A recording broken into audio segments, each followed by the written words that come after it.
got the time today. I'm looking for all of the fades, want all of the smoke. All of my goals inside of the scope. I'm taking it healed and coming for more. Woke up, didn't even stretch. I'm placing my bets on myself. I be doing the most. Why you always talk like you wanted to go? I ain't gotta speak cause I already know. This ain't been new to me, a news to me. I came out the womb unique. Shine bright like jewelry. Of course, you don't wanna fool with me. I got views to see and gifts to use. I got everything to gain and none to lose, and he can prove. I took his burden and yoke. It's like moose when I hit the moves. You can't tell me anything. I mean anything. That's for sure. I already know. I know my identity. My identity from the go. I told you I already know. You can't tell me anything. I mean anything. That's for sure. I already know. I know my identity.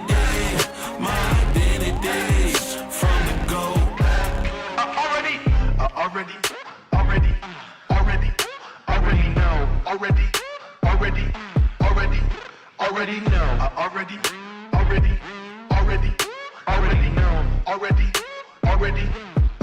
Yeah. I'm spitting the truth. When I'm in the booth, I take you to school. Yeah. This ain't a lesson. I put on this armor like it was my weapon. I'm stepping. The ops can leave. My props are these utilities he put inside of my belt. Feeling me, it's just the face I can tell. But really, the king is the one you can smell. This ain't been new to me, a news to me. I came out the womb unique.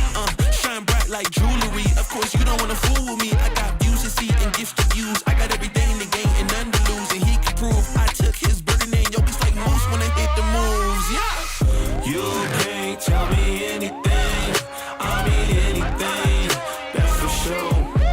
I already know. I know my identity. My identity from the go. I told you I already know. You can't tell me anything. I mean anything. That's for sure. I already know. I know my identity. My identity from the go. I already know.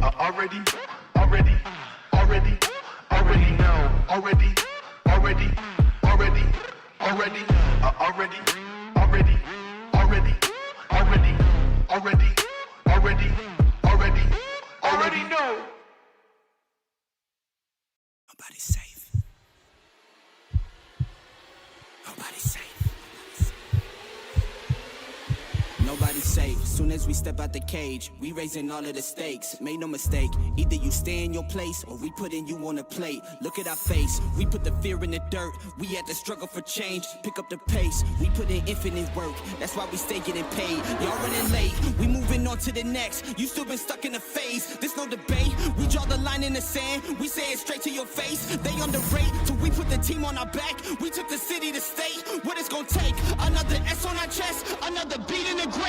We innovate, we always switching it up. They can't predict what we say. Come out the cave, they see the blood on our shirt. They see the teeth in the fangs. They watching tape, still trying to figure us out. They think we came here to play. They sending snakes, they trying to give us a curse. They want us taking a bait, but that's okay. We keep on dodging the bull. We keep on saying Olay, blocking the way, thinking we flipping reverse, but we keep rushing the gate, stopping the rain. We know they sit on the throne. It's looking easy to take. We not afraid. We put the fear in their bones. Ain't no more running away. They tryna trace, they tryna follow our steps. They tryna copy the wave. Boy, that's no name. That's why they keep getting curved. You gotta stay in your lane. They wanna claim that we not giving them work. Like this is minimum wage. Boys, you crazy. Why you keep feeding the beast? Now that you open the cage, nobody's safe. Nobody's safe. Tell them don't start. Nobody's safe. If you come then please don't drop your guard. Nobody's safe. If you come, you're messing with a star.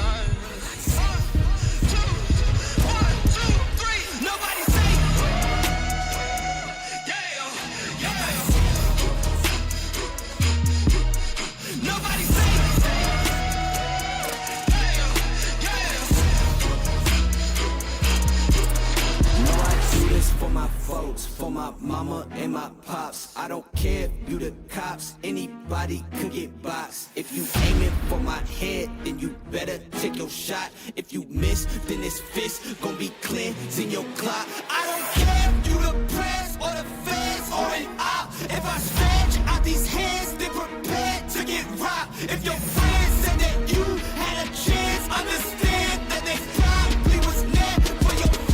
my fans. Jumped in the ring and I started swinging. Came from the jungles of drunken demons, fighting them off in the Coliseum. Studied and learned how to target weakness. That's why your team would do better beefing with someone else who was probably vegan. Touch me and lose every single finger. Touch me and watch how I turn the scene into massacre. As soon as you have the nerve to try to step to me, I will snatch your turf and manifest grass sad. I will snatch your earth. You tried to breathe to see how the asthma works. We don't compete. I'm not in a class with earth. My boys are down the ball if I say the word. The team is down the hall if I call the third. What's happening? Best believe that a massacre.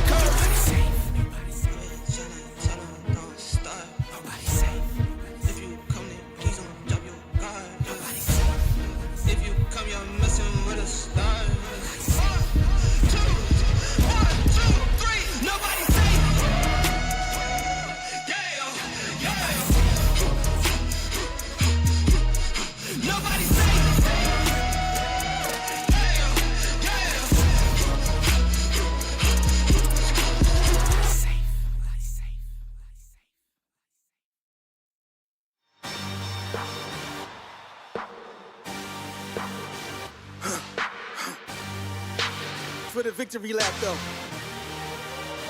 Whoa, whoa. They ain't never seen nothing like this before. Lit the room when I came through the front door. Ask me if I stress overcome, what for? Train under trees, please pardon my sycamore.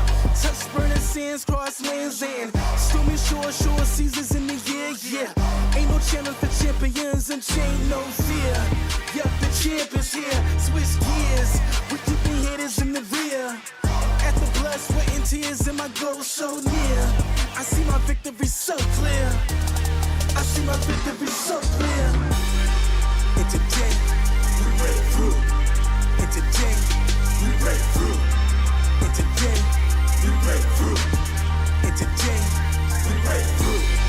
And today, we break through.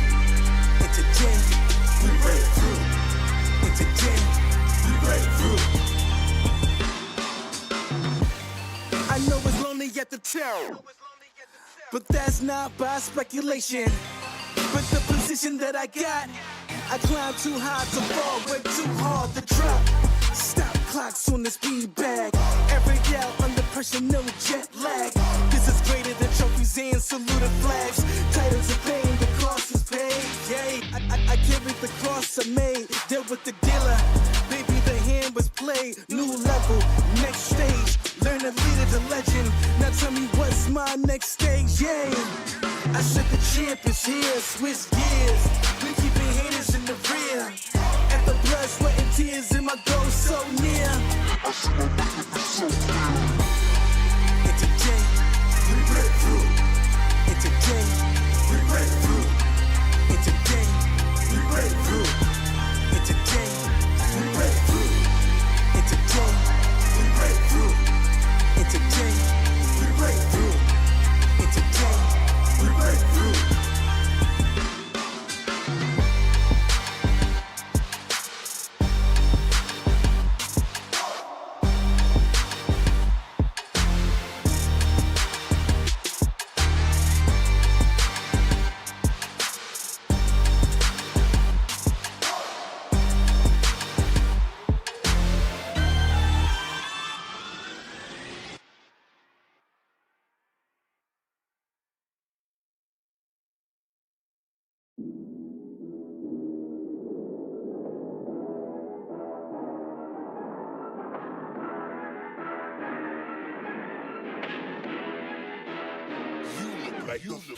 Really, y'all don't know this, y'all in danger. I'm a threat. I'm a gamble with your life, cause you know that it's okay. It's okay. You know I ain't letting up, my foot is on your neck.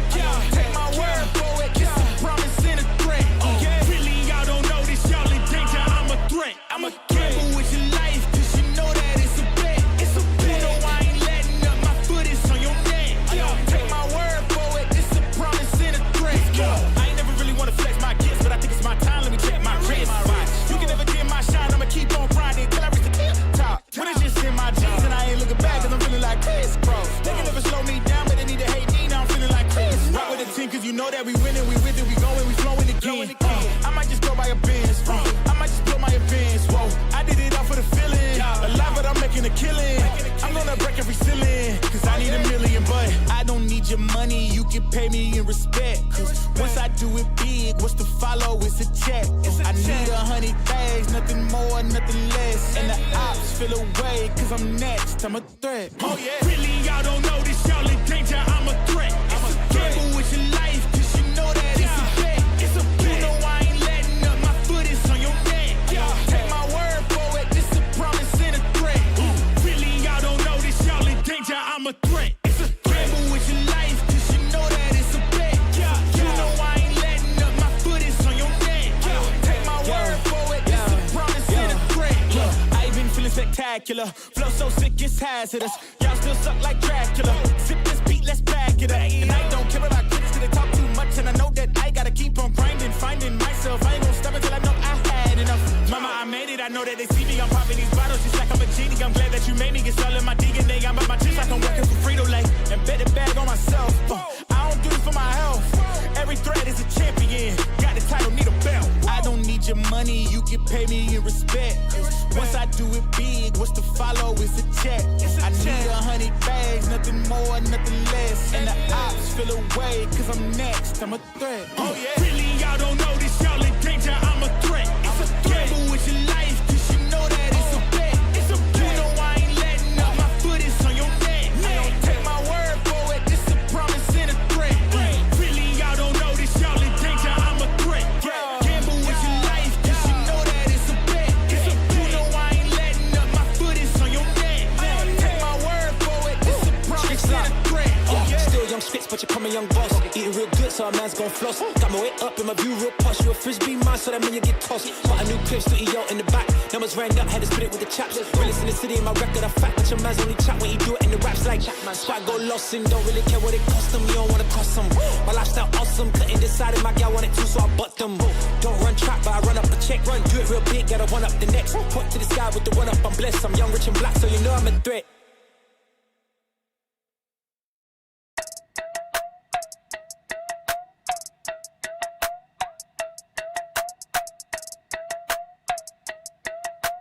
Hey, what up, say? Yeah, all my life I told them I would do this, now I done it. Even as a child they tell me that boy you're the Sunday. Now I seen them out, they ask me how the music coming. If I told them what I goes, I know they think it's so disgusting.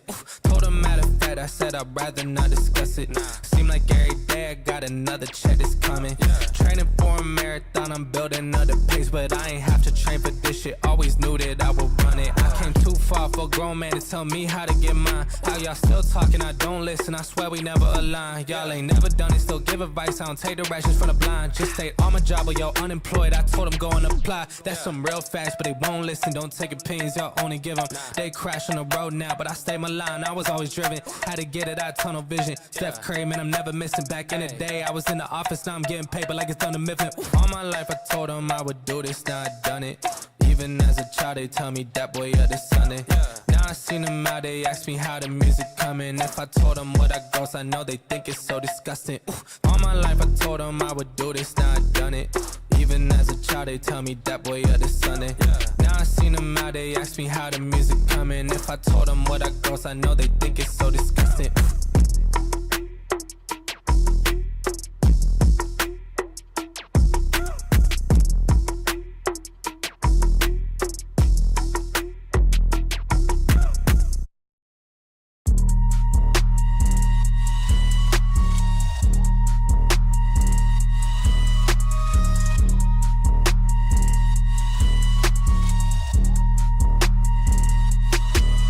We got it next.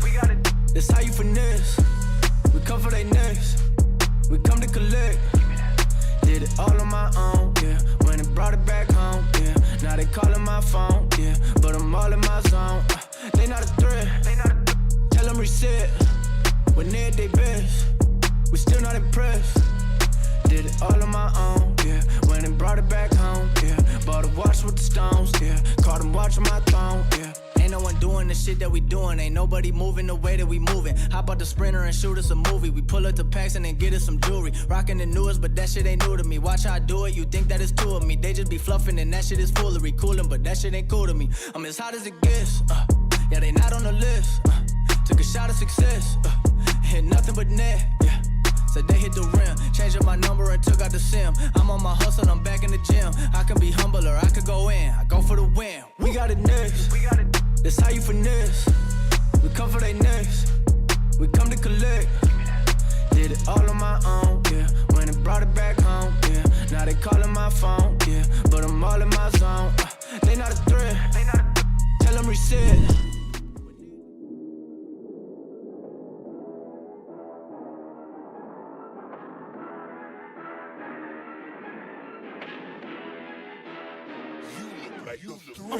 Oh! Wow. King Ray Jr. Gotta close this out. The parry is gonna do it! Oh, no perfects allowed here. Joe Crush! Will the Titan of Time strikes again? Oh my goodness, P-League!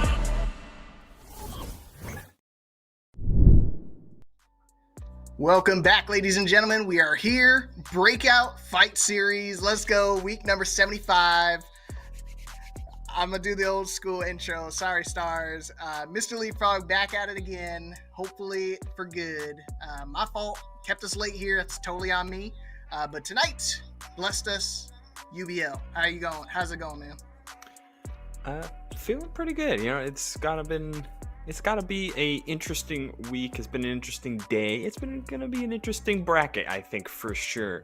I think this is gonna be the first Tekken 8 bracket where Mirai Z is available to the compatriots, unless you came out early last week. I don't quite remember, but I believe this is the first one. Yeah, she just came out yesterday. So she was tournament legal yesterday for a lot of the the TNS folk on Tuesdays. But alas, we are here. We're ready to start. As you can see, oh look, I'm back. There you go. Sorry, yeah, there we go. Froze up a little bit, but again. I'm excited because Miyarizo is one of the few characters that we might be seeing a lot of today.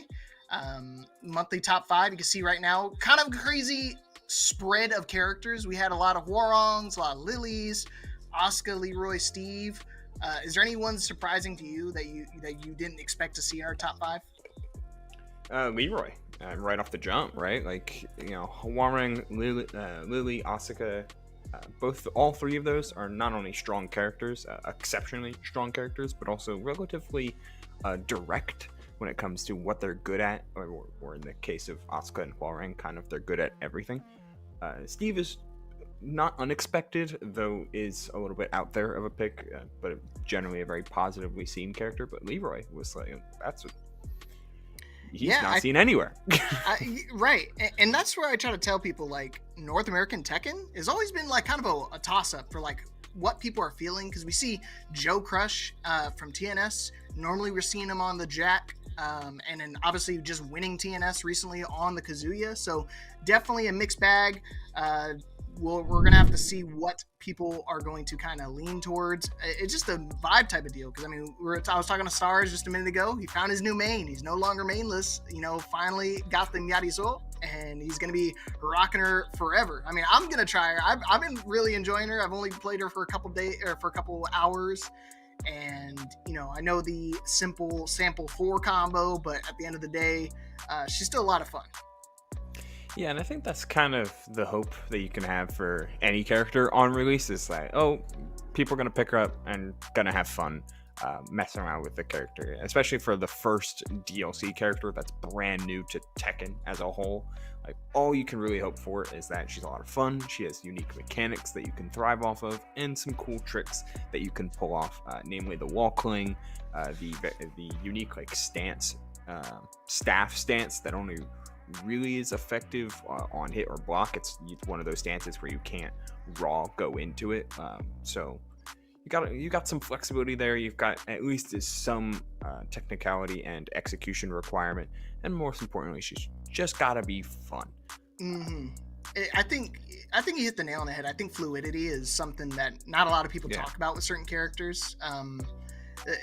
So especially with Ngati, just from my few matches I played with her, it's nice and fluid. I like being able to transition in between them. I'm still a little bit novice to it, but at the end of the day, I think once I get a good grasp on it, I think she's going to be a kind of a force to be reckoned with. So definitely something to look out for.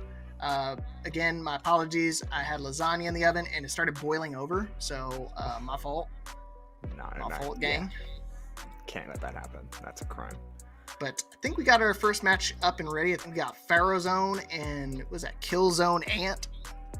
Yeah, we talked. There's certainly going to be plenty of character experimentation. I feel like tonight and on mass when it comes to this part of the world season, of just like everyone preparing for Tekken World Tour or trying to get in at the last moment for any of those like world points that people are preparing for, because the whole bracket is kind of in that position where no one's really hyper preparing for anything. You either are in or you're out. So now is a great time just to see, like, dabble in a couple things, test your mettle with some characters, experiment a little bit.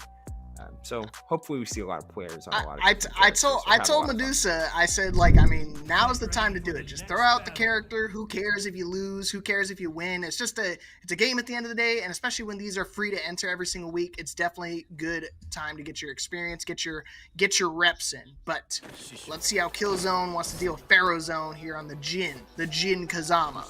Let's go. All these new characters, all these different fighting styles, and we just got to go back to the classics. Jin Kazama and forward 4. Match made in heaven. I was saying, and Eddie Gordo and 333. Yeah, baby. All right. Pharaoh Zone already started off pretty hot. This one seems Killzone got to be a little careful. Some of the lows, like the 4-4-3, actually is launch punishable for Jin. Not going to even matter anyways. Easy combo, bing, bang, boom, savage sword, baby. Give it to him. Yeah, nice little finish there off the couple of those back forward strings. Oh, here we go. Wave dash 1 in order to get that full launch is a risk to take, but worthy risk with the Savage Sword finisher. 99 damage, halfway done, and we got those kind of, drop the combo a little bit, but you still ended up finishing with the geyser, so you're feeling A-okay here for Pharaoh Zone, especially with the... But it rock Killzone. Kill him, man! Killzone! Yeah. There's 2 times you could have had him dead to rights, but didn't pull the trigger. Nice. And now you shall perish. Bing, bang, boom. I'm telling you, every single time. Pharaoh Zone, up 2 rounds here. Killzone, lock in, brother. Just pull the trigger sometimes. Never know what can happen.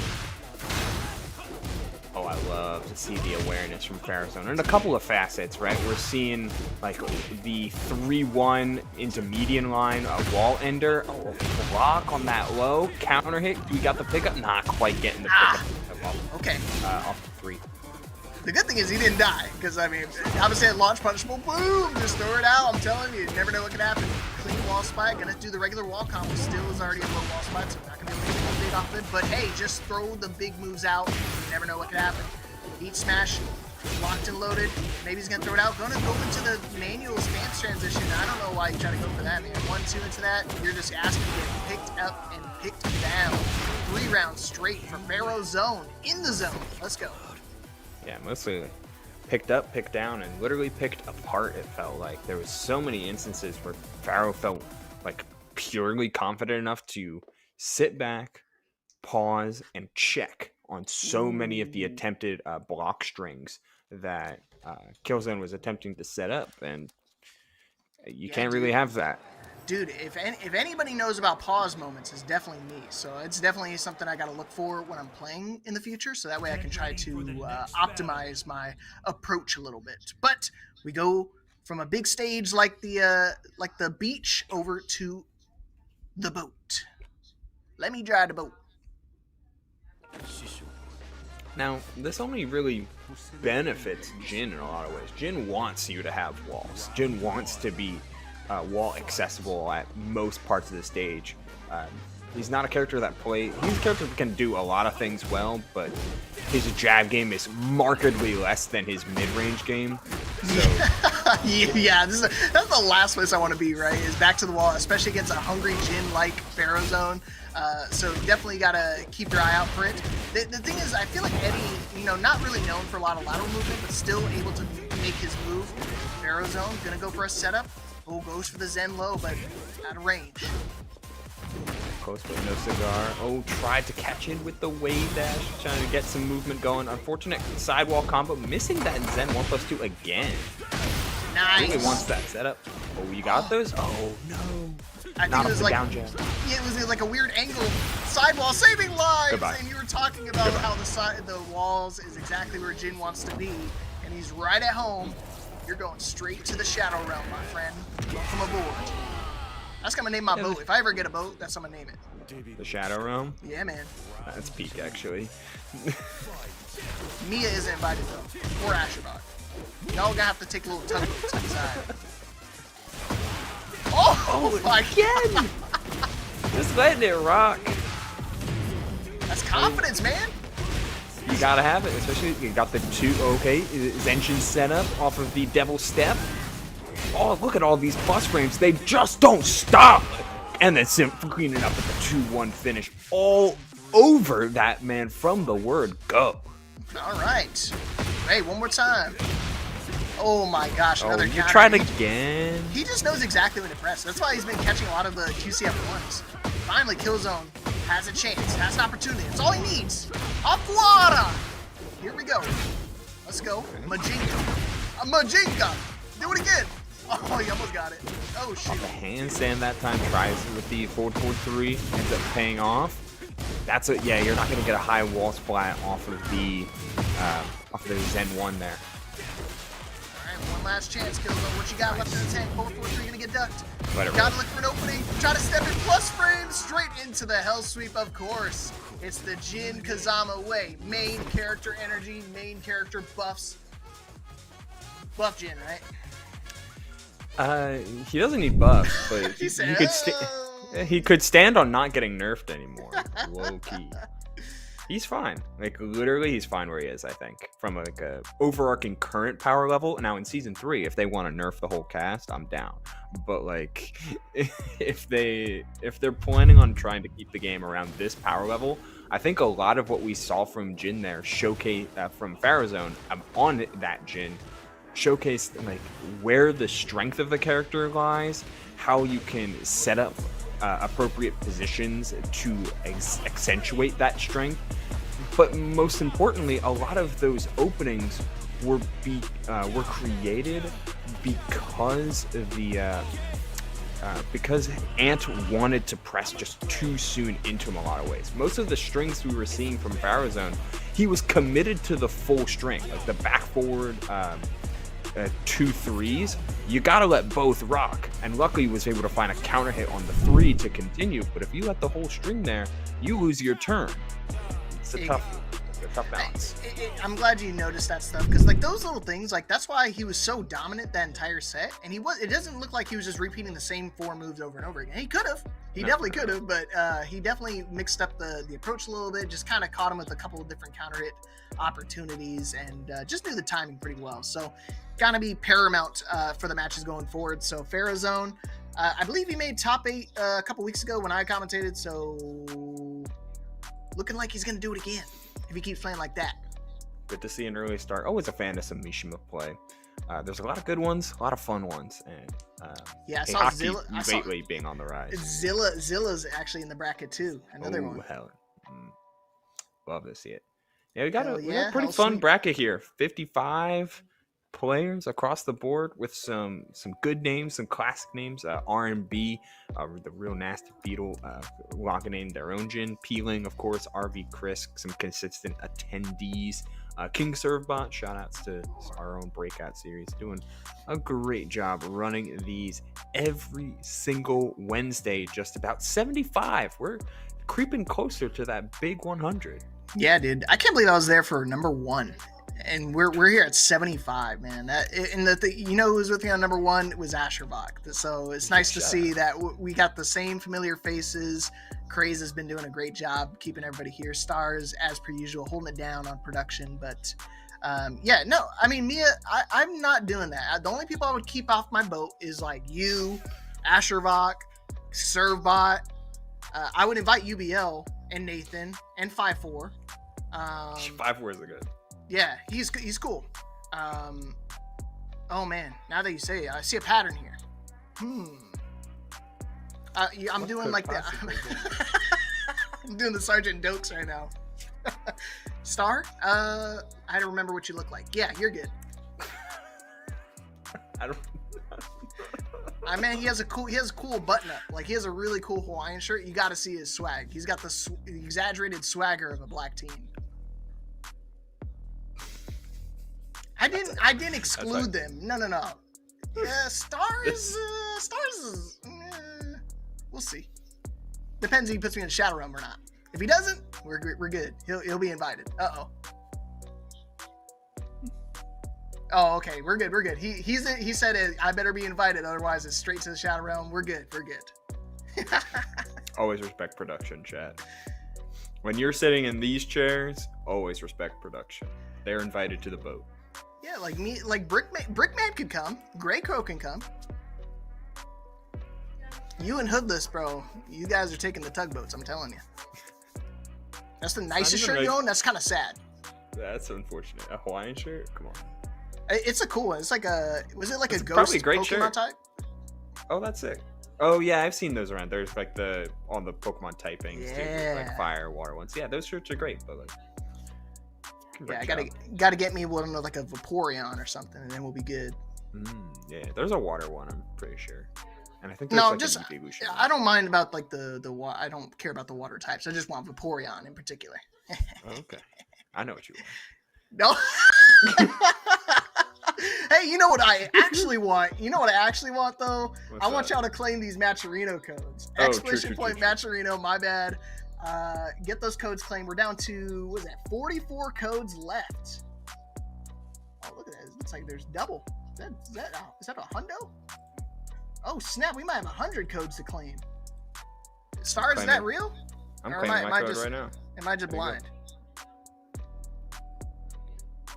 It should be 50. I think I'm seeing 50 here.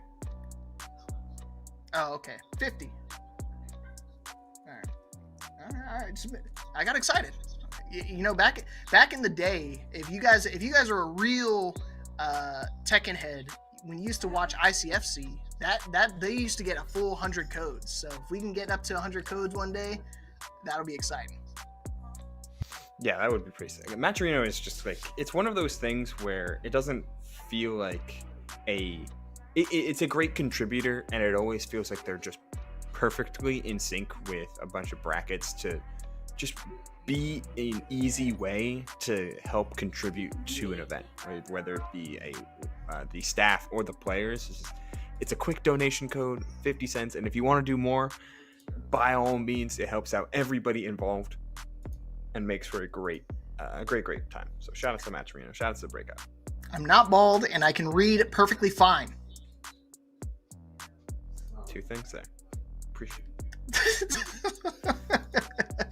UBL. It's been a minute. I think the last time we commentated together was Street Fighter, right? Or is it Fatal Fury? I think it was Fatal Fury last time. I've not done any Fatal Fury here. Last time definitely was. It was either Street. I don't know if I've done a Street Fighter for Breakout. I've done it for Paragon. No. I was saying I think we did Paragon together. I thought. I don't know. See, this is how I know I've been doing too many. Because I mean, it's a minute. It's been a minute. It's the point. I commentated yesterday for the CFGC that they had the fall finals for 2025. Today, obviously, right now. Tomorrow, I got Paragon again, and then Friday I have a Valorant casting gig. So, hope y'all like some Valorant, because I do not hate that game. Real. I love watching it, hate playing it. That's how I feel with a lot of fighting games, with a lot of like high dexterity fighting games. Like Tekken I can play because it feels like more of a rhythm rather than a strict like really be hyper speed with it. Games like 2XKO, I'm like, this game is so sick, but I don't want to play it. All right. But hey, look at that. We're finally seeing some Yadizel coming up on the screen. Of course, the man who doesn't take any showers, RV Chris, master of all DLC characters, already GOD with the Queen, the Madagascar Queen. Let's go. Against, who is that? Velo? Bello? Yeah, right, Bello. Oh, gosh. Lucky that didn't break the wall, though. It should. I think it should, but... straight his head. Ooh, heat and dash right off the jump. Kind of weird sidewall setup for the stance mix-up, trying for that quick down forward too. Fellow rocking the Dragunov though. If there's anything Dragunov can be a bit of a problem for a lot of the DLC characters, a lot of the DLC characters really like to consistently run their offense away, like engage with a lot of their momentum. Case in point, that's what we're seeing from RB here. But Dragunov is so sticky. He gets right up in you, right up in your face with a lot of these back four mixes, canceling into the slither stance pretty consistently. 1-2-1 exists and is a problem.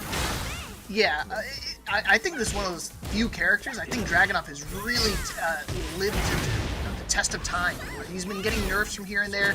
Obviously, Ignition Switch took a really big hit, but still has been really a dominant force to be reckoned with. Nice little punish right there. You got to be quick with that. So nice, he got a little 12 frame. Is he actually going to get the conversion this time?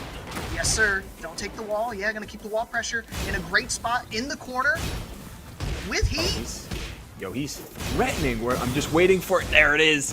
Going for the Blizzard Hammer, down forward, 1-4, commits to it. But there's nice awareness of the gimmicks. Awareness of those gimmicks is hyper important. Running 2, going for that down forward 1, tries to let it rock, but the sidestep into counter hit throw, taking the round for RB3.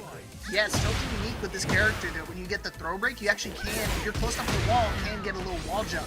He tried to do it twice right there, but that time, not able to get the break. Sidestep 2, just spamming it, but he's able to get the step. Not a big punish though. He's been doing a lot of sidestep down forward 1-4s. Could have do something a little bit bigger, but hey, better than nothing. Velo looking pretty solid, but Chris is just demanding. Wants more. Yeah, the common setup, dude. You do the 1 up the bounce stance and do 1-4 immediately afterwards. Catch him off guard every time. Just like that, that's going to take the wall. I don't think he's going to get the kill. Yeah, a lot of scaling, so just going to go for the up 1. Mix. Dash for one final mix, and it will work out. Simple low poke after a delay as well. You put out the sidestep and then just attack mid or low on a delay timing. It's always effective regardless of characters. I hate down back 4, man, from Yadi's. It's so annoying because she does that little hop, so it crushes any of the lows that you throw, and it just looks like a mid. It's so slow that you're not able to react to it in time. It's just one of those things. It's got to be a muscle memory thing. Gotta get used to the animations, and that's what you gotta have to deal with for a long time. Just like these down 4-2s. Love me long time. Let's go to the wall. We go. Oh, we dropped it. Could have just went for the regular heat gauge after 4-4-3, but hey, you're dashing my face and you're gonna get blown up. Huge cartwheel. Like that kind of dynamic movement it's always going to draw players to a character, but in the same vein, it's always going to make people frustrated about a character too, regardless of how good or whatever you place a character like that. Oh gosh. Oh man. Forward 4.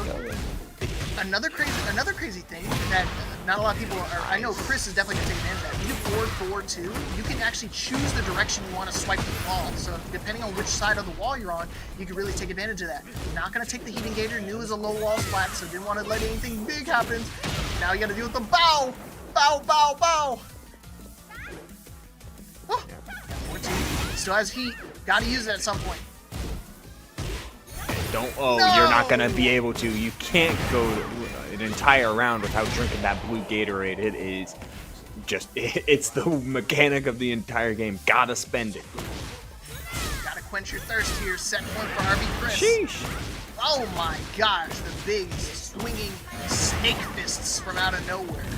Give it to him. To the wall. Not gonna take it. Yeah, I figured he was not gonna try to take the wall break away. He's trying to keep the wall pressure. Actually gonna jab him out this time. Good call. And it feels like Velo is just so close every single time, but definitely an unfamiliarity situation. Just not too comfortable with that matchup. And I mean, how can you?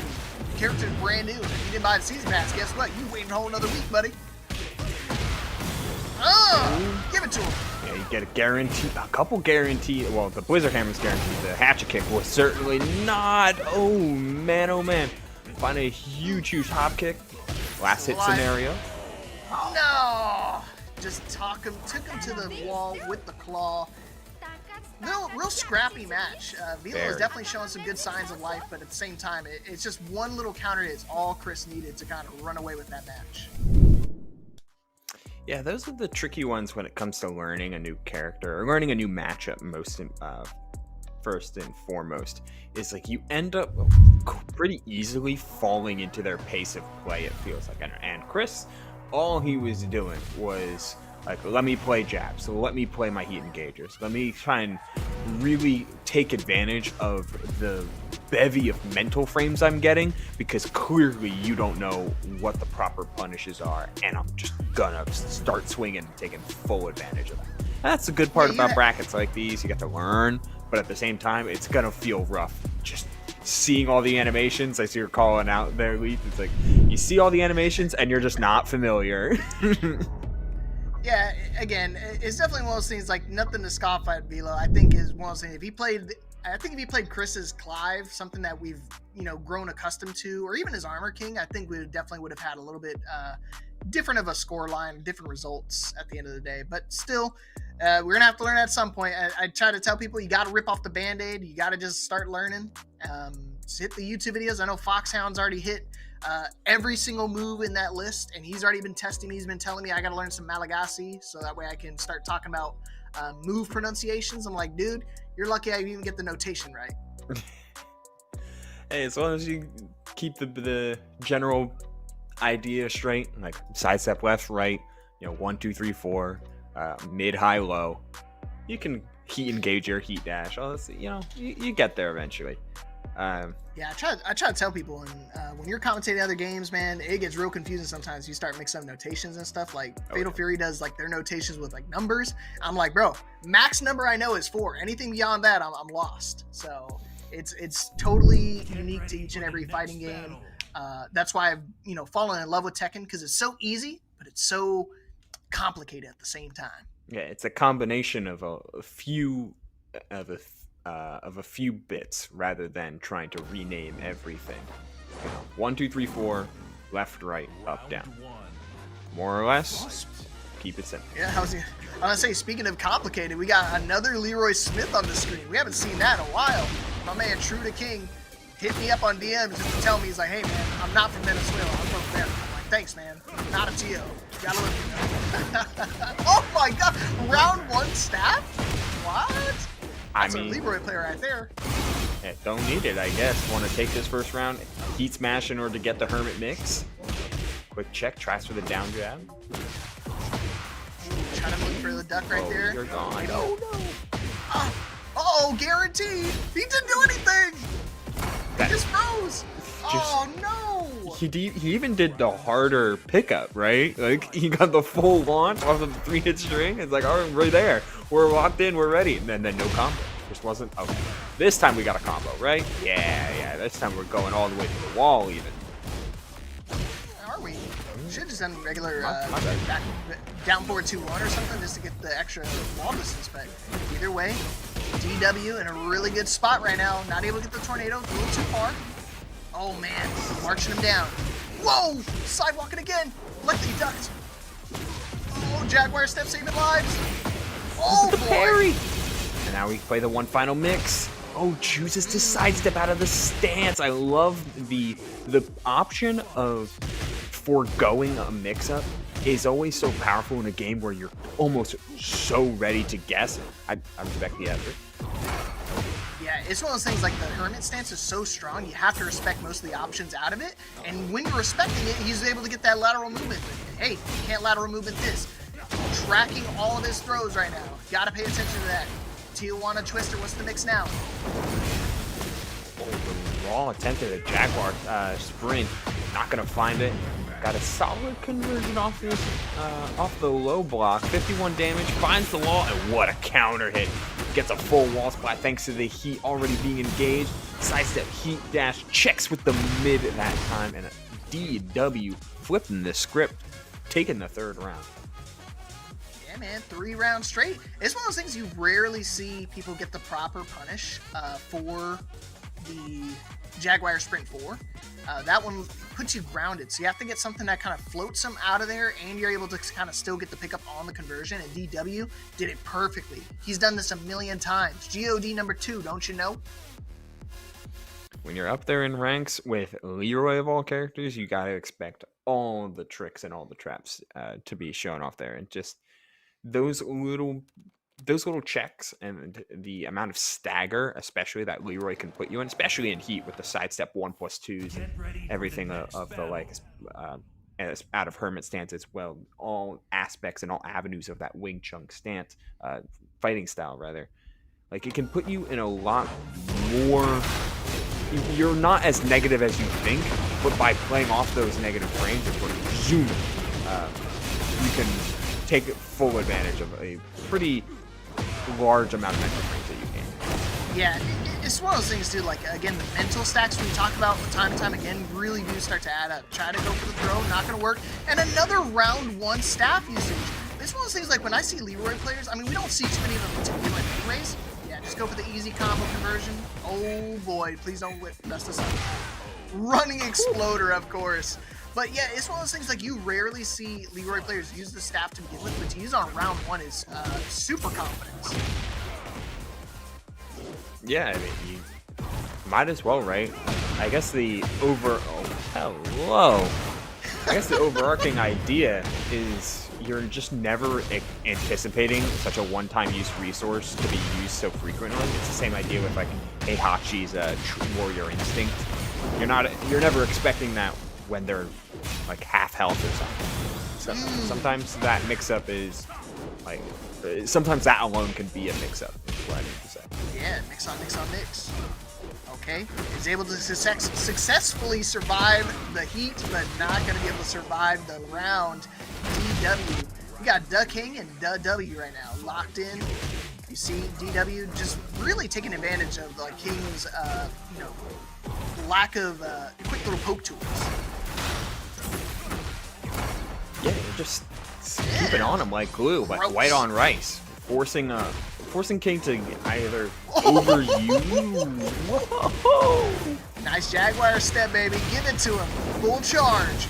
Back to the wall. Gonna catch him with the Irish whip again. He got him the last few times. Let's see if he tries it again. Yeah, he tried to do it again. Maybe a giant swing attempt. Couldn't really tell because ball moves track-wise in heat or whatever. Got no choice. Bent it immediately, but because you already guarantee a guess for game scenario. Love that decision making from DW. Yeah, DW already on set point, man. It's crazy. Pop kick, able to still get the flow conversion. What's the mix on the wall? No, he's just going to go for the blue spark. I know for a fact he's got the skills for it, but man, it just feels like DW knows exactly how to deal with it. Luckily, he didn't commit to the 1+2, 3 right there. That would have been dead. Dead to rights. Oh, Get there, yes, we did. And now you got a full wall conversion because of the earlier sidestep back in order to get that full combo without intrusion from the sidewall. I told you I'm not holding back. Oh no, no duck. He was actually stuck in the muscle armor. Could have just stuck it out, but Masaji and the low attack, of course, never close out the round. DW domination right now. 2 games up, 2 games down, baby. That's how you deal with the Leroy Smith. And it looked good. It was a great example. Another great example is we just came off the Mirai Zo set with RB Chris, and then we get to Mirai Zo, excuse me. Get a look at Leroy there. The connecting tissue between the two, the only connecting tissue, is the ability to cancel stances. And the ability to stick into a stance for a long period of time while also threatening movement out of it. It then creates a less of a I go into this particular state to do an option, and rather becomes a much more dynamic part of your neutral that DW especially was flexing the entire set of games that these two play. Is always making sure to weaponize when, where, and how not only you got into that state to begin with, but how you got out of it too. Honestly, UBL, your vernacular is top notch, bro. You're giving me some great nicknames for DW. You're saying Divine, and I'm thinking Divine Wing Chun. What do you think the DW stands for? Oh, what could the DW stand for? That is, I hope it's not an Arthur reference. Because that was the first thing my head went to. Oh, you know what? It might as well be, because I mean, I've never read a book in my life. I play Tekken for a living, bro. You think I read? Hell no. And what do you guys think? Tell me in the chat, what do you think DW stands for? And Graham, if you know what it actually means, don't tell me the answer yet. Tell me soon, but not yet. Also, Graham, happy birthday. Everybody, make sure you give Graham a happy birthday. Totally forgot, it's his birthday today. The man, the myth, he's the only man who could rival my hair. An impressive feat, to be certain. No, I'm with you, Ash. I think that a lot of that set, like when you're trying to stick really close to King, like King doesn't have like an insane suite of like small Tekken like scrapping options. Like his jab is pretty good, but what he flexes is quite literally his muscles. Like muscle armor, shove, and like the back three power crush are all very like prominent moves for King to be utilizing in those type of gummy sort of game states. So I'm surprised we didn't see those come to play more frequently. Instead, it was kind of like live or die by the home run swing. Yeah, and that's the thing. Like sometimes it works. Like I think playing big Tekken sometimes really does start to pay off, especially against people who are not patient or who are willing to get countered a lot. But at the same time, it's a double-edged sword. So you're willing to go for the big moves. You're willing to risk it all. But at the same time, you get stepped. You get backdashed or something like that. Forget about it. You're getting knocked up silly. And I think that's why he was afraid, because honestly the typical answer to the hermit stance is you want to try to grab him, but the way he kept canceling and going into sidestep, if you try to go for any of the command throws, they're linear and winds up getting free launch. So I think it was like a layer of offense that they were just playing so quickly and so fast that we could just barely keep up with them. You saw it was a quick 2 games regardless of how competitive it was. I just couldn't really make the adjustments in time to give him a chance. Yeah, the eternal argument that happens in just about every competitive experience, like, is it better to make a decision fast or take a long time to find the correct decision? And most typical type of like answer the question states it's better to be right and take a long time. But in competitive experiences where time is a matter of frames and not minutes, sometimes it's better just to pick an option. I can't tell you. Make sure you guys go claim the Matcherino code, !Matcherino. Log in with your Supercell ID.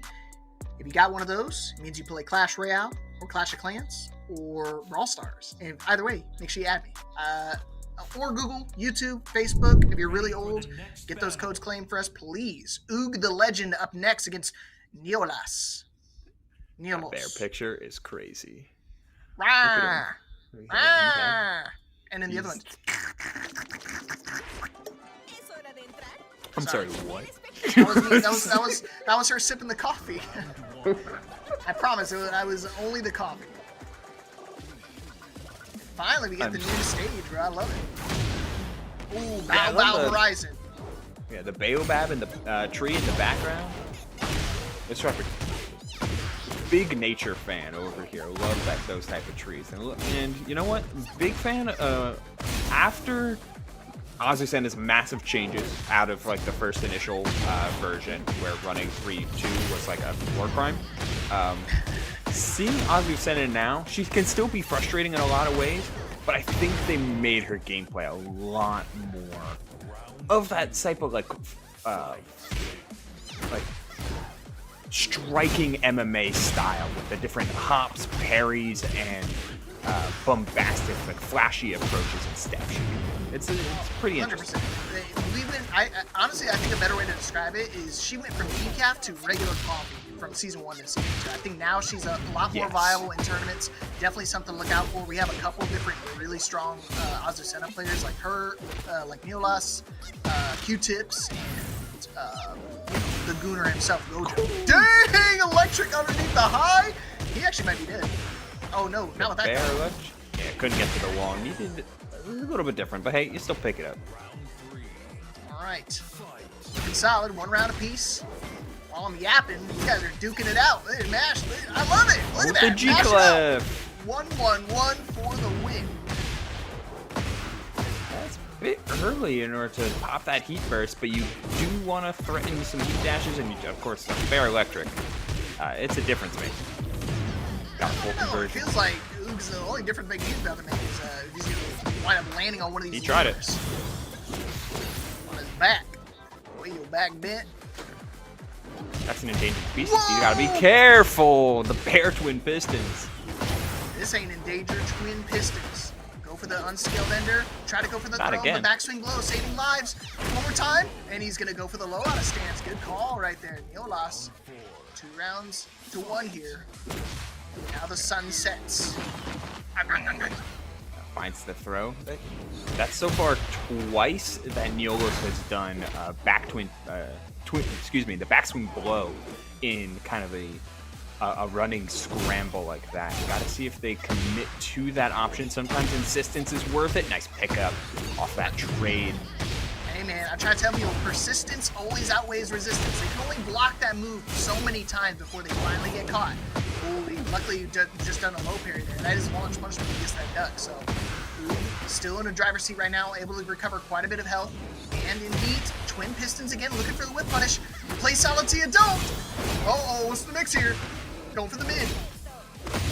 Oh my gosh! You should have a combo that can finish this game off. You just gotta play it slow and you play it smart. Not trying to go for the wall travel, instead guaranteeing the OTG. Final round here for game number 1. Yeah, Oog is definitely one of the players that he gets flustered a little bit, but once he kind of locks in, you can see right now what he's a danger of. Oh my gosh, them backs, I'm telling you, he's gonna bust your back wide open. You gotta be careful there. Pause if necessary.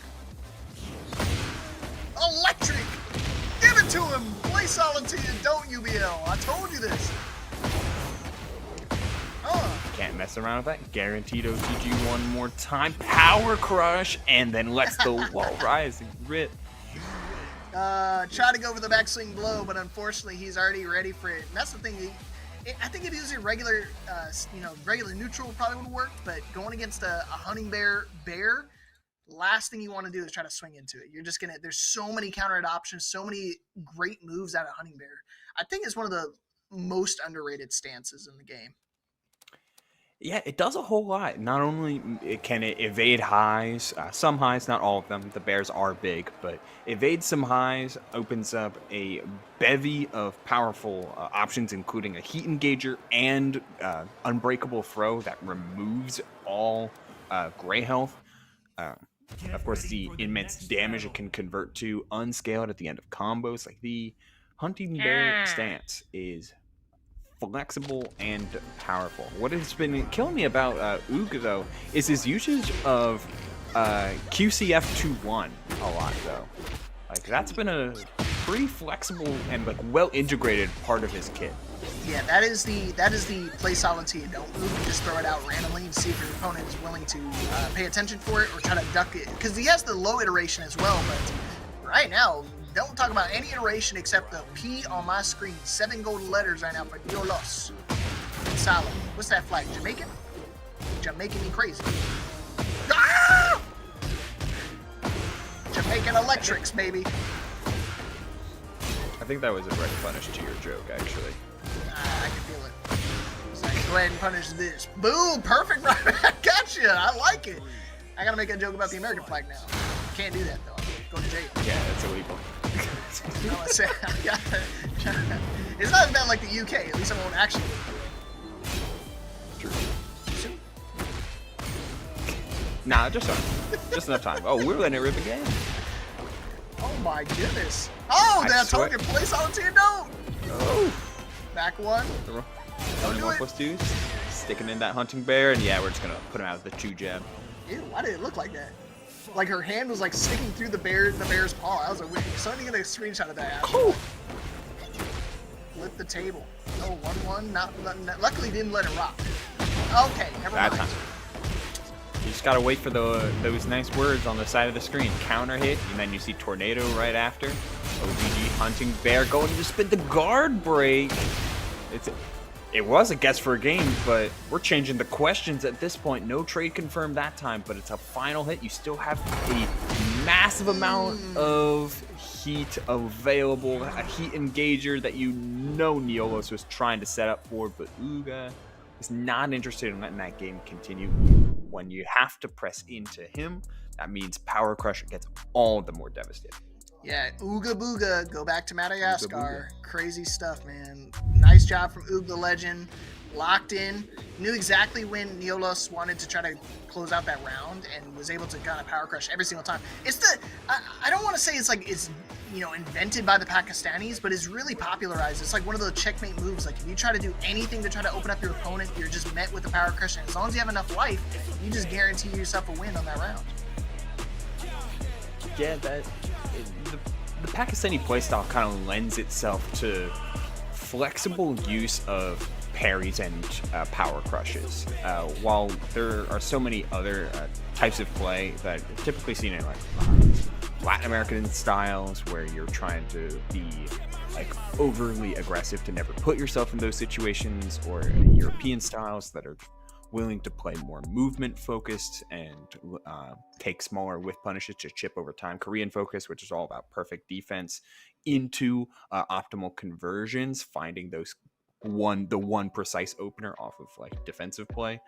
But Pakistani play, they are all interested in checkmate opportunities, whether it be off of stage position or to your point, Luke, from the health position. Just having the ability to say, yeah, you can't take this, and I win because of it. All right, well, I hope you guys are not sleepy because we got more coffee coming your way. Memphis Legend again, my boy out of Memphis right now. Still rocking the Azucena. I thought he was going to swap over to Miyati Zo for a little bit, but I'm glad to see him still on the Azucena. One of the best Azu players I know. And here we go, Punisher. Oh, we can already see he's about to go straight to the chat. Turtling up. Oh my goodness. It's a play style. Downstairs already. Oh man, yeah, we're definitely going to go to the basement. Loves access to the Mickey Mouse Clubhouse. Victor, a character we don't see a ton anymore. This kind of had a fall off of all time. Yeah, I was gonna say season 1 to season 2 is very reminiscent. It's like the polar opposite. Oh, he's dead. You do have enough? Yeah! He missed. What? Somebody clipped that in. Missed because he went for the air. That's crazy work. But yeah, polar opposites. What I was talking about. Azucena, terrible season 1. Season 2, pretty good. Season 1, awesome for Victor. Season 2, he's alright. Yeah. Just not as, like, despite the things that Victor has on paper between the new lows that he got, the running low, still a couple really good stances, especially that EI stance, which is flexible and reliable. He just doesn't do a whole lot, it feels like. And Azucena, for as much as her stuff isn't as overwhelming from a frame and numbers perspective, she be doing a lot. Oh no, the double hell sweep. Triple. Don't do it again. I told you, don't do line hard, don't do line hard. What are you ducking for? Oh, see, thank you, 5-4. Yeah, that's actually a tech he told us. He said that will actually make the Rage Arts whip. And eating fingers, like that. To the wall. That's super sick. Oh my gosh. Bon appetit. That's actually really sick. Okay. I'll theory craft a little bit later because we're approaching the end of that. End of a pretty pivotal round of power crushing straight through. And you shot. Just shot her dead, man. Said no coffee. Not until I had my croissant. But I think he tried to go for a seat smash right there. Nice. He dashed in a little bit more so that way he makes sure that armor move doesn't come out. Really smart. Good awareness from Memphis. That wall's already broken, but still just trying his best to try to break every single wall no matter what. Dude, he's still getting wall splats. Mario Party, baby. Time to party. What's the mix? Caught you ducking. Caught you pressing, actually. Final round here, game 1. Let's go, Memphis. Lock in. Yeah, just the 1-2-1. Right off the jump. Oh, let it rip. You saw the stance transition after the gunshot, knew it was coming, blew him up for it. About 60% off, already gone, and now we can play the Power Crush game. Not quite. EI 1+2. Backing off was right, but barely whiffed the launch. Just like that, number 1 going over to my man Memphis. Looking pretty solid. It got a little dicey towards the middle bit, but definitely had to just get his bearings down, and he was good to go. Yeah, that's a tough one. Punisher was like half a character length away from launching the heat burst that ended up getting canceled, reasonably so, out of range for it. There was a wall there that was ready to detonate. There was a full combo and then some ready to go with like no scaling because it's a down forward 2. Not a down forward 2, but it is still like a full clean launch. Like ready to go. Comeback enabled. Round winning opportunity available. And just whiffed it. Yeah, you always got to keep a keen eye out for it because, I mean, Victor's is one of those players, like, they just really start to go crazy, like, based off momentum. So if you give them a little bit of an opening, they're going to take full advantage of that. Kind of a similar, situation when it comes to Azucena as well. So don't give her an inch because she's taking a mile. That's absolutely for sure. These are characters that you need to stuff out before they get rolling. The pivot, Victor's stance transitioners are so powerful. And same thing can be said for Azucena in a lot of ways. I mean, as much as Explosion! Well, hello. That's exactly what he said. Hello. Just do it.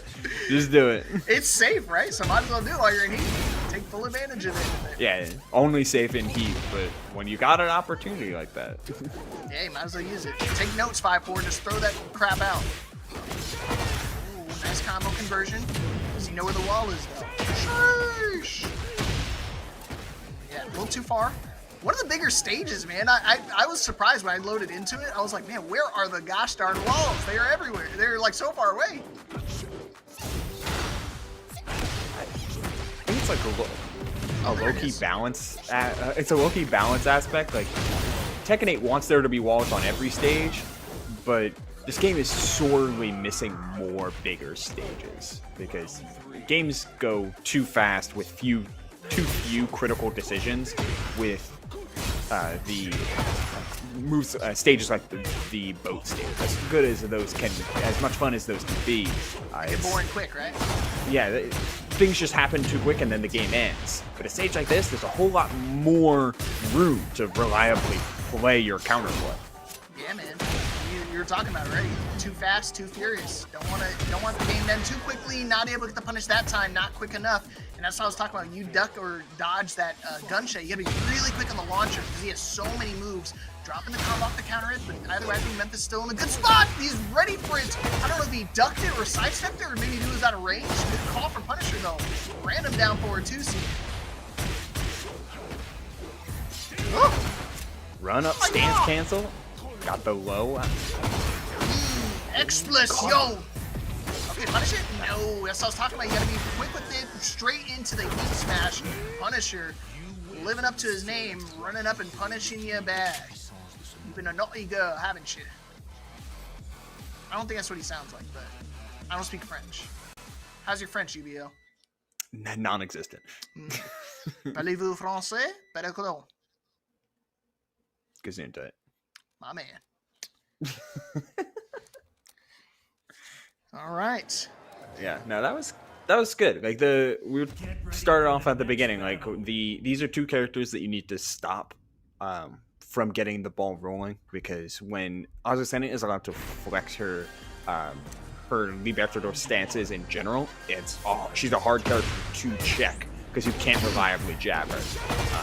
Same thing can be said for Victor, but right now Punisher, he's the one with the better grasp on like the timing and the openings of these matches. When you go to the Coliseum, another big stage, when Victor finds that wall carry and the wall combo, Mix-Up finds the low nice punish and block. Not in that order, but still getting a combo. You're not going to get away with that low every single time, especially against Memphis. He knows how to make the adaptations. He's one of the few players I rarely do the same thing twice against, because he just knows exactly when you want to try to go for it again. Gonna finish the string? No, not gonna finish it quite yet. 4-2-2. Kind of risky. Gotta look for a counter hit. Just like that. Countered off the backswing blow. Give it to him. Memphis back in the lead here. Yeah, that's a nice one. Got it. Playing off the wall, try to, tracking high. And cutting in for the mid, tries for more, the wall standing in one. Duck. Gotta pay attention to that. That EA 1+2 is a mid-high, so make sure you're trying to duck and launch that. Just like that.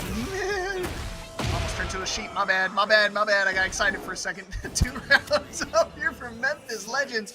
And Ass Whooping Express men are locking right now, because right now he is not the conductor. Memphis Legends is full sail ahead on this train ride. Yeah, with the different pivots. And there it is. The auto parry has the low. Heat dash. Oh, he could have done it again. Nice dodge. No, not punishable. It's only negative 12, so you just got to get a wall right before in there. Oh, counter and guaranteed follow-up. What's the mix here? He's got Explosion. He got caught. One more time. Oh, he steps it, and just like that, no round brown for Memphis Legends to take the series. And Punisher, I know he going straight to the chat with that one, son. He said, I came here to throw hands, but it's a style, I guess. Better see a GG's at least, my man. Sometimes it happens. I mean, I feel like we saw the weaknesses of both characters on full display between games 2 and 3. How quickly Victor could steamroll once given an opportunity to play an OTG in the EI stance. And then on the flip side, once Victor lost a little bit of contain, Memphis was just unrelenting with a bunch of their openers. I like to see that, starting in the Libertador, stance cancel in order to go for the down forward 1 string. And of course, Azucena just has really good movement in and out of stance, able to walk through and away from a ton of those running openers, never letting Punisher get started. And that's what you need to do, right? You gotta make sure you're having an answer for some of this stuff, because again, Victor really strong if you're not willing to step, but if you have a step, if you're not like a big character like the Bears or Jack and stuff like that, it's really pivotal on the opponent to make sure you're paying attention to what his approach tools are. So that's why every single time he's able to get that step and punish almost 100% of the time. He missed it a couple times, but that's just Memphis for you. He'll just miss a couple times, just like when he plays Apex. So my bad, bro. Yeah, and that happens, right? Like, you accept, sometimes the Victor's going to commit to a full EI string, and my sidestep will get clipped by, the 1/1+2, or the, I think it's like down 1+2, the low. Sometimes that happens. You're a little off timing, and you only do a step instead of a full sidewalk. But on Victor's running 2 from that distance, Azucena can just she can just take a half step, it feels like, and be completely clean and get whatever you want after. Oh man, he's trying to butter him up. He said, "Awesome job, bro. I tried." That's not what you're thinking. I know damn well Victor players are like, "Man, this Azucena player, that's ruthless. Get him out of here." Trash. For no reason. Memphis Legends trash. Calling shade just to do it. Legendary. I love it. I love messing with people. Now, you know what, Mia, if you're here, Memphis Legend could go on my boat. He's the one. Rag. Never mind. I'm gonna stop there before I get sent to the Shadow Realm. SARS is invited, so I'm safe for now. I think that's my one safe. That's my one freebie though. All right, we got some fun ones though. This bracket got chaotic quickly. Somehow regain some direction here. We're seeing Oog back up over against Sly Tiger. We're in some winners quarterfinals, top 8 qualifiers going at it. Oog and Sly Tiger, which we're seeing right now, Zach and DW, RV Chris, and Sach 13, and then Shimblade and Memphis Legend. Oh snap, that's gonna be sick! Oh man, this top 16 is gonna be crazy, and we're already starting off hot. Oog the legend. Let's see if he wants to be a legend here, make it into our top 8. Just raw twin pistons. He really wanted to try to go into AOP stance. Not gonna happen. That bear is too big, those claws too powerful in order to AOP over some of those, missing the launch. And this is a top 8 qualifier, everybody. So make sure you pay attention. Winner here moves on in our bracket. Throw. Let's go for the snipe. Tell them where you're from. Pickup? The conversion? Yo. Oh. Almost. Whoa. Yo, the jump? Almost there. Plus frames into that simple jab. Nice frame trap from Oog. Taking up first round's important. So ballsy, man. Willing to just throw out the stuff like that. He's still just throwing it out. Oh gosh, be careful. AOP doesn't work all the time. That move doesn't crush the AOP every single time. If he does like the full manual low off the AOP, there it is. For both QCF, electric out. We're just playing keep away at this point. The video, threat of electrics, the threat of heat dash. Launches are still there. And there it is. I told you, UBL, what'd I tell you before? What's that move called? Lay silent till you don't. Ay, dude. Of course bear players do that. King Sir Bobby teaching these bear players how to do the most annoying stuff possible, and it's working. They're finding success. Yeah, the degen is strong. That is for sure. But sometimes it feels like that's just the bear's MO at this current rate. Like when you have some powerful counter hit tool like a G-Clef, when you have the raw damage output that the bears have, and the little spacing advantages, like I guess that was, sure. Kuma and Panda are just there to make you feel off balance, to put it kindly. Yeah, definitely a test of your mental fortitude. It wants to see if you're willing to crack under pressure. Because again, a lot of that stuff is like, it's not like it's all guaranteed, right? You could just, it's a mid-high, so you just duck it, the second hit and launch it. But again, it's all about patience. Are you willing to wait it out? Are you willing to wait your turn and let them kind of chip you down with all of their hunting bear mixes? But man, I love these portrait cards. They're all yelling at me. They're so funny. This bear one is so funny. It's so out of nowhere. I love it. I like the ones that are different. That's what makes them so unique. Because I don't want to see the same Bulbus character every single time. I want to see some mouth open, tongue out. Not like it. The portraits, the fan portraits are fun. I think especially. I love this. Oh, damage? Booty? Ow! Hell yeah. Gotta be careful. That thing got recoil. Guaranteed wall splat, by the way. Another one. I told you. It's got recoil. Boom, baby. I got 2 cheeks. 1 for each round. Well, that means this round 2 is going the same way. It seems like bear breath. Back to the wall. Immediate. Try for the G-Clef. This guy's trying to rob. Guess what? I'm out of money. I'm broke. So are you. I'm about to break you.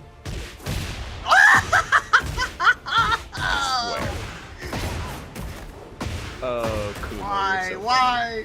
That's what I'm talking about. Like that move is launch punishable on block, so it's just one of those things like Side Tiger just got to do an empty neutral dash right there to kind of bait out something. There it is. Counter hit.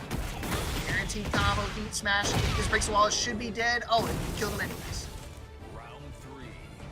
Right. Yeah, it's a little bit dicey because of the heavy scaling, but all the same. Like, it seems like Sly Target's at least starting to figure out that, like, yeah, Uga is, he's letting it rip. Like, I should expect attack getups, launchers from full screen, and, like, keep out heat engagers. But we can dash up play slow. We can do that, too. That worked. He neutral jumped to his face, and, Sly Tiger said, yeah, I bet I'm going to do it, too. I can do it even better. Perfect round retaliation right now for Sly Tiger. You see, Black Bear wants them. I want that bear dead. Band ain't enough. Small punish on that. QCF 2-1 over the G. Clark. Yep. Bear Jordan time. Let's go. Good to use. Good to use that early. Oh wow. Part of the. Normally they go for the Bear Jordan after that, just so they can get a free mix-up. But instead, he goes for the guaranteed damage off of the sit-down. But now Sly Tiger has an opportunity to try to bring this back. One round he needs. Just all he needs is that one round to be able to tie this series up. Nitis mid. Guess for game. Oh, you gotta get up. And the second low. Not guessing right.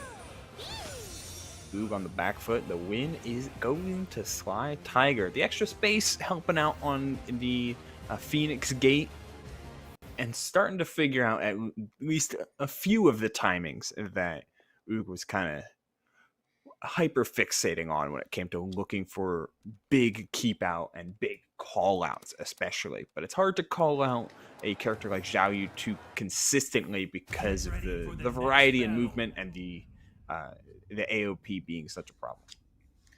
All right, final game here between these two to figure out who's moving on to the top 8 of tonight's bracket. A lot riding on the line here. First to 1 action, and we're going to go to Celebration on the scene to settle the score. Let's go.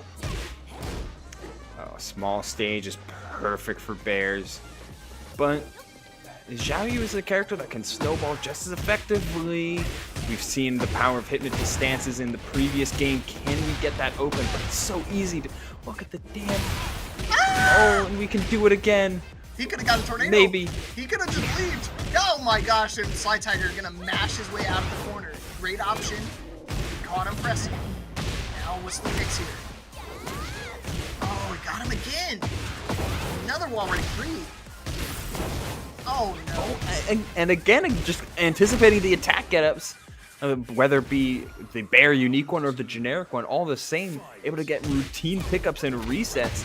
Feels like Sly Tiger's playing for those, finds the throw, and again plays for the assumed Bear getup, finds a quick little poke, down to half health already on this round number 2.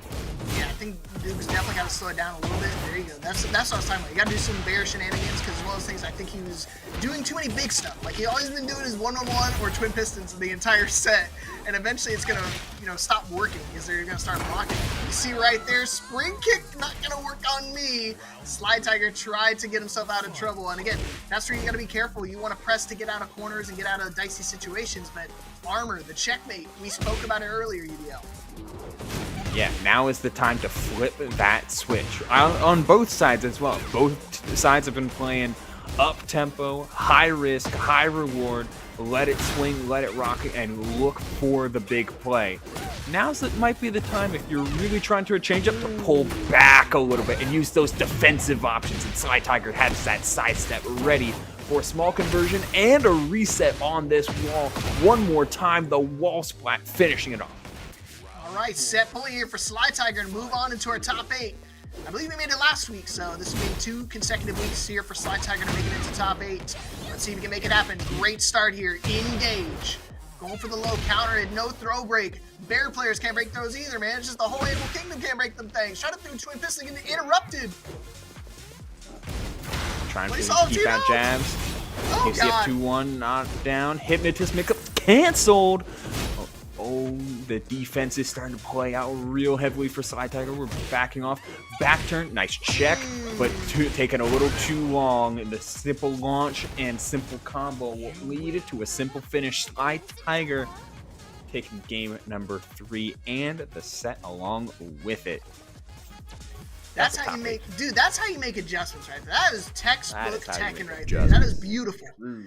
I'm not a big fan of Xiao Yu, but the way he played right there was amazing. I mean, that's exactly how you have to make the adaptations, make the changes, and make them count, right? You saw every single time he was willing to throw out these big moves, starting to interrupt us, start to play a little bit slower, take advantage of the AOP, take advantage of your slim body, right? You got to find ways to open up your opponent beyond just blocking and trying to punish like highs and stuff like that. Use lateral movement to your advantage, and Sly Tiger did that at an expert level.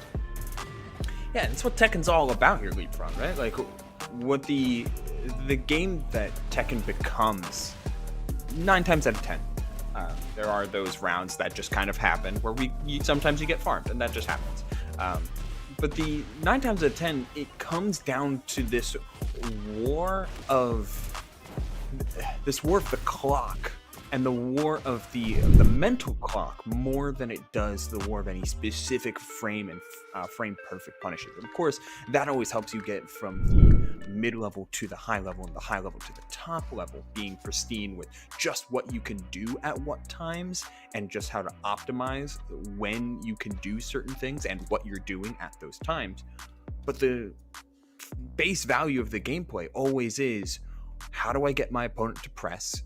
What attacks involve the most risk, and how can I get them to consistently do those? The best way to do that is with movement, with pokes, with reliable threatening opportunities. In the case of Xiao Yu, those various stances, or in the case of Bears, the massive claw swipes and approaching to them at wrong timings. All of that overarching gameplay inevitably comes down to just, hey, how do I get you to crack? As we see a nice little cat there. Okay. Cat on the shoulder. And here she comes. She was bugging me here for a second. Yeah, I made sure I took note of that because I think that's a really good, like mantra to have, the war of the clock, because it's something that you really got to keep at the back of your mind always and forever. Because if you're not paying attention to either clock or resources in general, you're just going to miss out on a big part of the game. And I think that's where a lot of the 2D players, a lot of 2D fighters really strive at. They just know how to manage their resources so well. And you have to use your health bar almost like a resource, because the way you can use armor moves and can really start to open up opponents with certain stuff like that in your stances, it can really determine your approach and kind of force and funnel your opponent into a certain decision. Sorry, my cat, she loves to just perch up on my arm.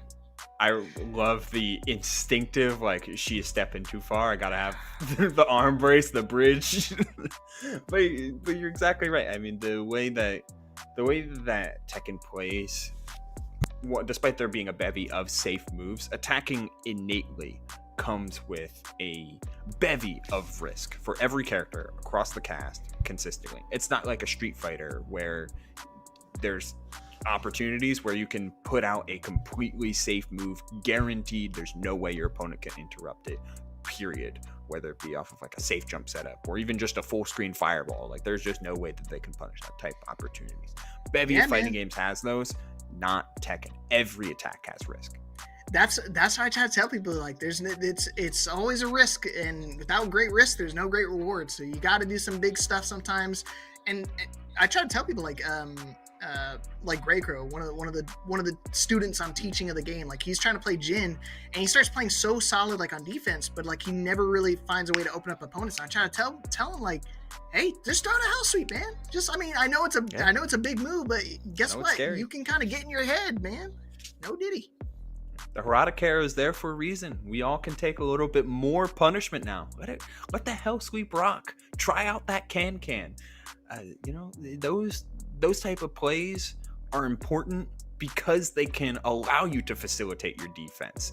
Being willing to let the big swings rip can mean your opponent does like dash up block. And if your opponent does dash up block, that means you get to take your turn back in a premature type of fashion instead of always playing frame tight. It's a matter of give and take that you're always playing in a game of Tekken. And it's a tough game to play. It's definitely a tug of war battle for sure. But it's not a tug of war? Getting these Matcherino codes claimed. Yeah, you got it, man. Explanation Point Matcherino, get you guys codes claimed. Again, you can log in with your YouTube, your Facebook, your Google, line, whatever that is. Supercell ID if you got it. Make sure you guys get that done for me, please. Otherwise, the cat is going to go in the crate. Don't want her to go in the crate. Oh, not like that. Armor Kitty going to put in timeout. Come here, baby. She's a chatty catty. Yeah, she loves. If I don't give her enough attention, she'll start crying. It's funny. Every cat I've had around my life. I don't own a cat right now, unfortunately, but my parents have owned cats and things like that. They are always the most quiet kitties, but they're like judgmental and silent. They'll just look at you and you'll know what they want, but they never audibly say anything.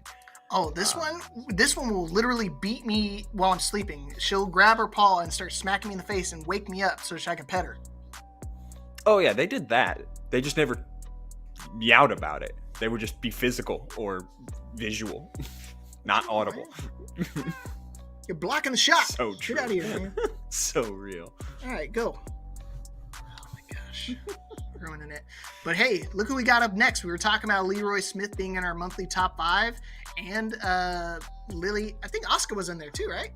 Yeah, it was Hwarang, Lily, Asuka, Leroy, Steve. So either way, we're going to keep adding to that monthly top 5 list. So it's one of those things I'm excited to see some more action. I'm so excited to see some more. I'm not holding back. Get ready for the next battle. And the Asuka as well, from Zatch's side. Pulse Zatch. One of my teammates out here, the Pookie man himself, come to strike again at your hearts. Got to max out that luck stat one way or another. Let's go. Round 1. These are two characters that are difficult. not that hard. Apparently, he just does delay hop kick. I'm shook. Train of thought gone. Mentality shattered.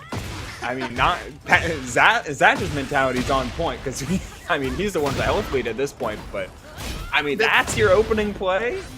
Honestly, I don't think DW meant to do that either because honestly, he didn't even convert the combo, so I think he was shook more than you were, believe it or not. So either way, in the lead right now, in the driver's seats.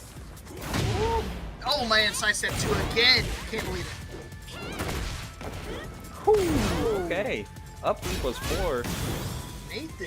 Nathan 1-2 Pizunch. Parry. Let's go. Dropping 30 smackaroons, $30 in the matcherino. Uh-oh. The health reduction. That's it. He's dead. Yeah, certainly the game ended. Thank you so much to Nathan for the $30, and as a reward, Zatch finishing off the round with the Rage Art. The cutscene completes, and round 2 here at the new Mishima Dojo. Kick it off. Ooh, messed up the combo again. Definitely Can't could be be out of nerves. You know, top 8 is right around the corner. This is another top 8 winners qualifier match. So, inner strength. Give it to him. Run up, stagger 1+2, and gets the Nami no Gusto ready. Oh, he's gonna go for the low counter. You go ahead and try to press. I dare you. Bow. Again. I'm not holding back. Oh my gosh, you're not holding back, DW. You should be. She's not either. That was a run-up lariat, effectively. Ouch. While running 1+2, bro. Hits like a truck. Nice. So, semi-optimal conversion. It was a good string, but you would like to see a full launch there. Slow. Stagger. At least you get your... This is the way you can play, so you can make sure you get your counter hits confirmed. Nice parry. No, he's ready to block him and not launch punishable with the parry. The Zabaki. He got it. That's a super common setup. You gotta be careful with the down forward 2. Oscar's down forward 2 is safe. So you try to go for a punch and you will get Zabaki and launch right away. Food smash, not enough. A pixel in a dream. The get up kick's gonna whiff. It's a setup 2. Don't do it. It's a trap. Asuka is one of the characters that I feel like got lost in the design space. No shame to anyone playing her, but this character feels like she doesn't have an obvious weakness. This is some crazy damage, though. I'm not holding back.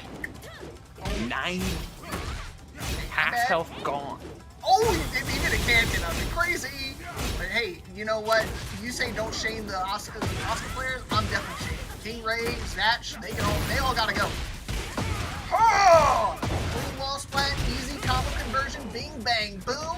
DW finally on the board here. Gotta do more rounds like that if he wants to try to bring this back. Zatch already took that first game, looking solid. DW trying to retaliate though. Dang, just inner string twice? Oh no! Not like this. Okay. That is guaranteed. Block the down 1+2. You find a full launch out of it. 71 found a wall. Plus frame. Ooh. Oh, he's ready. Nice duck on the ground.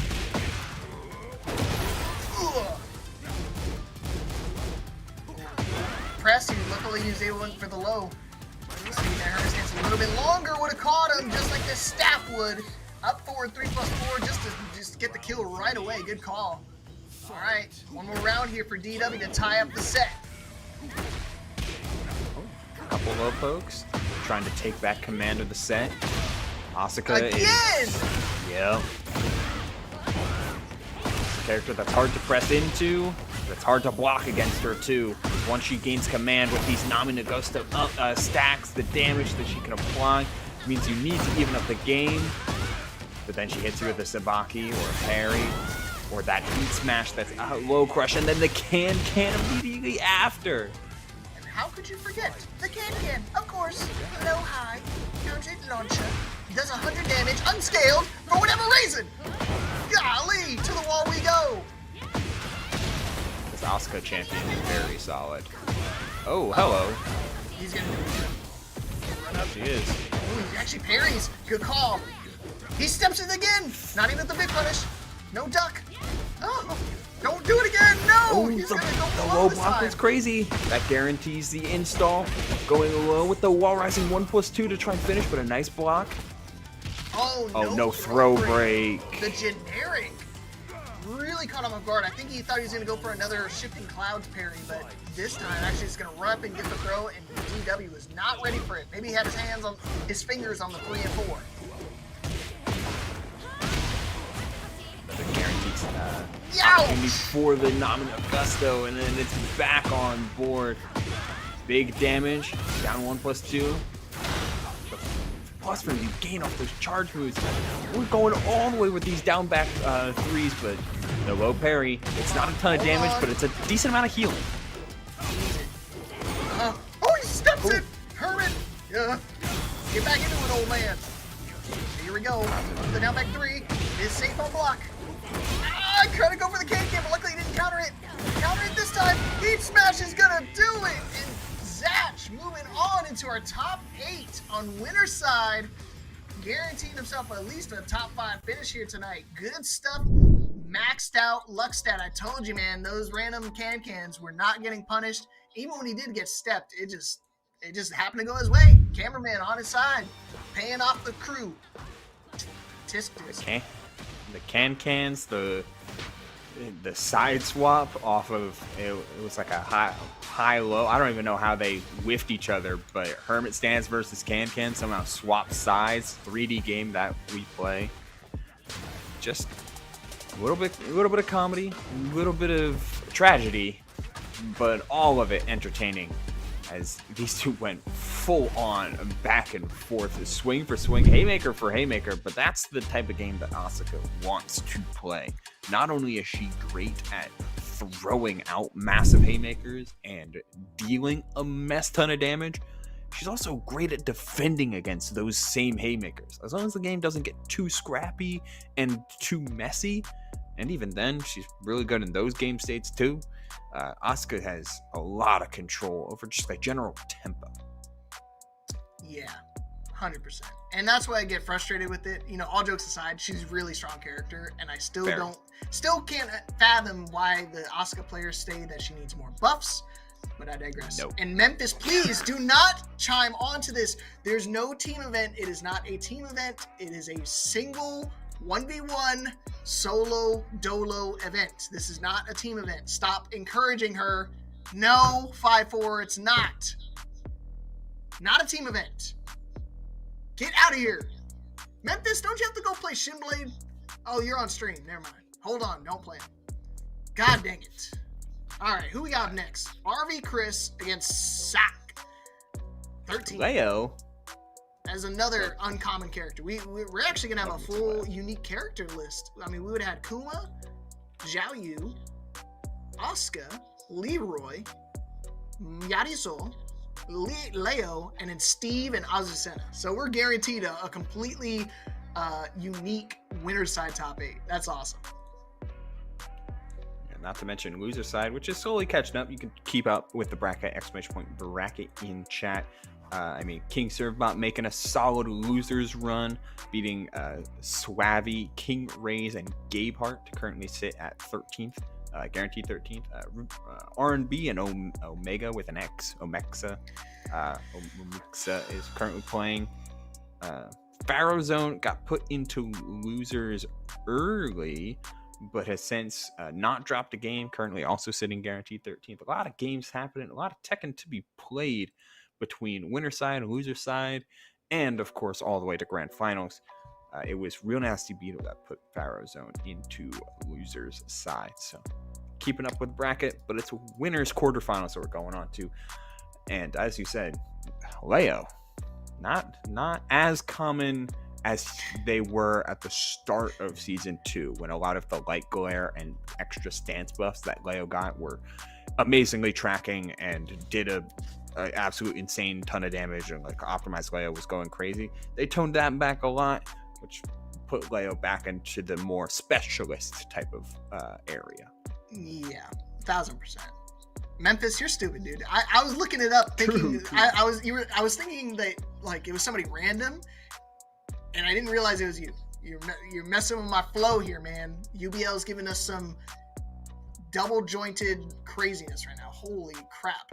You actually got no arms, bro. Yeah, they're gone. Oh my gosh. I'm sure there's a... Never mind. I'm not going to get sent to Shadow Realm today, UBL. I'm not. Yeah? I'm You going to run that by me? I am Mr. Clean Frog today. Mr. Balls? Mr. No Holy hair? Frog. No, I have plenty of hair. I'm just wearing. Look, I'll take off my hat right now. Oh, dang it, man! I took off my hat right when the camera flipped. Unfortunate. All right, we're going straight to match. Camouflage. Let's go. RB Chris Yadiso still underwater. I really struggled reading his name. What is that Leo's name here, UBL? Oh, man. Yeah, Wagyan? No, 52 Wagyan? Yeah, but what that first part? We'll talk about it a little bit. I don't know if this, like... Is it the Tekken servers, or is this just you, Stars? Are you trying to send more of your combos to mid-tournament? Slow motion beatdown. Yeah, that jiggle is crazy. There's a little bit of game in your lag. Thank you, the king. Cheers. That's awesome, actually. I'm stealing that one. She's a Soul Calibur player? She could be. I think she'd be an awesome Soul Calibur player. And guess what? She's a Tekken original, so she could come into Soul Calibur. Just like Yoshimitsu. They simply will just make another Soul Calibur, true. She's probably the weakest DLC? Nah. She seems alright. Who cares? Everyone in this game's crazy. Dang. Oh, down 2. Nothing's crazier than my down forward 2 from out of nowhere.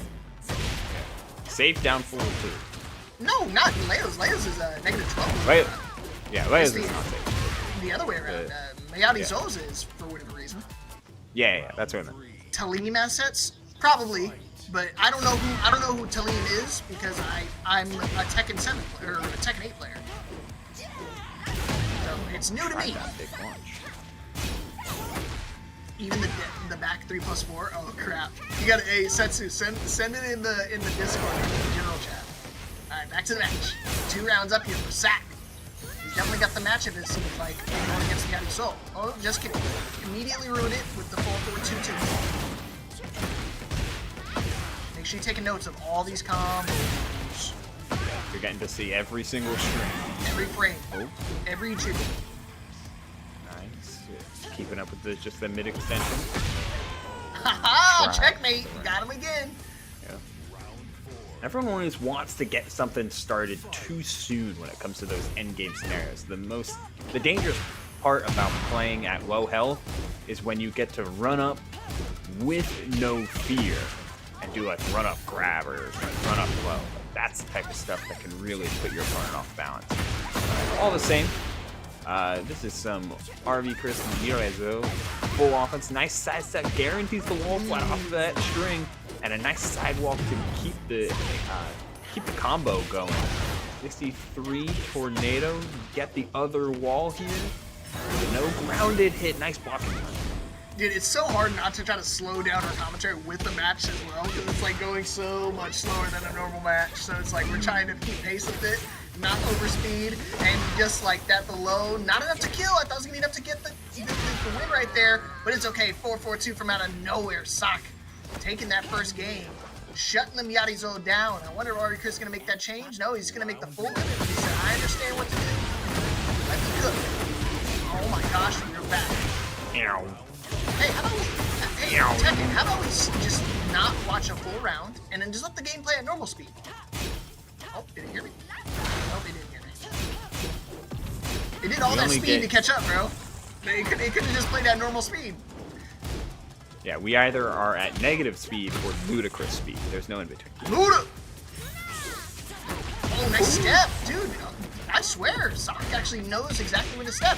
And that's the one thing I will say. Yadizo, I mean, he's really strong, really fun to play, very linear.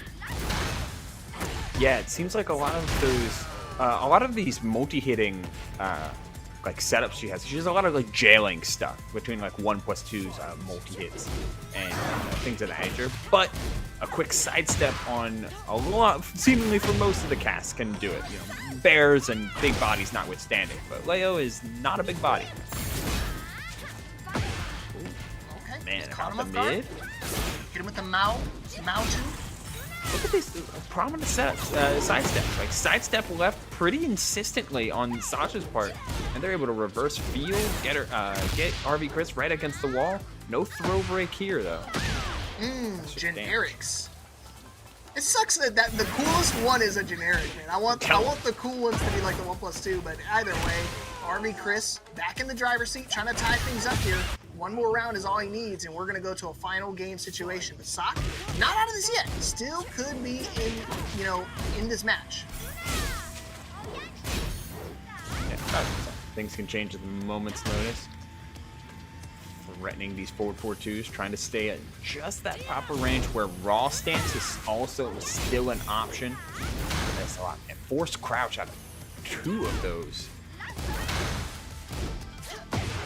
Oh, got him. I don't want if it's a counter hit. Yeah, get the full launch, finds the pickup. It's gonna get you all the way to the wall at that. You prioritize. Okay, we take the heat burst. Ow! So that way to gain lightning glare. Yeah, he gets the lightning glare, and he did the blue spark, so you know he's doing it legit. One more round here is all he needs. Going for the tracking, and he interrupts again, dude. So ballsy to go for the interrupt right there.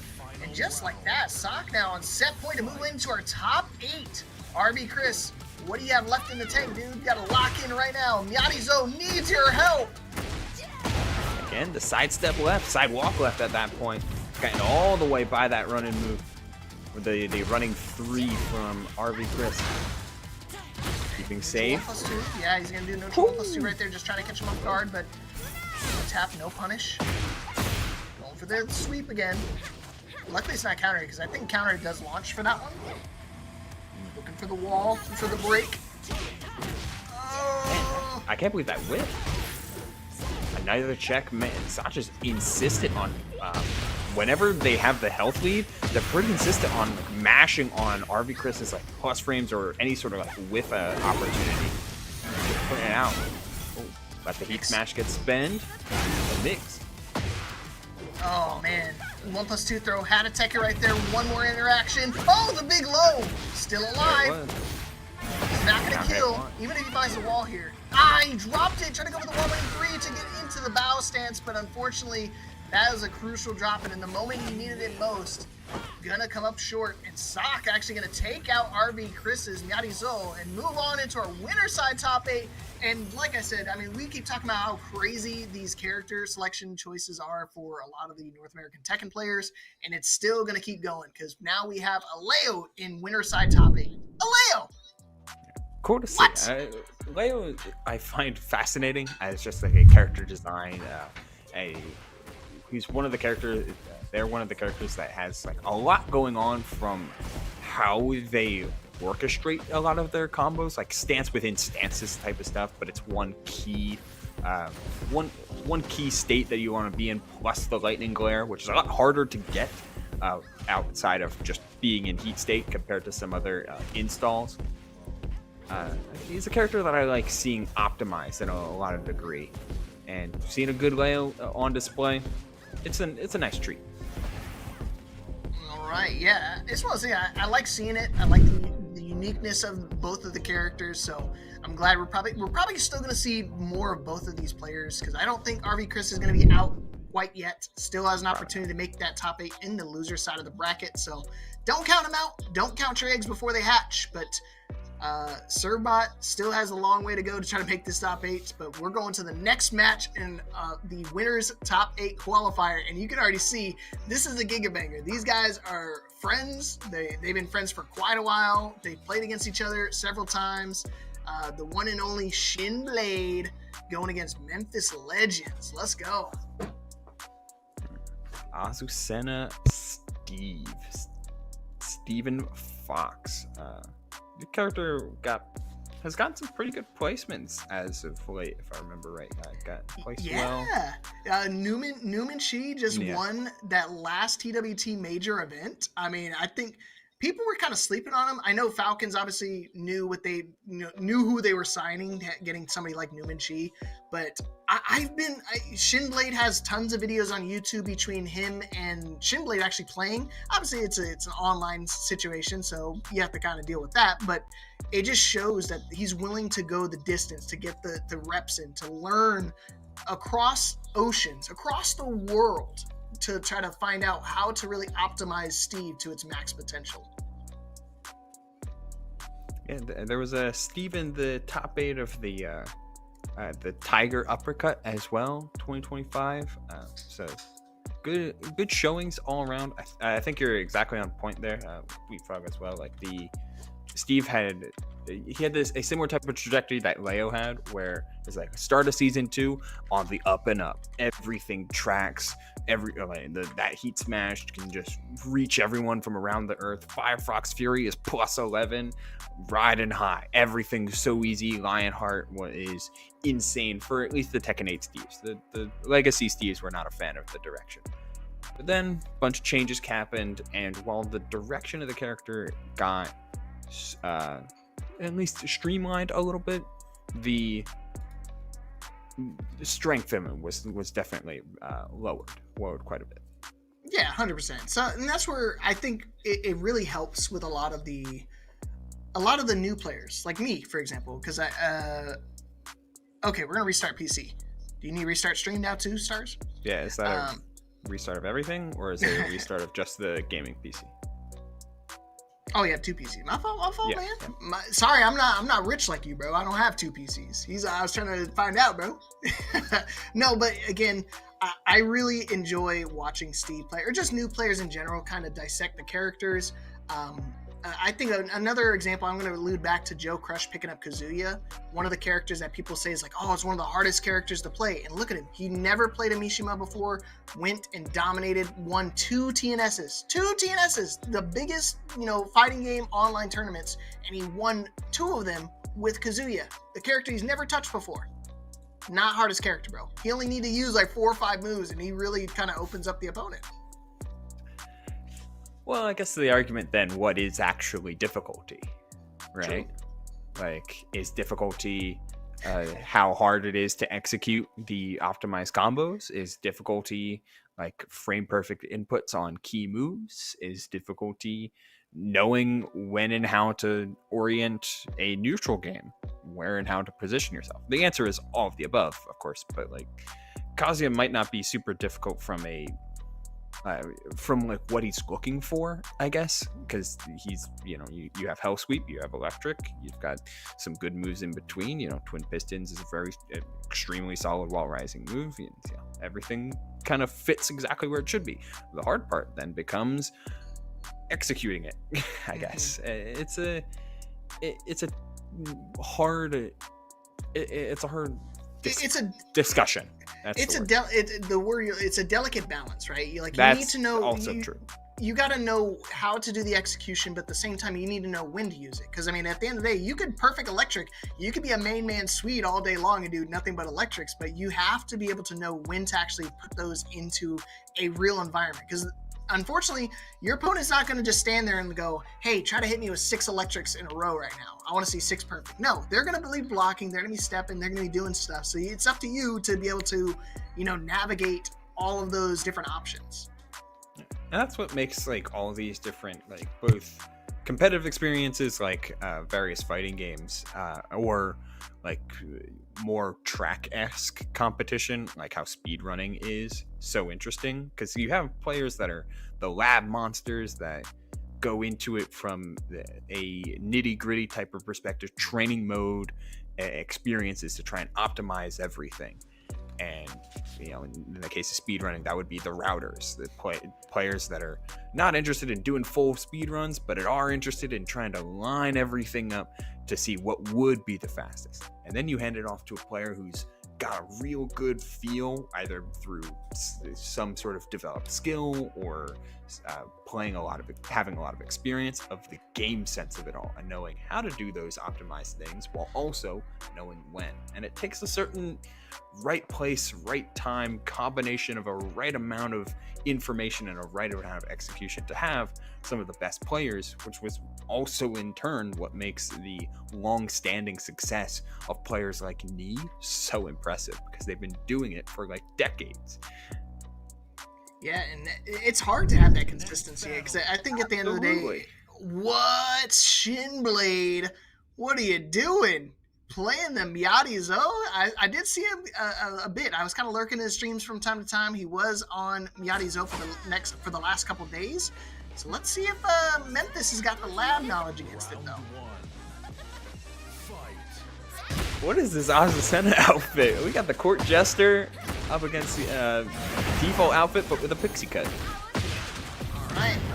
Clean wall splat, clean combo. So Shinblade definitely knows how to play the Miyagi. He's not just picking it as a one-off situation.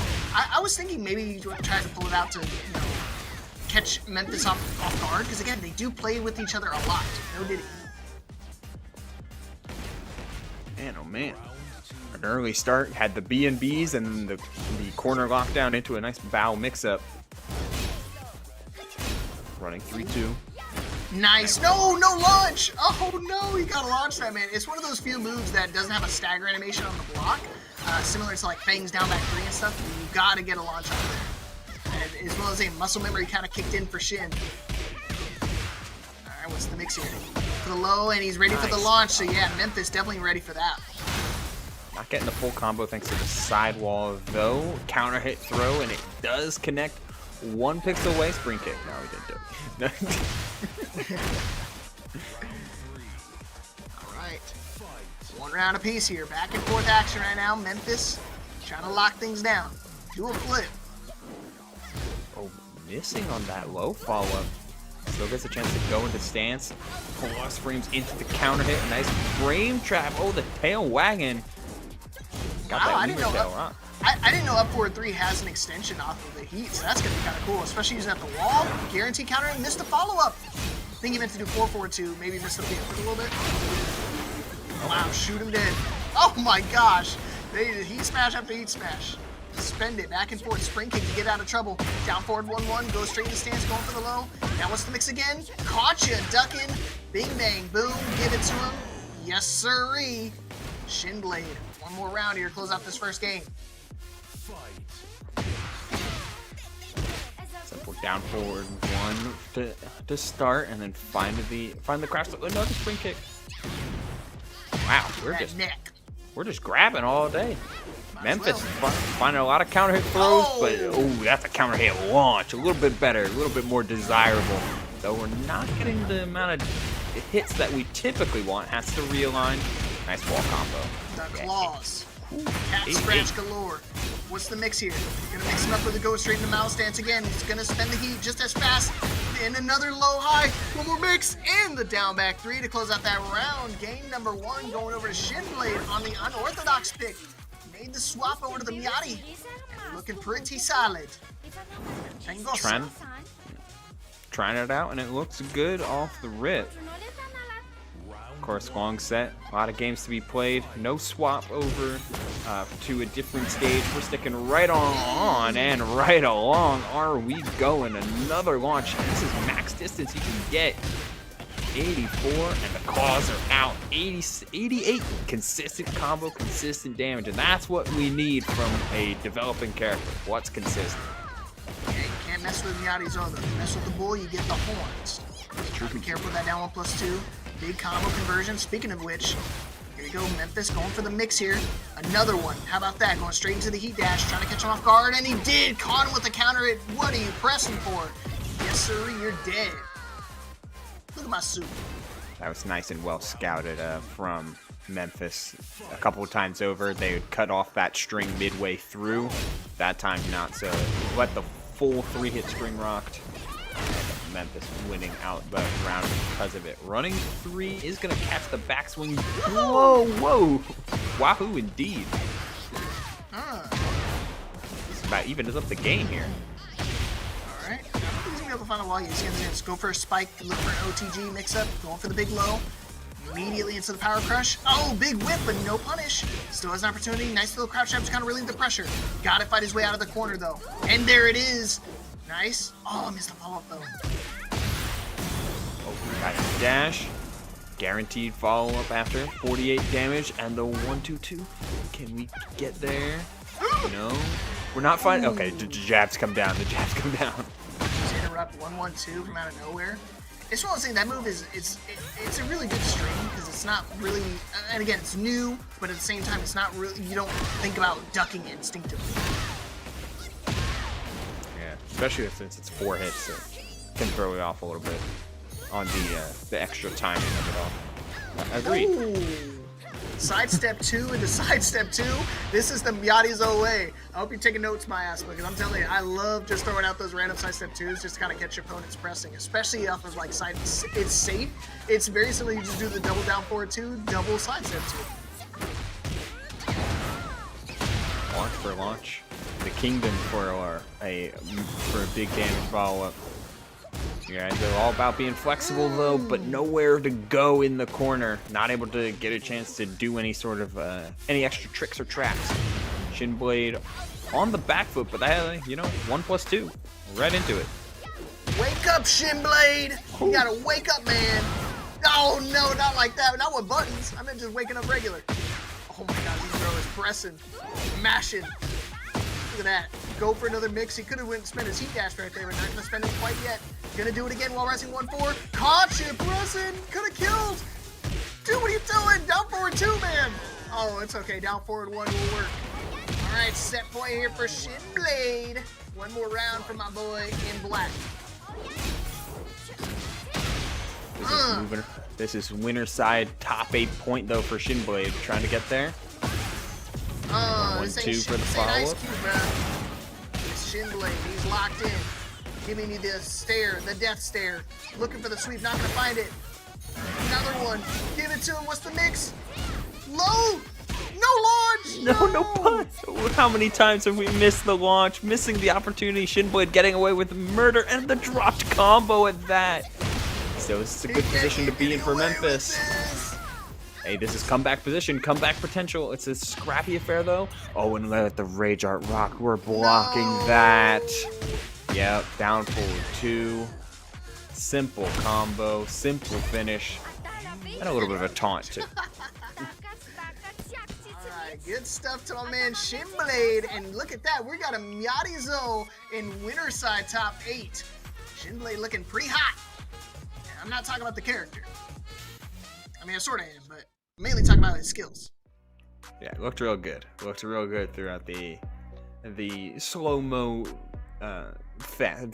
battle that we saw going on. But that is our winner side top 8. Selected and situated. Sly Tiger, Zatch, Zoc, and Shinblade. Making it all the way. Yeah, we'll probably see it in the graphic here in a moment. But again, it's one of those things like the very rudimental stuff done with Miyadi, and he's looking really solid with it. It's weird because he's such a good Steve player. I'm gonna glaze him up a little bit. No pause. He's really good with Steve, so to see him make the change over to Miyadi and look so solid with it and make it into a top 8, that's no easy feat. It's not just not like, he's just cruising on by. He had to beat some tough opponents to get here, and Memphis, another one of those tough opponents that he's able to dispose of and showing off who is the real queen in this matchup. But man, what a stack top 8.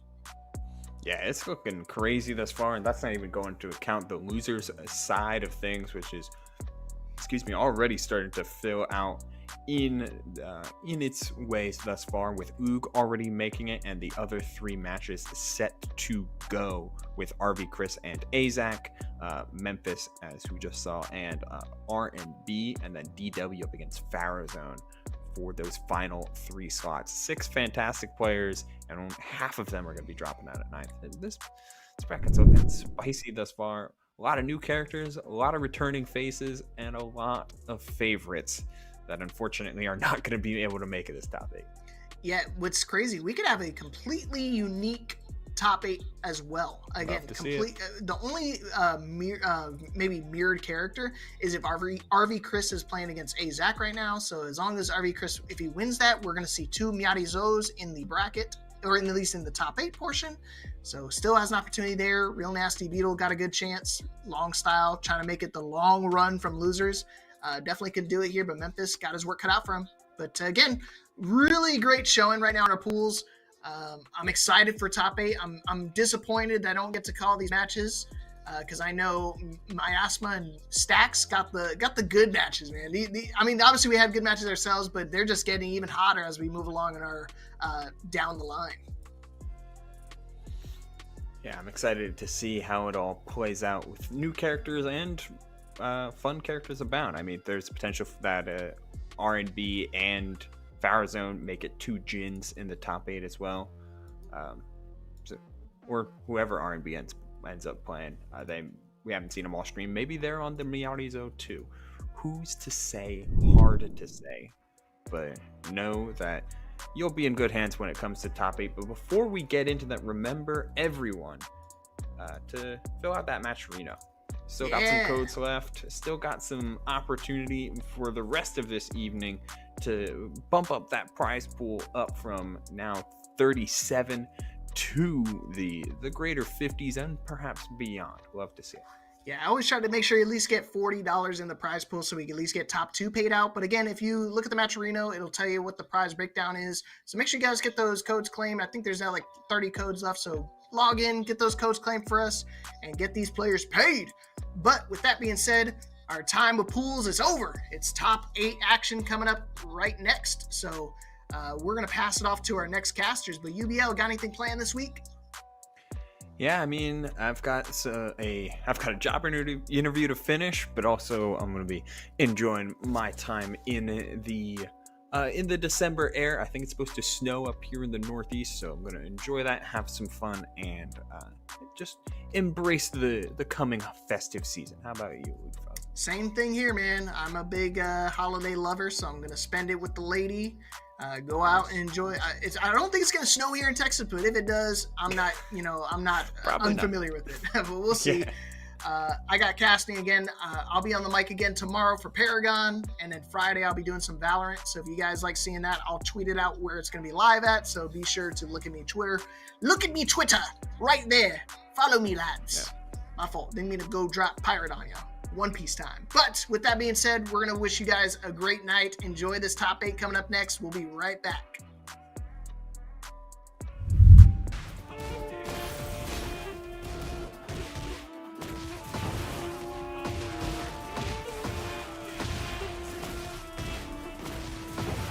I love when the good news coming in on a day-to-day. Already know what's handing out. Gotta shake the egg. Big moves, big stepper in the right direction. The trick continues. Every double use a psychedelic.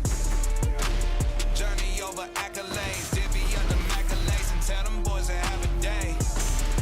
Give and take, and I love it give. Give and take, and I love to see the bros hitting milestones. Gone, get your shine on. Better than an iPhone. Screen anybody trying to take a piece of pie home. Try a song, shape a sticker, drop them like a pine cone. Conversations about the goals and the gold that I'm sitting on. All I hear is low balling digits if I listen to them. No need to counter if it's disrespect. Swim with sharks on how to find my way out fishing nets. Yeah, I see the light at the end of the juice. Got me swinging for the fans. Always look the light through a different lens. Sevens every time I put that lever. I love when the good news coming in on a day-to-day. Already know what's handing out. Gotta shake the egg. Big moves, big stepper in the right direction. The trick continues. Every double use a psychedelic. Journey over accolades. Divvy up the accolades and tell them boys to have a day. Give and take, and I love to give. Give and take, and I love to.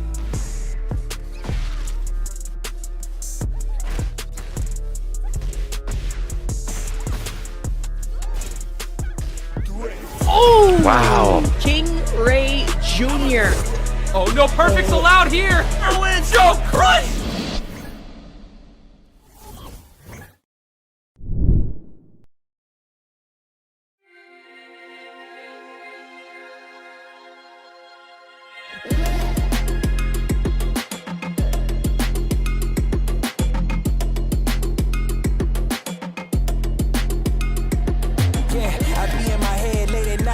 contemplating all of my goals. Look, will I fold or will I chase them? I got adversity, two options. I can handle it purposefully or I can let it murder me. But sign up for war, point out the target, show me the giants. Hold your applause, just getting started, sending the lions. Ambition ain't for the weak, I see it before I speak. Ready and willing, is you ready for me?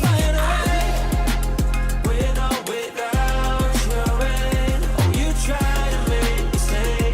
Now there's nothing you can say, 'cause I'll find a way.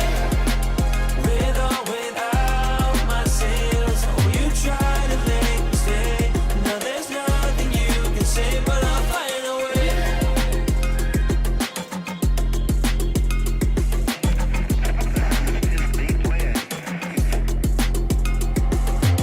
Now I ain't looking for handouts, I'm looking to stand out. Got the vision coming, watch how it pans out. I've been writing my plans down, trying to stay focused, put out the notice. Who the GOAT is, me hands down, yeah. No time for arguments, I cut out the politics, no. It's all my competence, I could cause your apocalypse. Ambition, it ain't for the weak, get it even when I sleep. Ready and willing, what you ready to say? But I'll find a way. With or without your end. Oh, you try to make me stay. Now there's nothing you can say, 'cause I'll find a way. With or without my sins. Oh, you try to make me stay. Now there's nothing you can say, but I'll find a way. Ambition ain't for the weak, I see it before I speak. Ready and willing, is you ready for me? Oh, you try to make me stay. Now there's nothing you can say, 'cause I'll find a way. With or without my sins. Oh, you try to make me stay. Now there's nothing you can say, but I'll find a way.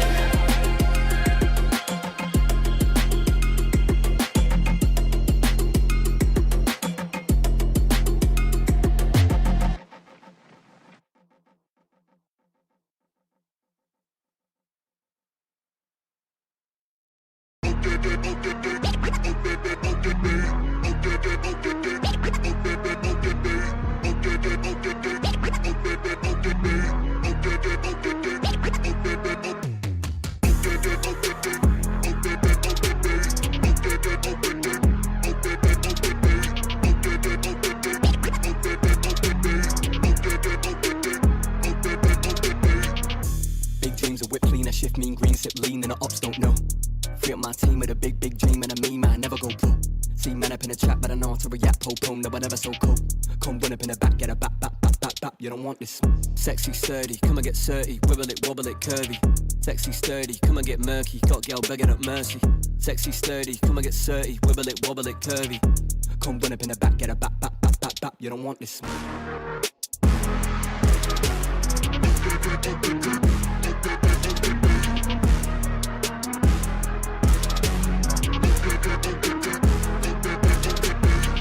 I'm loving them dick and them juicy. Airless, Chris Akabusi. Got 5 links like Tyrone.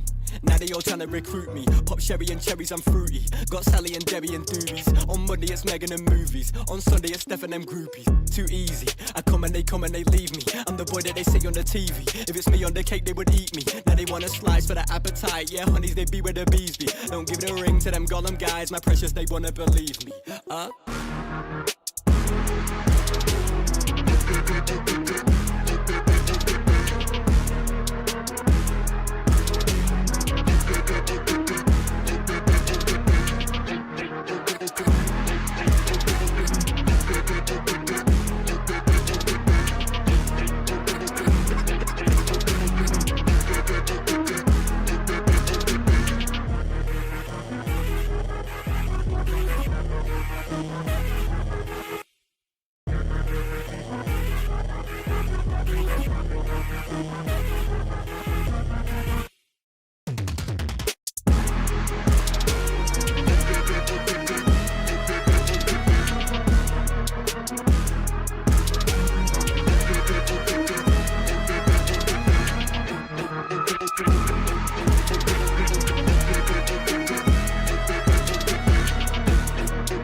butterfly swing, yeah. I style bling bling, yeah. Pop on knockoffs, that is not us. I get money, so I'm living like a rock star. Got that glass skin and my body looking proper. I'm so wavy, baby, I'm a traffic stopper. Bitch, I got my mojo back, almost forgot that was a bad bitch. Looked in the mirror, oh my god, I'm a bad bitch. Give me what I want, ooh yeah, I'm a savage. No, that's right, XYZ, I'ma have it. You know that's right. Hold up, wait a minute, here I go now. Hold up, wait a minute, here I go, wow. It's all over before you finish when I show out. Got them staring at me when I pull out, roll out. Yeah, hold up, wait a minute, yeah. Hold up, wait a minute, yeah. Hold up, wait a minute. When you see me coming through, wait a minute, hold up, wait, yeah. Hold up, wait a minute, I see me coming through, yeah. Wait a minute, yeah. Hold up, wait a minute. Bitch, I'm feeling brand new, cause I'm big business. I hate what they think about me, I don't care though. Too busy getting money, getting pesos. Big business, bitch, I'm stacking up my Legos. If you ain't up on my level, then just say so. I'ma paint the town every color of the rainbow. She thought she could do it like me, but she can't though. Still a bad bitch in designer or in plain clothes. They love my husky ass voice, so they wanna throw me bankroll. Hold up, wait a minute, yeah. Hold up, wait a minute, yeah. Hold up, wait a minute. When you see me coming through, wait a minute. Hold up, wait, yeah. Hold up, wait a minute. I see me coming through, yeah. Wait a minute, yeah. Hold up, wait a minute. Bitch, I'm feeling brand new, cause I'm big business. I don't feel right unless the odds against me. Back against the wall with my strength. Yeah, I can't let it break. Everything I've been through, it made me better. Ooh, a little hate, it just made me better. Yeah, been through everything, it just made me better. Yeah, I can't waste the pain, it just made me better. Yeah, working every day, it just made me better. 1, 2, check, a 1, 2. I'm going in, is that an L? W is still a win. Got it off the muscle. All I know is hustle. All I know is making something out of nothing. What you think they see it? I had to hop in the kitchen. I'm really on fire. You know, ignited. Yeah. I know some people don't like it. I'm moving with flavor. They probably a bite it. Yeah. Trendsetter, being better. I can't take the credit. Yeah, I wait. Yeah. Been on fire, boy. That's flambe. Only time you see my head down is when I'm praying. When my back is turned on, only time they wanna see it. Water on me, floor is cold as ice. I'm finna trade, yeah. And serve it to the people, they need hope. There's no delay. Unless the odds against me. Back against the wall, my strength be. Yeah, I can't let it break. Everything I've been through, it made me better. Ooh, a little hate, it just made me better. Yeah, been through everything, it just made me better. Yeah, I can't waste the pain, it just made me better. Yeah, working every day, it just made me better. Hold up, what they finna say? Tell it to your mammy, it don't matter, I ain't listening anyway. They just mad to see decide to drop, they look like ocean spray. You can get it too if you just work more than you talk today. This what happen when you take your pain and make it motivation. It ain't gonna be easy trying to be a legend, it's the payment. You need execution, not excuses, dog, you gotta face it. They don't want the truth, but if you quit, you don't deserve to make it. What you think they giving greatness out? Now you gotta take it. They don't know the hustle, they confused when they look at you. Till you hit your goals, they all shy, they think you Pikachu. Put your mind to it, you can do it, yeah, and I'm a proof. Unless the odds against me. Back against the wall, my strength be. Yeah, I can't let it break. Everything I've been through, it made me better. Ooh, a little hate, it just made me better. Yeah, been through everything, it just made me better. Yeah, I can't waste the pain, it just made me better. Yeah, working every day, it just made me better.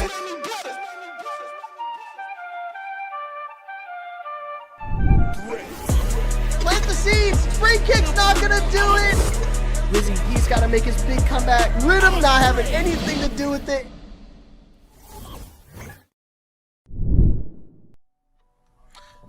What's up, Breakout Nation's one and only UE Stacks, and I'm in the building with Maya. How you doing today? I'm doing wonderful, and it is amazing. Miari is dropped, and she is everything and more. I mean, come on, just pull back the curtain. Technical difficulties aside, we're glad you're here with us, but we were all just in the VC playing Miari the whole time. I swear to God. We learning combos and different routes for this character. It's been nothing but fun since she came out, and we already see that a lot of people picked her up for tournament today, so I can't wait to just go through all the moves and see what combos I can take from some of these pro players that already been putting a lot of hours into her. Yeah, and kind of what Ubel was saying before we went to break, and the other styles that we saw. I looked at Ulsan and DF playing already, and Lowhigh playing, and they're playing jab control, 1-1 hit confirming the 2 mix up, and looking for duck strings out of 4, and like it's a lot of like small pokes, just like you'd expect. And then you come here, and everyone is jumping on the pole and swinging for their life. But let's take a look at the bracket. Oh, right now in top 8, we see Sly Tiger versus Zatch as the first match for winner side, and then the next match is Satch 13 versus Shinblade. Oh, that's gonna be wicked. I believe both of those characters. Seeing 2 characters like Leo and now Miari come into play, 2 skinnier characters. I think that's gonna be cool to see. Oog the Legend versus DW. I haven't seen those names in a while. I know Oog the Legend is a bear player. DW a different breed down there. I can't wait to see how well he plays. And then rounding out the loser side is going to be RV Chris versus Real Nasty Beetle. The Clive versus, actually I think RV Chris has been using Miari versus probably the Jit. I don't know if Real Nasty Beetle jumped on the Miari chain yet or whatnot. Yeah, all these matches are sure to be good, and we've already had some big highlights already jumping at it, but like I'm glad because when AK came out, I saw a lot of AKs in bracket, and I'm glad that people are week 1 shooting the Miari. Whether you're just trying to win with fundies or you're genuinely committed to this character, we have to respect it. But like, this is RV Chris's MO. He just picks the current DLC and masters it, and I just the results are in the proof. I mean, you gotta see he's back up in top 8 playing a whole different character, whatnot, and it's just like I can't imagine what crazy difference we're gonna see in Miari players and whatnot. Because I'm assuming we're probably gonna see like 3 or 4, probably just in this top 8 alone, and it's just gonna be.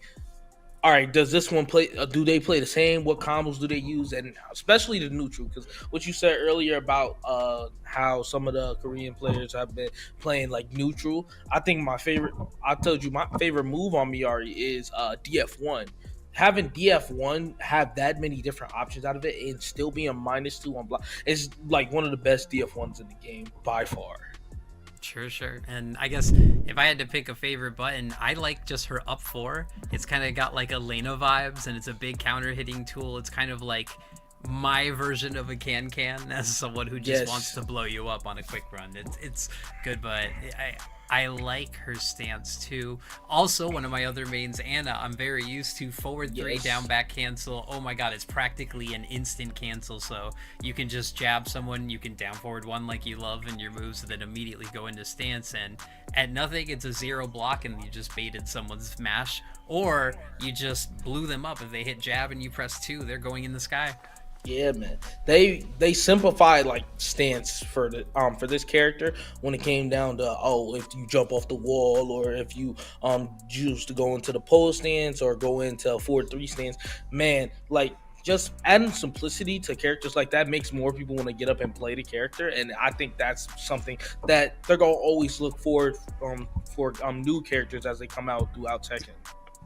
Yeah, I love the style, and I love everything we've added. That stage, extra long. I love the design of it, and again, we go through a lot. And if you are here on a Wednesday, week 75 here at Breakout, you're a real one. You care about Tekken, so it's nice to say we've been through a lot. We went from season 1 question marks to season 2 question marks, and honestly, I'll say it. You can quote it, you can clip it, like.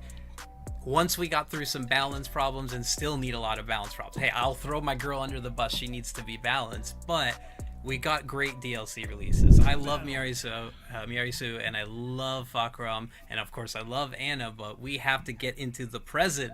Long-time fighters here at Tekken, and of course Sly Tiger making the 2nd appearance. Uwe, how are we kicking off this week? Man, we started off strong. Getting Zhao Yu versus Asuka, man. This is gonna be very vicious.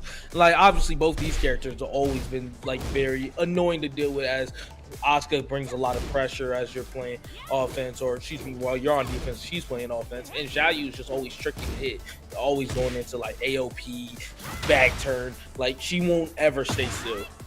Oh, it was a tooth fairy fun zone, and you know what? Yeah, this is what Tricky and my VF friends say Tekken looks like to them, so you know it's an accurate representation.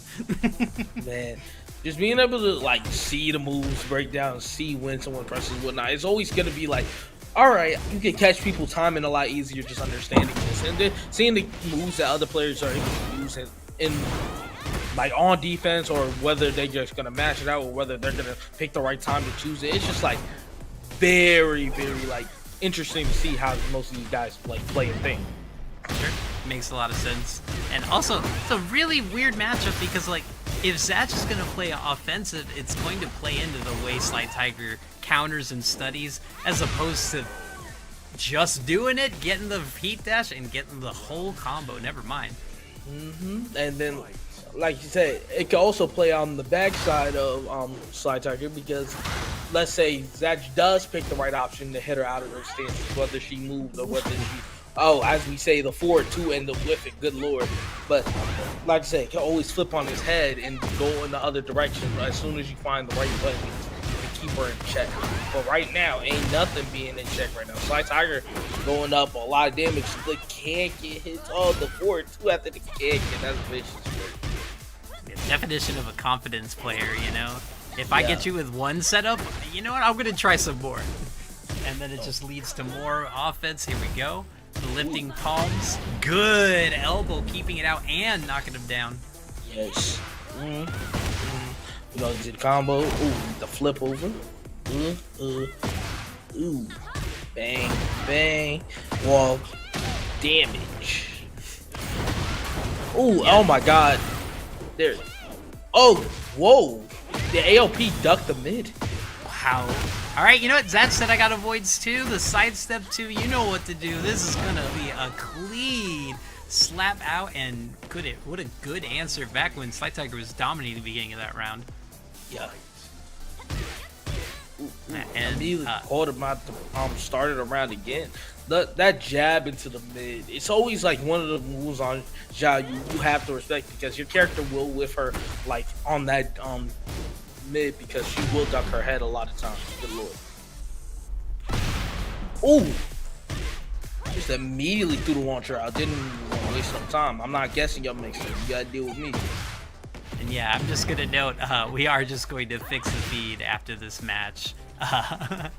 This is never blame this on the connection. This is just our feed has an issue on one of the PCs, and now we're gonna run with a heat smash and climb that mountain. I like it. This is like learning how to commentate. You could like slow down the action, because there's so many interactions in Tekken. This is like, you think you want to explain anything? Good luck. That's why you have to appreciate the greats, you know?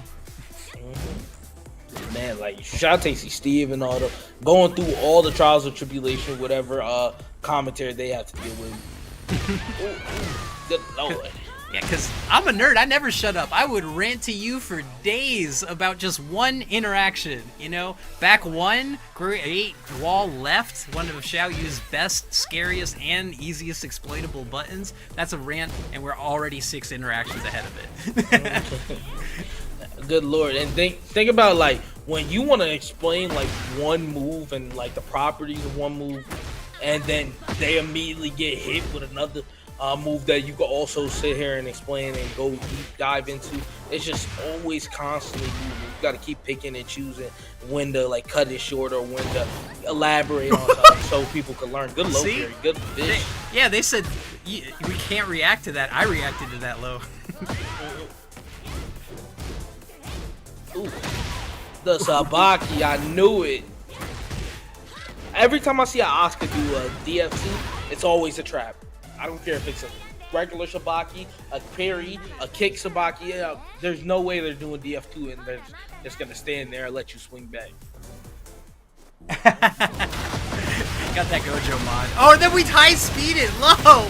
Yo, so this is Dragon Super Ball Z. Tekken. This absolutely unlimited hits the slime, gets Knuckwave, good defense, sidestep, running with it. Oh my god, Satch is just running over with Good lord. And we back, we better now. Ooh, the DF2. Alright, we got a match. Bang, bang. Bang, bang, bang, bang. Full combo damage. 443 doesn't hit. Check the lows. Ooh, try to hit that down back 1-2 again. We're not playing none of that. Ooh. Caught him ducking. You gotta check the plus frame. Good down one. Doesn't matter. Sidestep 2 hits, and that should be the game. Good lord. Yeah, that's just been patient perfectly until exactly every single time that sidestep 2 was gonna not only hit, but counter hit, confirm, heat, dash, and you know the rest. And just like that, Zatch takes the set 2-0 over Sly Tiger. Like I said, it played into Sly Tiger's game. You know, you want to go into AOP, try to get Zatch to miss or whatnot, but when you have to deal with the scramble drill and some of the moves are catching you, man, Zatch is a monster to try to deal with. Yeah, 100%. And it's a matchup I don't think, like, I see a lot from folks who, you know, run a lot in ranks. So unless you're playing the best, you know, you're not going to get into that matchup too much. Man, who you telling? Like, I need you to say that again, because I've been... No BS. I played a session of Tekken, and I'm fighting as Fang. So nobody likes fighting Fang. Really? No. I was one and done 20 times in one session while playing Fang. It was the most annoying experience of my life. I'm talking about I would beat somebody, they would leave, they would beat me and leave because it was a close game. Or the best one yet is, God forbid, you were streaming, I went to your stream and listened to why you had one and done me. And I was thinking, I would give myself the benefit of doubt. Oh, probably the connection wasn't good and he one and done me and whatnot. I literally heard someone on stream go like, I'm not fighting him, he's sweating too much. Yeah, I was watching Fear of Silence streaming last week, and he straight up said it, and a different player I was watching on stream also said it, but straight up Fear of Silence said, everybody needs to play Fang. Just everybody needs to play Fang. And that's not that you need to main him or you need to anything. Everyone just needs to experience what it's like to pilot that character. And like those words really stick because I'm like, what does he have that's really different from folks? He is Daddy's favorite, Harada's favorite character and everything, but I was just like really trying to think, and my quick answers were Kenpo, back stance, and like his movement options and his killer, but like really his design since 5, like some legendary stuff like back 1 of course, and you know just his 3 button is a monster. Like he's everybody needs to play Fang. Shoulder, understanding like that's a good Kazuya balance of risk reward of having that shoulder, but you know that it's your ass if you miss. I swear. And you gotta think about it like this. When you play Fang, you're so confident in neutral because your neutral moves are really good. But he'll also have you get the reality check. You may have these good neutral moves, but if you try to autopilot some of these neutral moves, you can be stepped and you can be killed for whatever neutral move you do. So you have to be willing to be able to play mix up, play like very heavy and very different terms of types of Fang. Me, I'm the parry Fang, but you don't see people parry as much as me on Fang. But so everybody should parry as much as me on Fang, especially with the 3+4. Oh my god, that's my favorite parry. Absolutely. And we get to the match of Sachi and Shinblade. Shinblade rocking the Miyarisu, so I'm really happy to see it. Yes. Little Mimi back on the track. Oh, what a block, but he ends up only going for the 4-1+2. Could have definitely sent her to the sky and probably ended this round properly. Ooh, back turn, and that gets the tailspin because of the heat. Oh my goodness. Yeah, didn't need the confirm, just down back 2, ripped it immediately, got the carry. Oh, I feel like Leo's one of the few characters that could probably get something to the wall if they used all their resources. Yeah, for sure. You just gotta keep doing what? Forward 4, hit sustain, forward 4, forward 4. Oh, K&K cancels? Yep. And especially that quarter circle forward 2-1, man. Read the low twice, but just got up a little too quick. Good tech. Yeah, and also one of my favorite moves on Miari also is back four. Like you said in the practice range, good right side sidestepping, and I believe like right now for most of what I've labbed, like the right side is where you want to step Miari. Right, and good back one. It just read the timing, and Sachi is definitely nowhere of this matchup. You saw two different ducks on the down forward 1-1, just getting caught on timing there. Yes. But right now we gonna see Leo in the air a little bit. The 4-4 string get ducked. Duck the 4-4-4. Man. Just DF1s. I'm telling you, we get change the game up real quick. DF1, DF1, DF1. There's some confidence right now. Sachi got it. Rent down. But he dropped the combo. Whips. And the counter hits just like that. Satch wins the first game. Beat him down. Kenfo, what you gonna do next? You gonna stay on the Miari or you gonna switch it up?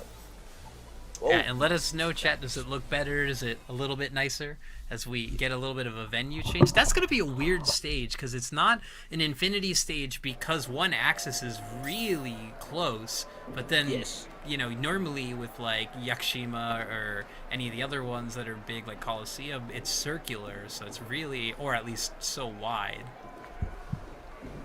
Good Lord.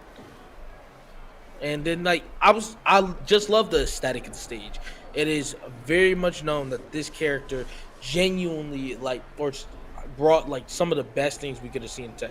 Obviously, her aesthetic is really cool, her power-ups and whatnot. But bringing this stage in Madagascar, them going out their way to get a good like actual feel for what Madagascar is, and then replicate it in game is something I love that Tekken does compared to any other like fighting game. Like the details they go into it is just different, bro.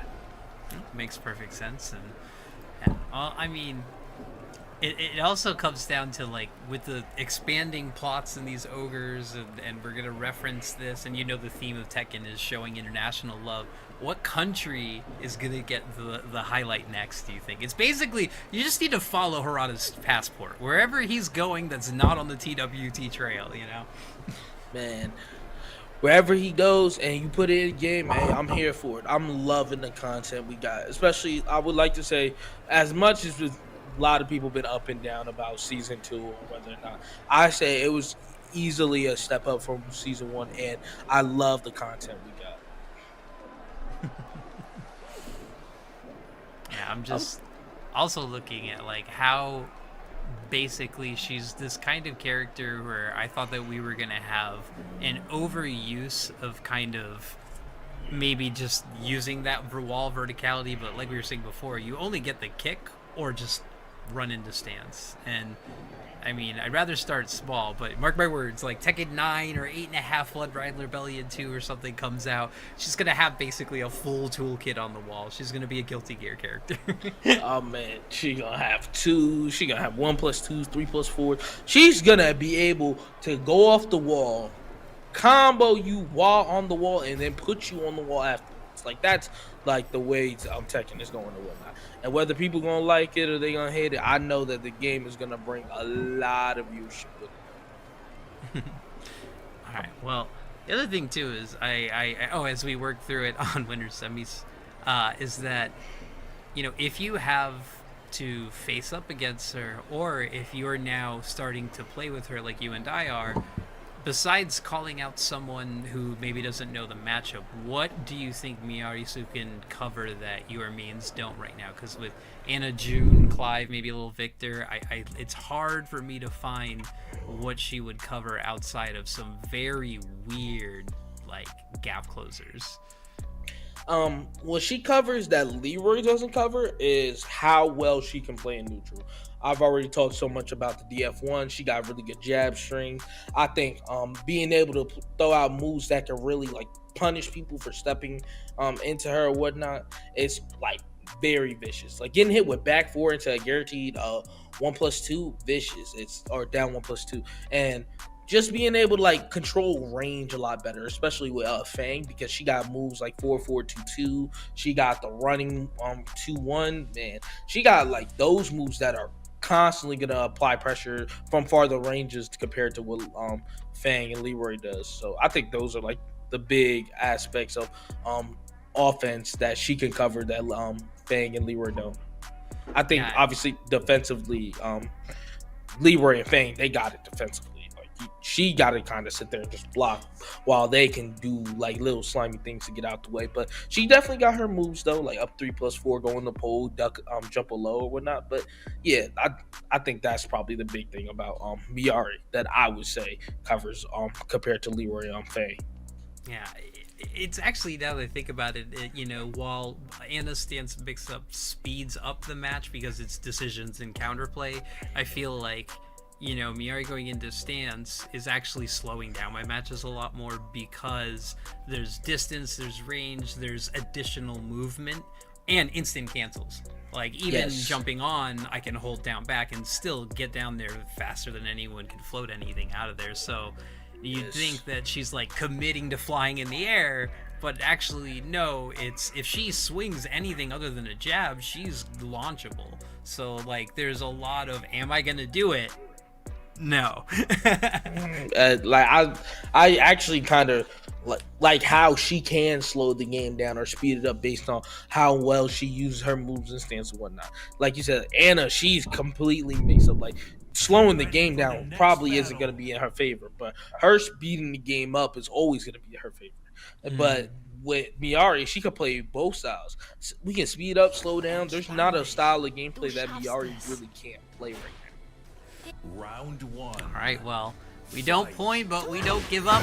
We're with a float to start on the 2-2. Okay, putting that one in the book. Good lord.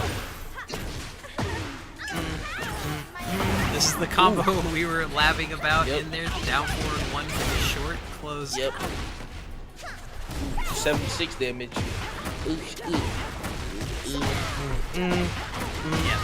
So I just got the break stunts the on wall. points.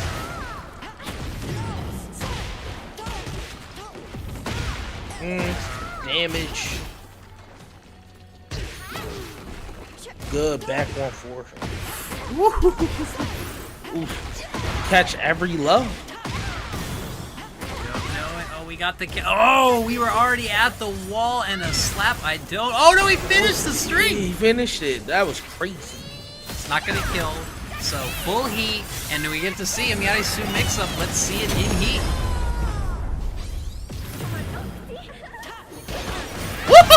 Up or 3. All right.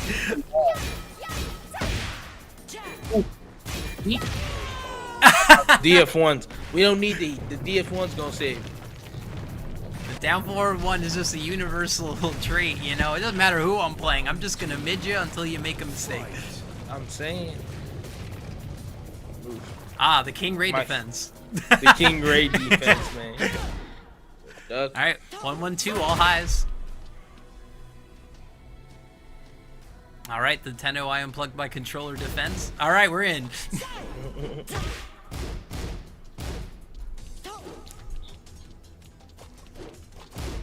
Trying to read timing now. Ooh, what a side step. Good adjustment. The 3-2-3 carry, the fake scourge. Ooh, got stuff all the way around. I think it was counter hit, but it was so back turn you can't get the counter hit launcher, which is very weird. I would hope that could get like fixed with like, if we don't get the counter hit launcher, we can get at least a knockdown to carry to damage on counter hit. Yeah, that was a wonky round. Then it just turned into shit just going, I'm gonna guess the timing 100% of the time. Good micro movements, the adjustments, and the micro dashes on Sachi have been on point. The ducks. Ooh. The low key smash coming out of Leo.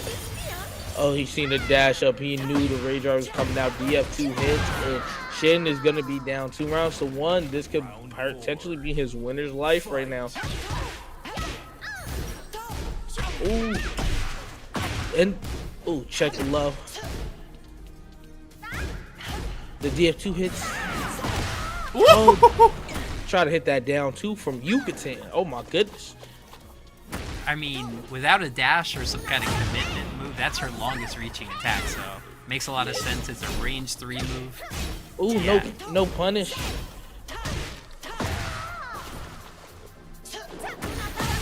Ooh, and that's out the air, so you're gonna get a full combo. Early tornado, went into stance, didn't take the 2. Ooh, what a size of 2 hit. And there's the 1-1, just interrupting, getting a full combo hit. The down 1+2 counter hit. And just like that, Satch 13 will take the set over Shin 2-0. There was a lot of technical difficulties there. I believe there's a lot of stoppage and whatnot. But shout out to Satch coming through, winning 2-0 against Shin's Miyagi. Yeah, and it just looked like it was coming together, and I could see like flashes of Steve in there where it was just like, all right, I'm just going to wait, make my movement, go in, jab, and just be confident to stand still for a little bit. So there's definitely this cross, like, I know it's good. He knew how to execute every time he had her combo off. It's just putting the pieces together, and I mean, that's exactly what my Anna was the first month. That's exactly what my Clive was the first month. It was, I know all these good buttons, but just putting them together at the right time. Yeah, and just being able to like get the best out of the character right now is just not like possible unless you really just in the lab and you know every single interaction that can happen. Like, hey, we still don't even know off access combos to try to make up for whatever damage you could have got. But it's just about playing the character, seeing what you could do, and then adapting as you go on. So I really like seeing a lot of people just play the Miyari and just seeing what she could do, seeing how well she is in the meta or whatnot. I just think they also did a really good job. I think this season specifically, coming out with characters that don't completely break the game. Like completely destroying the game or whatnot. Like it didn't do that with Fok. Armor King didn't do that. I did hate how many times I had to fight Armor King, but you know, that's just a personal hate. How many times are you gonna grab me with the same grab before I tell you to stop? But outside of that, like none of those characters you could say are, when they came out, oh, this is easily a top 5 character. I think only character that has came out like that where you could say, oh, she's top 5 respectfully, it's gotta be Anna. Oh yeah, 100%.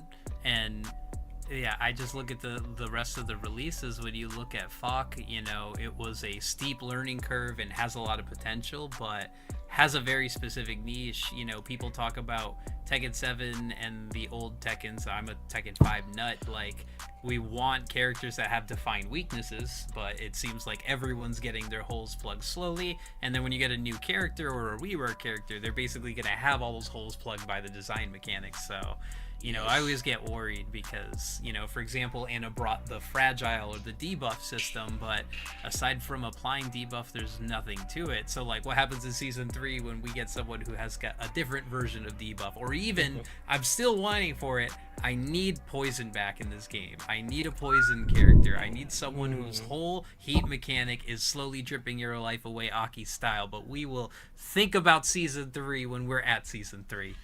Hey, but right now, I see a Leroy in the play, and I am about already geeking out right now. What's going on here? Oh, what a parry immediately. Up 4-2, just get a little bit of plus frames. Oh, he goes for the hell swoop right away. Ooh, don't even care about nothing. He gonna keep throwing these strings out. Slap, no breath, no fun. Oh, and ooh, what a block. 60.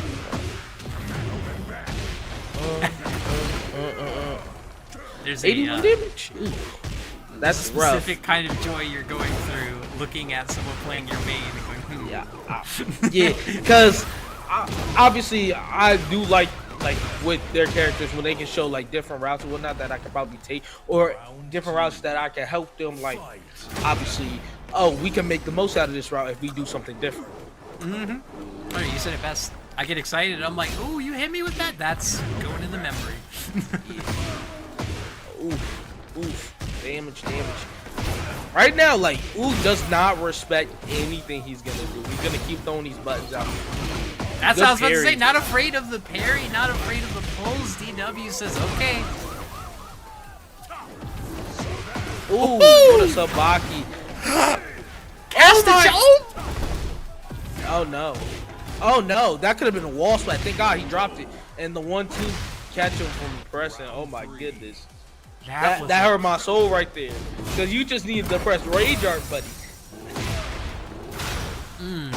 One of the clips forever in my heart was you yelling at Landon to just press the win button. Yeah, I'm saying, man, like, why do we play with our food so much, man? They're already dead, and then you give them life. It's like seeing a dead man on the table. You about to mark time of death, and then somehow you gave him CPR and brought him back to life. Why? Why is he still here? Speaking of dead people right now, Ooh got hit with that back three for sport, and that's the end of the third round, going into the fourth. Good punish on the missed forward. Yeah, I feel like it's working so well for DW, just going on the offensive, not worrying about the main. Oh, never mind. What a punish. I have comedic timing. What can I say? He said, working well, and the next you know, that just get launched straight up off of whipping up forward 3+4. Oh, good mix. He said, we don't care. You just sitting there doing moves. We're going to jump at you again. I mean, you can play as nice and as beautifully as you want. I can play that ugly hit just like that. We'll clash, we'll change, and Oog will come out on top with the wall carry. Oh. Oh my God. Launch. Ding, ding, ding, ding. Ding, ding, ding. Oh, that's a slam. Max distance? Ooh. Bang, bang, bang. Oh, this is going to be wall splat galore. 62 damage. Okay, I slightly like it. I'm sorry. No time. He looked for the G he dropped it again. Oh, thank God. Yo, these drops are hurting my soul right now. You can't do this to me, DW. No, I mean, do this. I mean, you DW obviously had experienced Leroy, but bear hitboxes are always an anomaly. I know that you have to change your combo routing, but also just timing and floating just make things go off. And then you add a sidewall to it. My word. Yeah, by all means, I understand some of the moves that you normally would drop, but man, he's getting them in times where, hey, you got him dead, just rage art. Never mind, I'm not rage arting. That's true. That's true. It's like, please don't even try to combo just on the off chance it might miss. Rage art. I don't know. It's a problem I have with June, but not Anno. Anna is just rage art, no thoughts, head empty. But June is, what if I get that 4/4 too? Yeah, just add that extra damage before they die. You know, just let them know that I'm not just any other character player. I play this character for it. Right now, Ooh definitely plays the bear because he already up around on W. Ooh, good punish. Probably could have got a DF2 in there if he was ready. Good down back 3 counter hit into the 1+2. What's it 4/4 hits? The best sweep in the game. By all means, I think it is the best thing known to man. Like, I think easily the best sweep in the league. I think that singular low is the best low in the game by hands down. And then as we say that, he gets hit with a cane low too. Like, Leroy definitely have an argument for just best lows in the game and whatnot. I would say he does, but you know, other people might like point out other characters that got lows that can murder you as well too. Like, you can't go wrong with thinking Fang lows isn't murder every time he steps. DW just hitting on everything right on time. Goes up here, and let's see, can he close it out? Yeah. Ooh, the side step right duck. That's vicious. Ooh, hold on. Ooh.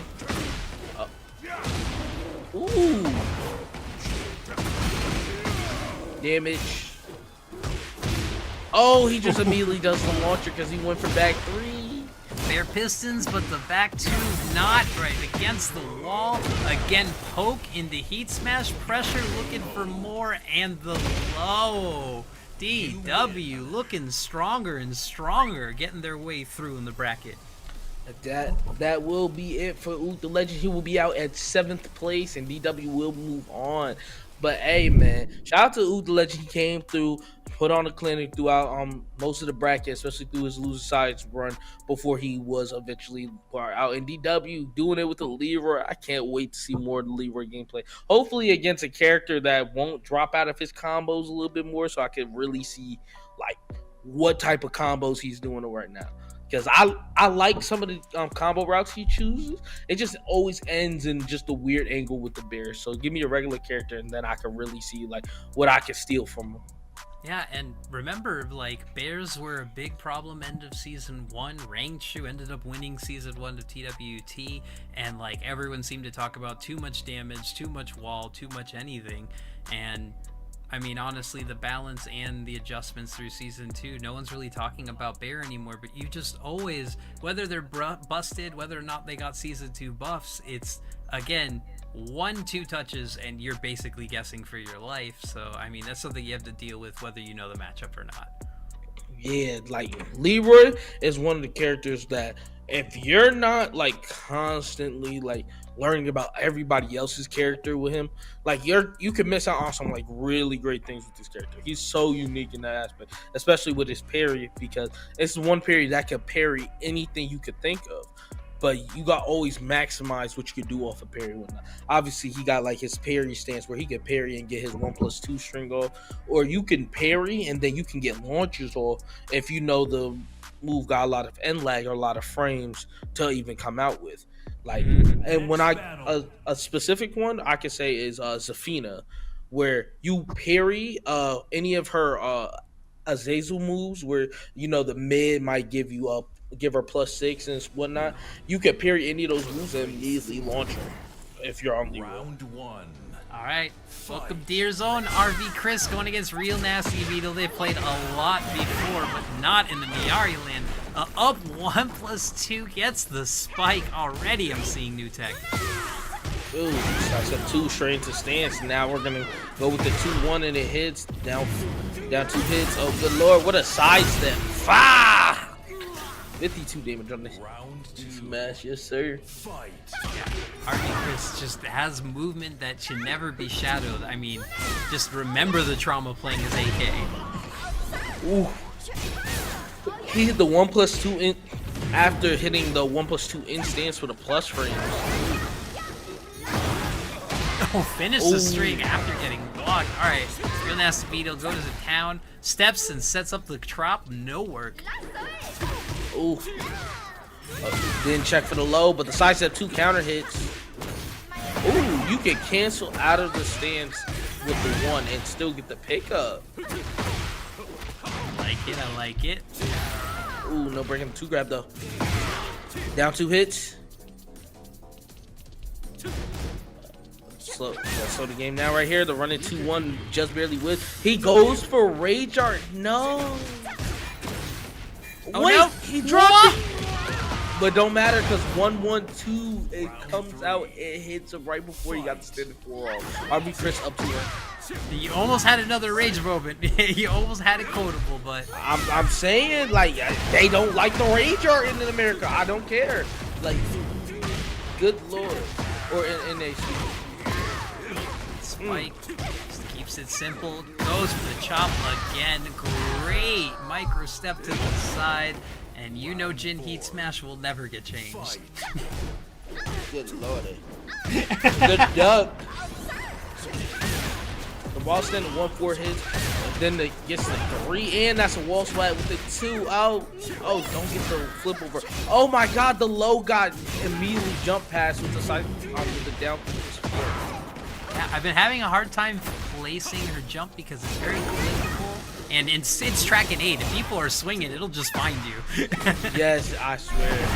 You try doing that just randomly and you're floated for a little combo into heat and to play the guessing game. It's always a little bit. Oh, immediately does the up 1. He's a demon. Ah! Let's see how Nasty Beetle comes back to this. Down this could be the turnaround. Oh no. Oh, he didn't pick us. Oh, good too. But if you, oh, what a hop kick! I feel so bad because you could do the running 2-1 and not go into stance to get more damage if you do down 1+2. Final round. Yeah, so kill. Yeah, that was crazy. You just need a poke. You overthought it. Went for a mix-up. Real Nasty Beetle hit the God button. Up 4. Yep. You can't go wrong with up 4, forward 4, down 4. Any of the 4 buttons on Jin is vicious. Now 4, down back 4. Good look. All right. You're just looking at the space time. You just know it's gonna pop off again, and RV Chris just spanking it out. Whoa! The down.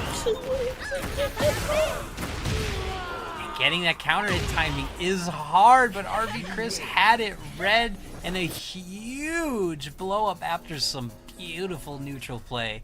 It puts RV Chris up 1, and Real Nasty Beetle's got to come back with a fire. You know Jin's not going to let that one go. When he clawed it back with that Blackwing Rondo and won that round back, okay, we're in. Round 1. Yeah, it got vicious, boy. I'm gonna see if by any chance we can see like a new combo route or see one of RV Chris's like normal routes for Miari, because right now it's all just like strong pokes he's killing Beetle with right now. No real big combos. Yeah, so I've seen the chat write about it, you know, like this is a day 1 or week 1 character, and I was shocked because in season 1 I remember the first 2 characters when Eddie was coming out, Lydia's coming out, like Namco, and especially on the BNE esports and everything, they said, you know, these characters aren't going to be at the tournament, but after those first 2 characters, they actually allowed week 1 for almost all of them. And then when they came to season 2, because we run dojo events on the official Bandai Namco Discord, we asked, he said, you know, Armor King, Anna, all these things, and they said it is up to the organizer, and they actually allow it. They prefer that they allow all characters that are available be available unless the team makes a rule, but there is no official rule in season 2 about timing of new characters. I guess we're just a little sink or swim. But then again, that's not like, it's not releasing on the week of a major or a big tournament. You know, we're basically waiting until the end of the season. Yeah, I like when characters come out like around this time where major tournaments just end, then we get a new character and we at least get a little bit of time to at least see what the new character can do before any major tournaments come back. Yeah, makes a lot of sense. The down 1+2 got him on the ground. What a great Oki button. Yes. Ooh, running 2-1 again. Good down jab. He said we don't like them plus frames, but we 1+2 anyway. Up 4-3. 2-1 hits, and now you get a float. Hold on. Bang. Back here 2 for the wall carry. Spank. Oh, he got up and dunked. Damage. The 4 counter hit took down for 1-4, and Real Nasty Beetle goes up 2 rounds to 1. Jin mix is strong. Gotta keep Miari from just reading it, but again, RV Chris has some beautiful tech. Ooh. 4 hits. All that's duckable. As soon as you learn the matchup, you'll realize if Miari is overstaying a string, 9 times out of 10 it's duckable. Yep. Not in heat though. When it's in heat, it is mids or launchers. Oh, the electric's coming out, but the 1+2 comes out from her. Back 4, trying to catch the right side step. Oh, with a down 4-2, it's safe, baby. That's also one of my favorite things. Safe DF2. Since when? I wish I had a safe DF2. I love it. And right now, RV Chris on set point. Real Nasty Beetle figuring it out though, opening up the offense, and then now we got respect. Oh, 1+2 again, immediately got him checked. Yep. So there's the wall running 3 into the stance, and then just holding forward, and you just jumped into stance again. Oh, what a heat smash. Good mix up. Oh, the 4-4-2 couldn't fit. Oh, good duck on the jab to the wall standing 2 immediately. Recovered. Not worried about any shaky timing. Oh, gets the wall on top of it. Oh, awkward. Awkward, no!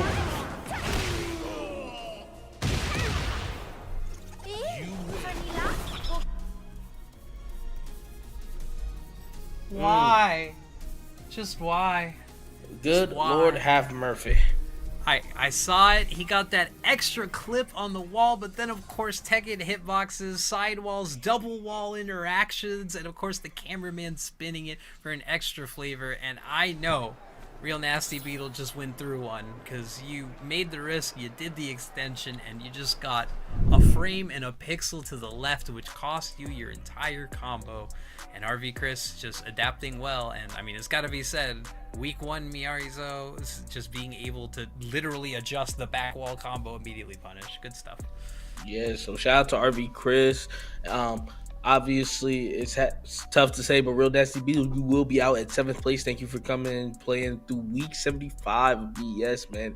Good Lord have Murphy. Right now, we are, I think, dealing with a situation in the background, but for the time being, I just want to get at y'all. Make sure y'all go hit them codes because we would love for y'all to hit any of those Match Arena codes. Give money to these players any way you can, and if you want any donations, you're welcome to as well. Yeah, shout outs to all of our competitors, and of course just shout them love, just claim the code. It's as easy as clicking on any of the associated logins. But you've heard the deal before. Wednesday night, Miyarisu time, we are in. We're about to hit 11 over here on the East Coast, but I mean, I'm sure it's a lot warmer where you're at. Oh, over here? We in Jersey. No. Ain't warm. I'm just happy we're not like getting snow at the moment. It's not like in my part of Jersey, but in some upstate part of Jersey, man, it's getting bad. As soon as it hit down here, y'all see it. I'll be in here with my coat on, coat on camera or whatnot, just going through it. Oh, go ahead. I'm always in 2 layers of hoodies. There's 2 layers underneath it, so I'm always a cold girl, but go on. Right. I did make a purchase, and I am joining the dark side. I'm going to be playing on leverless. Oh! So what were you playing on previously? So I play on a Hori Fighting Commander controller. So, I'm going to make the switch over to play on leverless once I get used to it. Obviously, I just got to learn how to tap the buttons without looking down at the buttons. But sooner or later, once I'm used to that, it's going to be a lot of fun. Oh, and I'm really interested. RV Chris just jumping right to the real deal Clive. All right, Sly, what do you know about Mr. Rossfield? That Mr. Rossfield got a sword and he's ready to hit somebody. Good Lord. All right, Phoenix 2-1, and we're in the gate. Ruda.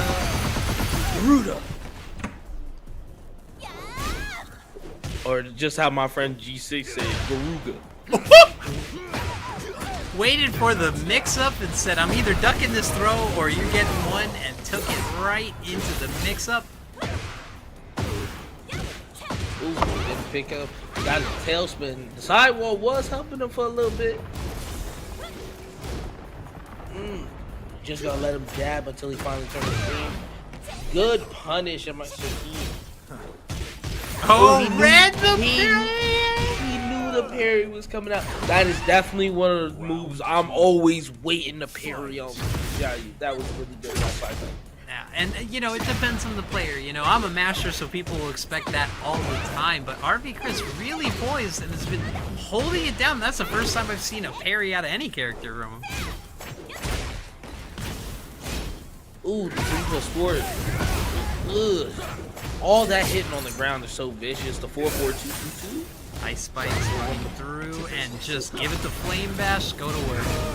Man, that move right there is just the saving grace. Anytime you think about like any move and that 1+2 comes out, it's like immediate. All right, check yourself. Don't do too much now. A mini Hadouken. If you know. Yeah, that's definitely my. I think they're gonna press, so this works on most of all buttons. Oh my god! Started kicking the other wall. Oh, the down 4-2 go. The AOP down saves the day, and the Hypnotist 2 slide. Wow, right under the down 4-2. That's so vicious. Try down 4-2 again, immediately get hit with that 4 while back. I like it. Real nasty Slide Tiger. Real nasty Slide Tiger. Oh, those sidestep 2 hits when they think the one would have reached. Good. Oh, I put 1+2 string. You gotta catch these plus frames. Alright. Oh, the 4 1+2 hits.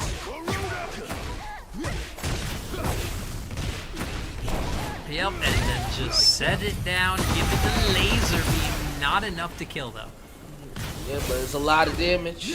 Oh, he tried to go for the launch, and that is round 3 going in favor of RV Chris.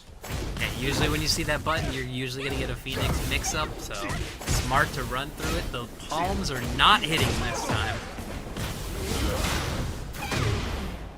Oh, immediately hit him with the mid-heat engagement. Oh, slice of 2 hits again.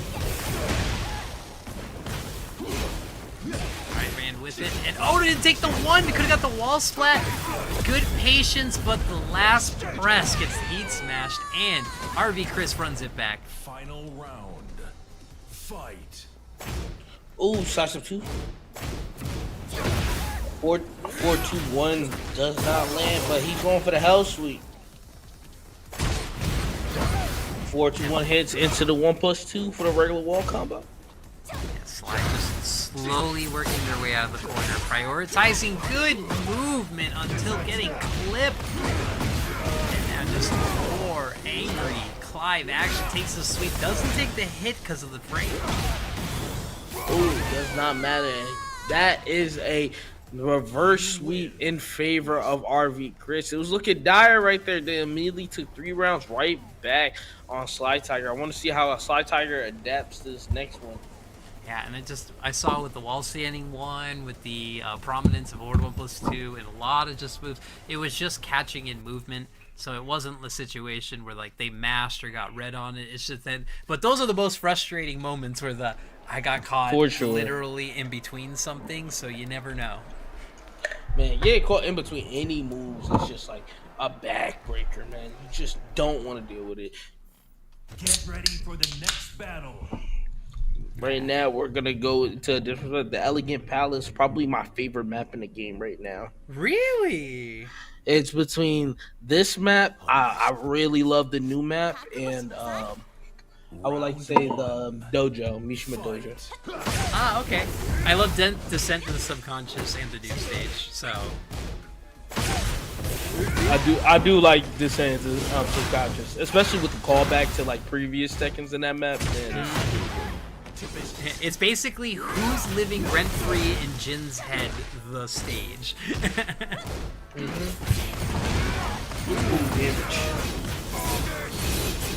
Oh, and he rips it on the heat smash, and it gets parried. He knew the frames, still took the setup. Sly always labbing it out.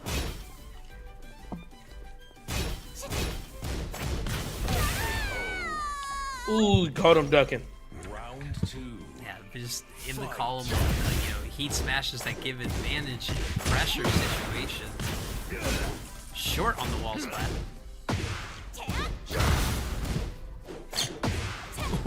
Ooh. No break on the 1+2. Alright, Wayne, you're gonna take him. Oh, he tried to kill him. 4-2-1 as a punish, but he definitely could have sent him to the moon for that one. 1+2, get him off me. Yeah, it's like Slide's extremely comfortable in the mix, but just some neutral pokes and pressure are what's getting him caught out. But again, the running 3, what a good catch, and takes the spike, trying to get that combo extension. Get him off me, force it. Run up Ice Cyclone, No. give him the dancer. No, Oh. no way, no way, no way. Just what kills me is obviously you don't duck the string, but if you're not gonna duck the string and then he dashes into you, you can immediately just grab him. There's nothing he can do out of that. You gotta hit on lag, ladies and gentlemen. It doesn't matter what the launch. All right. Again, this is gonna get the rest of the wall. Yes, it is. Oh no, I spoke. I cursed it. Oh, but he got hit with the entire damage, plus extra damage on the skirt. Oh, good punish, and it's a wall. It's like Tiger immediately take a round. Yeah, don't let them start up that carry, and the wall pressure was nasty, but okay. It's that guaranteed hit, confirms it, and caught him ducking, but drops the combo. All right. The waiting mood works again. The force does not hit. I didn't even know you could cancel that quick enough, but huge. And he didn't AOP down because he would have got hit by the mid in it. Ooh.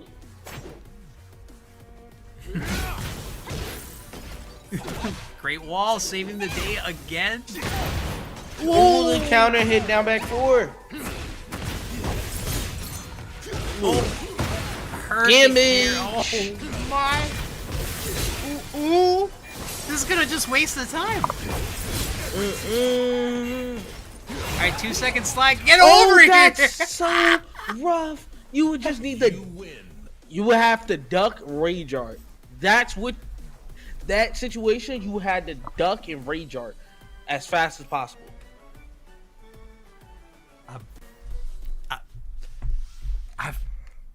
That's insane. I was like, who's gonna think to stand, quick stand, duck, and have a full range punish in that moment? And who was gonna think just pull the MK Ultra out and just pull him over here? All right. Man, you gotta think about it like this, like legitimately, and like I said, no one's thinking to immediately flash duck and Rage Art in that situation. But for him to waste the time by throwing out that grab the second she stood up, man, RB Chris just be thinking like 3 or 4 steps ahead just in case, like, hey, this situation isn't ideal. Yeah, and taking the combo that extends time, and this may be one of the best arguments you have for, the combos might be a little too long, but like, maybe this is just me, but how about a compromise of if I'm getting a stage hazard animation, why doesn't the clock stop? If you stop for a Rage Art, you stop for other things. Come on now. Like, something like that. Like, we can't be having so much of the clock, like, completely keep moving while these combos are putting us through 14 different layers of the game and whatnot. Yeah, because when you get put through a wall, it's a 2 to 5 second animation depending on the stage and the interaction, like the wall explosion as opposed to the glass on glass break. And like, yeah, that's some Dead or Alive stuff. I just got hit through a wall. How am I gonna get hit through another wall? How am I gonna get hit to the wall? And now I can press the button. Oh wait, heat. Now I can press the button. And mind you, they can even extend it longer because obviously you could just hit him with a tailspin that gets him spinning in the air. And even if you can't get it, that's still going to waste time because they still have to land, get up, and they have to come back and make that damage up or whatnot. So I would love to see that. And or if we're going to have that, or just make it so if the combo it gets too long, like damage decay might have to come down and whatnot. Especially for characters that got like a lot of these longer moves or whatnot. Like, I shouldn't be getting hit for a combo that takes so long and it puts me at like less than half health off it. Yeah, and Clive is someone who people genuinely, I feel like, are sleeping on now because of more new characters and the fact that he's a known commodity, but he's still extremely dangerous, extremely simple in the sense of like you can go there with a good game plan or you can mix it up and be very complex, but like, you have to respect a lot of the buttons he has. But we're already in the action. We got Pookie and Shinblade and Yari back on it. Take it round 1. Yeah, we see it. Seeing Shin go against Zatch right now. Oof. The DF2 hits. Oh my god. Big. Oop, 5. See what you do with the mix up. Oh my god! He wasn't even at the wall. Are you kidding me? Why is that a thing? That 1+2 hits gets the 4-2 guaranteed. You gotta stand up, buddy. Back up. Ooh, running 3 doesn't hit and immediately punishes the power crush for 1+2. Zach's taking the first game or second round. I also like that style punish. Run up, down 2, just trying to get a button or reaction. Yes. And getting that counter hit launcher so vicious. Got the wall splat there.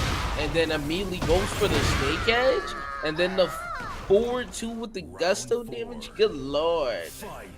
That's about to send Shinblade all the way to character select. But wait a minute, spike down. The disaster continues. Ooh. Oh my goodness. Stood up on the get up for it. Nice. Launched him again. Oh my god. Oh my goodness. Look at the damage. Oh my god. He was trying to kill him. But it didn't matter anyway because he still did it. Zach taking the first game. That was just one of those rounds where you just knew everything was going to hit. And even though the forces of the cameraman were still trying to make it an issue for Zach, still found a way to be at advantage by missing the last 2 hits of their heat smash. But if there's Asuka, there's a way. Yeah, for sure. So with Zach taking the first game, I'm assuming Shin is either A, changing stage or B, changing stage and character. Get ready for the next battle. Nah, sticking just it change out. the stage.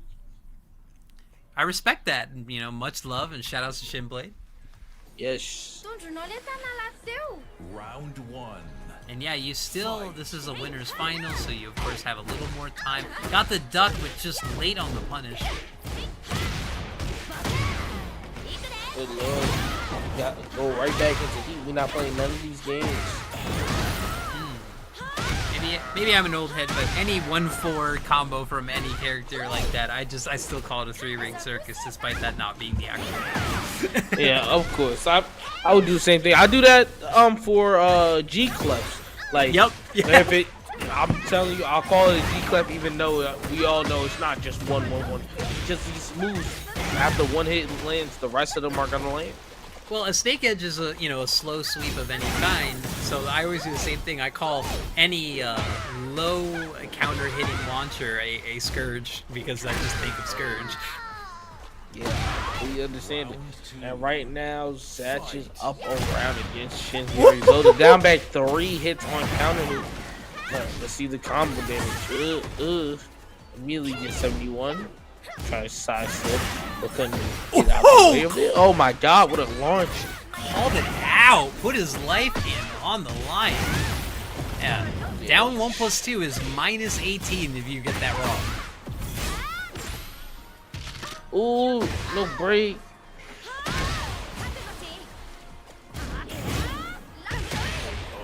Oh. Ooh, what's the damage?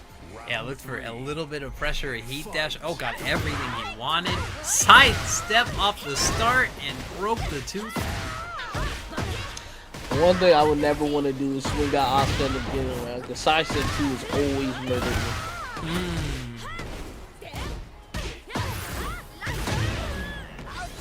Yeah, I love the built-in movement and a little bit of avoidance at a 1+2.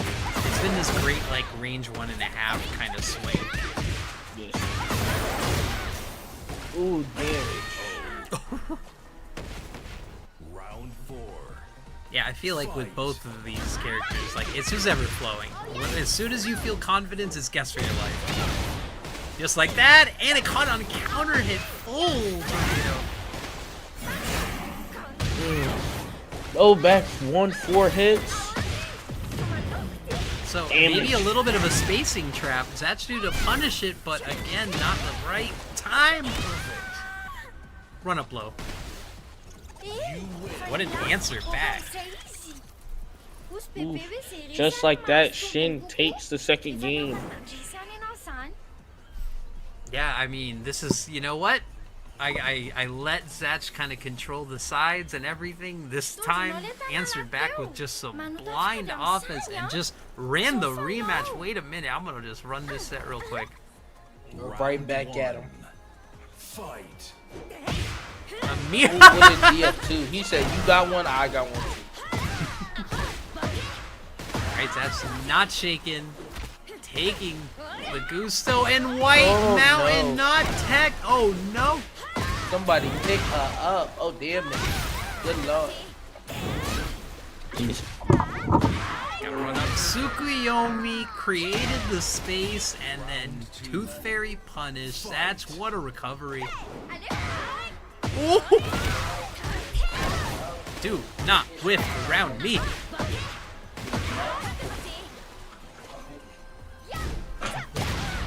Oh good lord. I love the 1+2. Call it the low rent capital punishment. Oh, the running 1+2 hits. Oh my god. Or she's running 2. All right.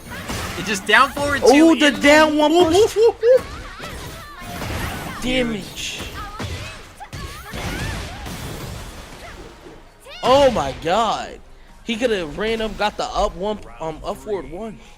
Fight. Yeah, he is just running right now like everything's gonna hit, even if they don't. Run up DF2, just everything's gonna go kill.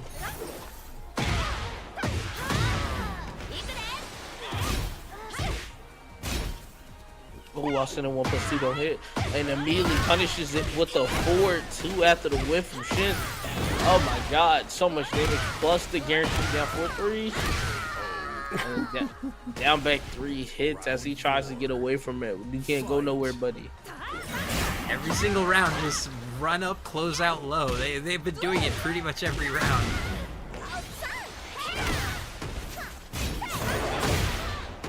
Oh, rip the last hit again. Huge launch risk, but again, Satch pulling through huge forward 2.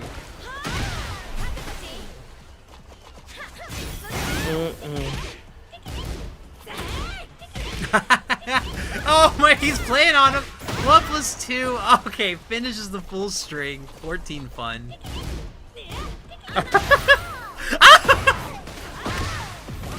Stop playing. Stop playing.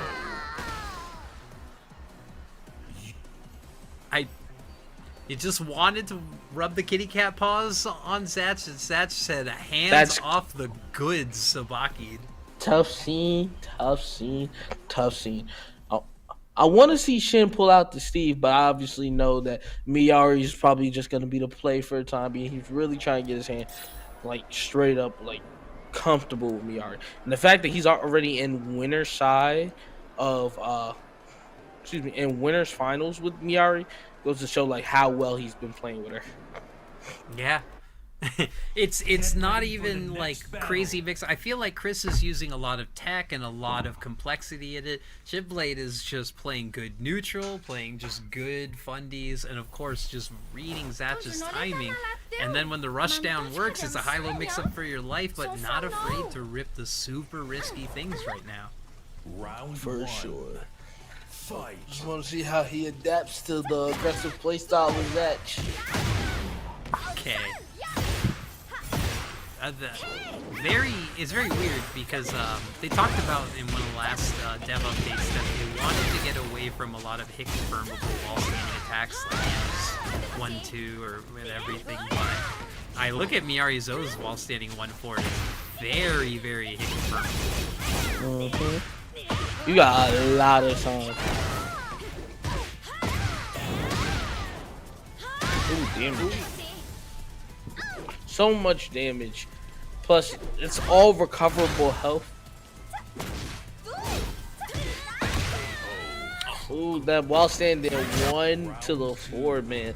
Like you said, hit confirm. As soon as it hits, you dead.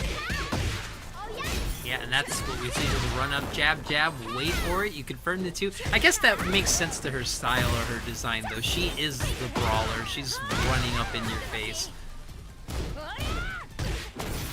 Ooh, that for 1-4. Yeah, the poke timing is working so well. It's just getting that extra damage or those opportunities after. Kind of just looks like he gets the hits and then he resets neutral.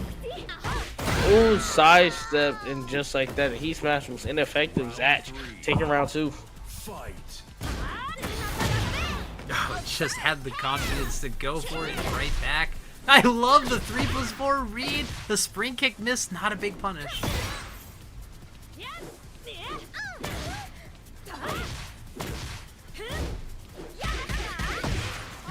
Hey, just keep putting good buttons out there. Something will happen. Oh! And that's what he said. When she goes into the stances, she takes a big risk. That isn't a jab. She's just a launch risk. And there's a rage art. Gets it. Wait a minute. So much damage. Ah! It's like grab damage. An inner strength. Oh, what and a the long parry! parry! Wow! Wasn't playing none of those games.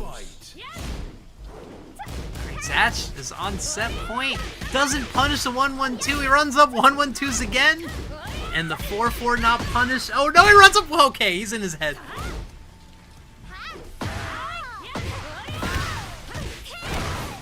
Do not whiff around. Zatch has been showing it all game, and that's going to be the big difference as he gets the carry.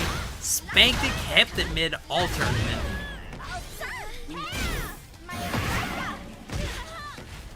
Oh no! Shinblade with his life on the line ran up, stanced, went for the huge hit, dropped it, and got it back. Huge adjustment. I'm gonna see if Shin can win this last round so we can get a game 5. Good duck.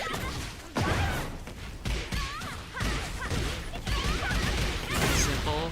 Good 1-1. damage. Take the swipes. Oh, he tried to duck. See if he was pressing jab or not. Not ready. Oh, this is gonna hurt.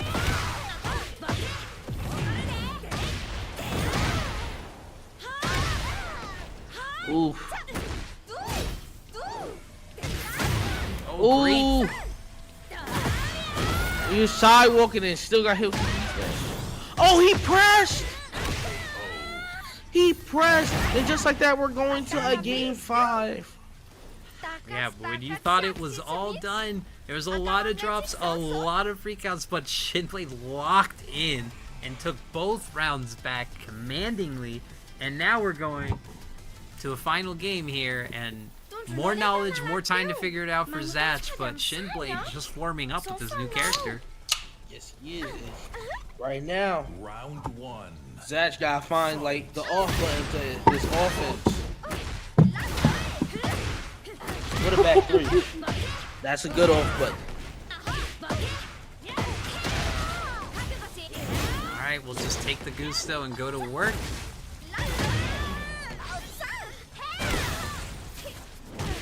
Oh! Yeah, if that turned around for a wall mix-up, that would have been crazy. Oh, and what a back right 1-4.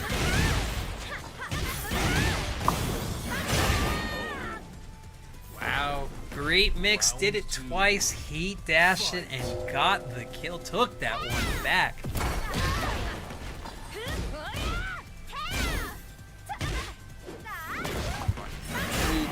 Jab, 4-string. Yeah, just not afraid to run up and show a new mix. Oh, there it hey, is. taking some risks. Why not? It's close to walking into it. Ooh, 4-2. There it is. 4-2 has a punch parry effect, but the timing is very, very small. Good read.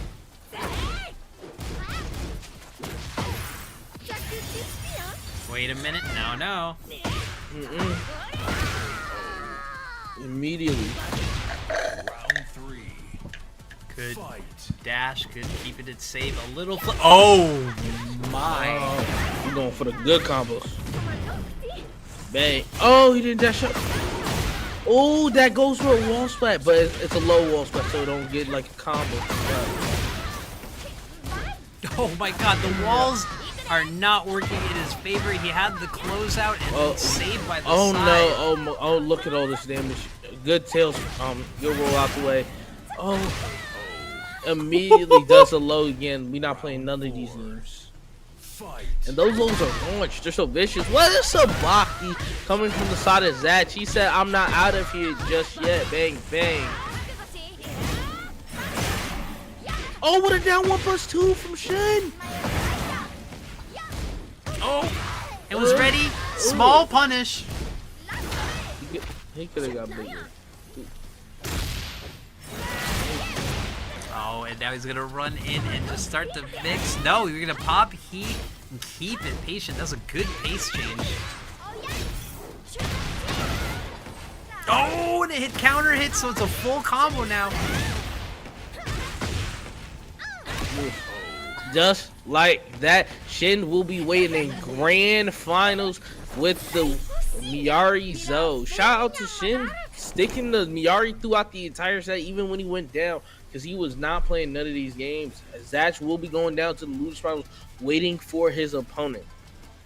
Yeah, that was a great matchup to see. You could see someone putting the pieces together and going, oh wait, forgot about this move. Let's go into this gambit, and just looking dangerous. But again, that's what fundies could do. That's what knowing spacing awareness and just being like, putting out good buttons. A little bit of some like La Huarong, Alyssa Dang, of that down forward too, just being a button that keeps the space in the piece.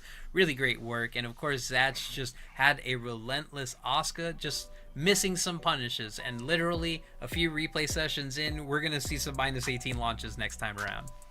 Yeah, I can't wait to see the next one, because I gotta think about it like this. When it came down to like how Shin was running his offense, you had the DF2 for keep out, but you had him just running the lows into Zach. He knows Zach when to get back on offense. The lows is always gonna keep you in check, and then obviously if you're not ducking, that amount of damage is just gonna keep hitting to a point where you're just gonna be like, man, now I'm working my way back with a character that can counter hit me with simple moves like down forward 4, down 2, and having to walk into that, and plus DF2 as a keep out move, like I said, man, you're working an uphill battle as soon as she start getting the life lead. Yeah, and you're already seeing the difference in players where you looked at RV Chris a few games before and was playing a lot more comfortably in and out of stance, and you're looking at someone who ran up and absolutely jab and down forward 1 controlled, like you would expect a Steve Main or another, brawler in your face to play.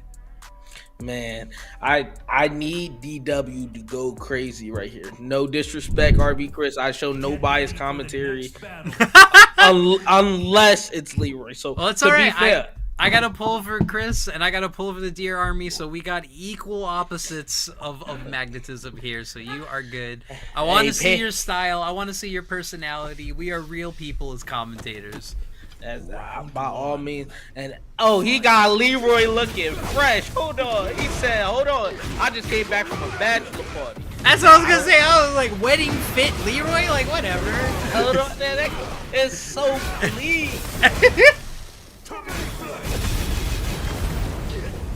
All right, Chris again back on the clock. So I'm wondering what's making Chris go for it. Maybe he just wants to get this W in, but.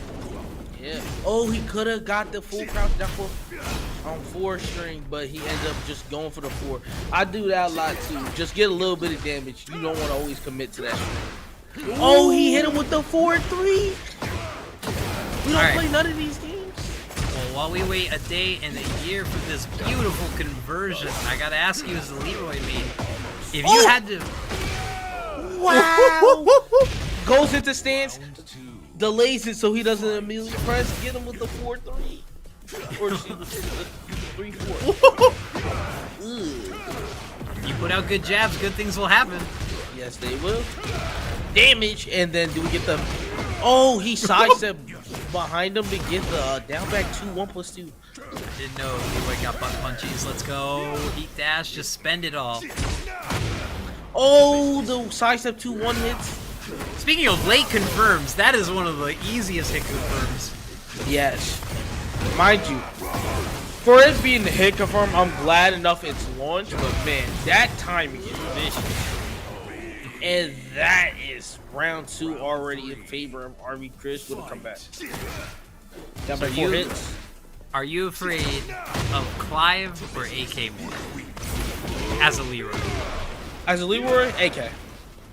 I feel like what Clive has is he can parry some of these strings that Clive can do, man.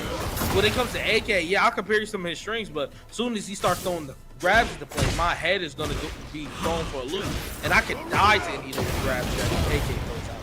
Clive, if I can see the string, it's parry. Put the serpent swipe out and used it as a whiff bait with a down forward 2, covering the face, starting with the flame bash. Chris is just getting started.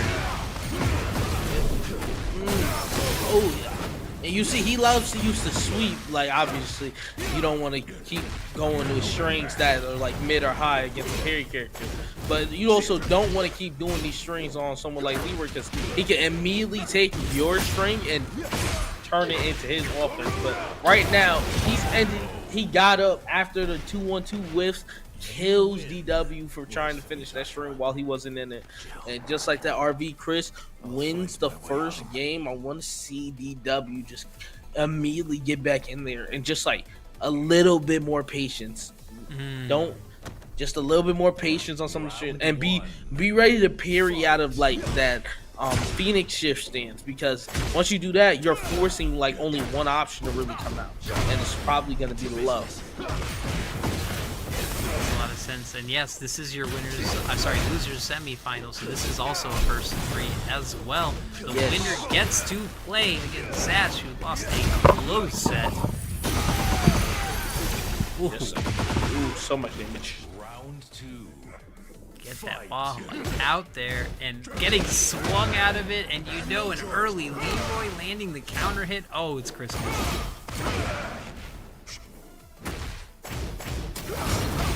Ooh, what a parry. And that's the thing, that string is normally unsafe, so could wait it out, but still read it. Ooh! Ooh! Oh, up 4-2, and then immediate down 4 to check him. Hey, you gotta block this mid, block these lows, man. When one tries to comes out, immediately try and check him. 4-4, 1+2 hits. 1+2 hits, but barely misses the wall. Don't matter. Does the 4 to check him. You're not moving nowhere, buddy. But the back 2 on counter hit, immediately gonna get the 1+2 air. He tries to sidestep, get hit with another one. Yo, you gotta stand up. It's gonna hit. Oh my goodness, he tried to parry him with the string, and he couldn't. It just like that. RB Chris is back in the driver's seat. 2 rounds to 1 to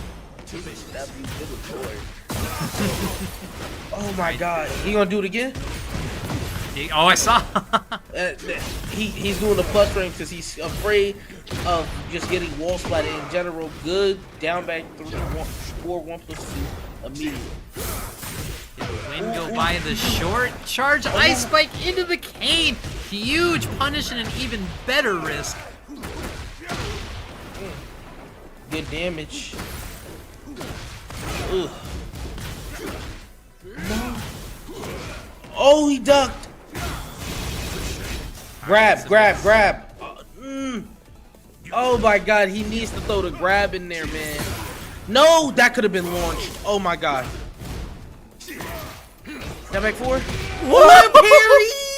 He parried the DF1. We're not going for that. DW still on his last legs right here. If he loses this, he's out the tournament. First of 3. If he loses this, he goes down 2-0, trying to fight back against RV Chris. Oh my god. It's life or death. Every game matters against RV Chris, especially. You don't even know what he's gonna run with it. Tracking saves the heats. But Edelman range. Oh my god, he pressed!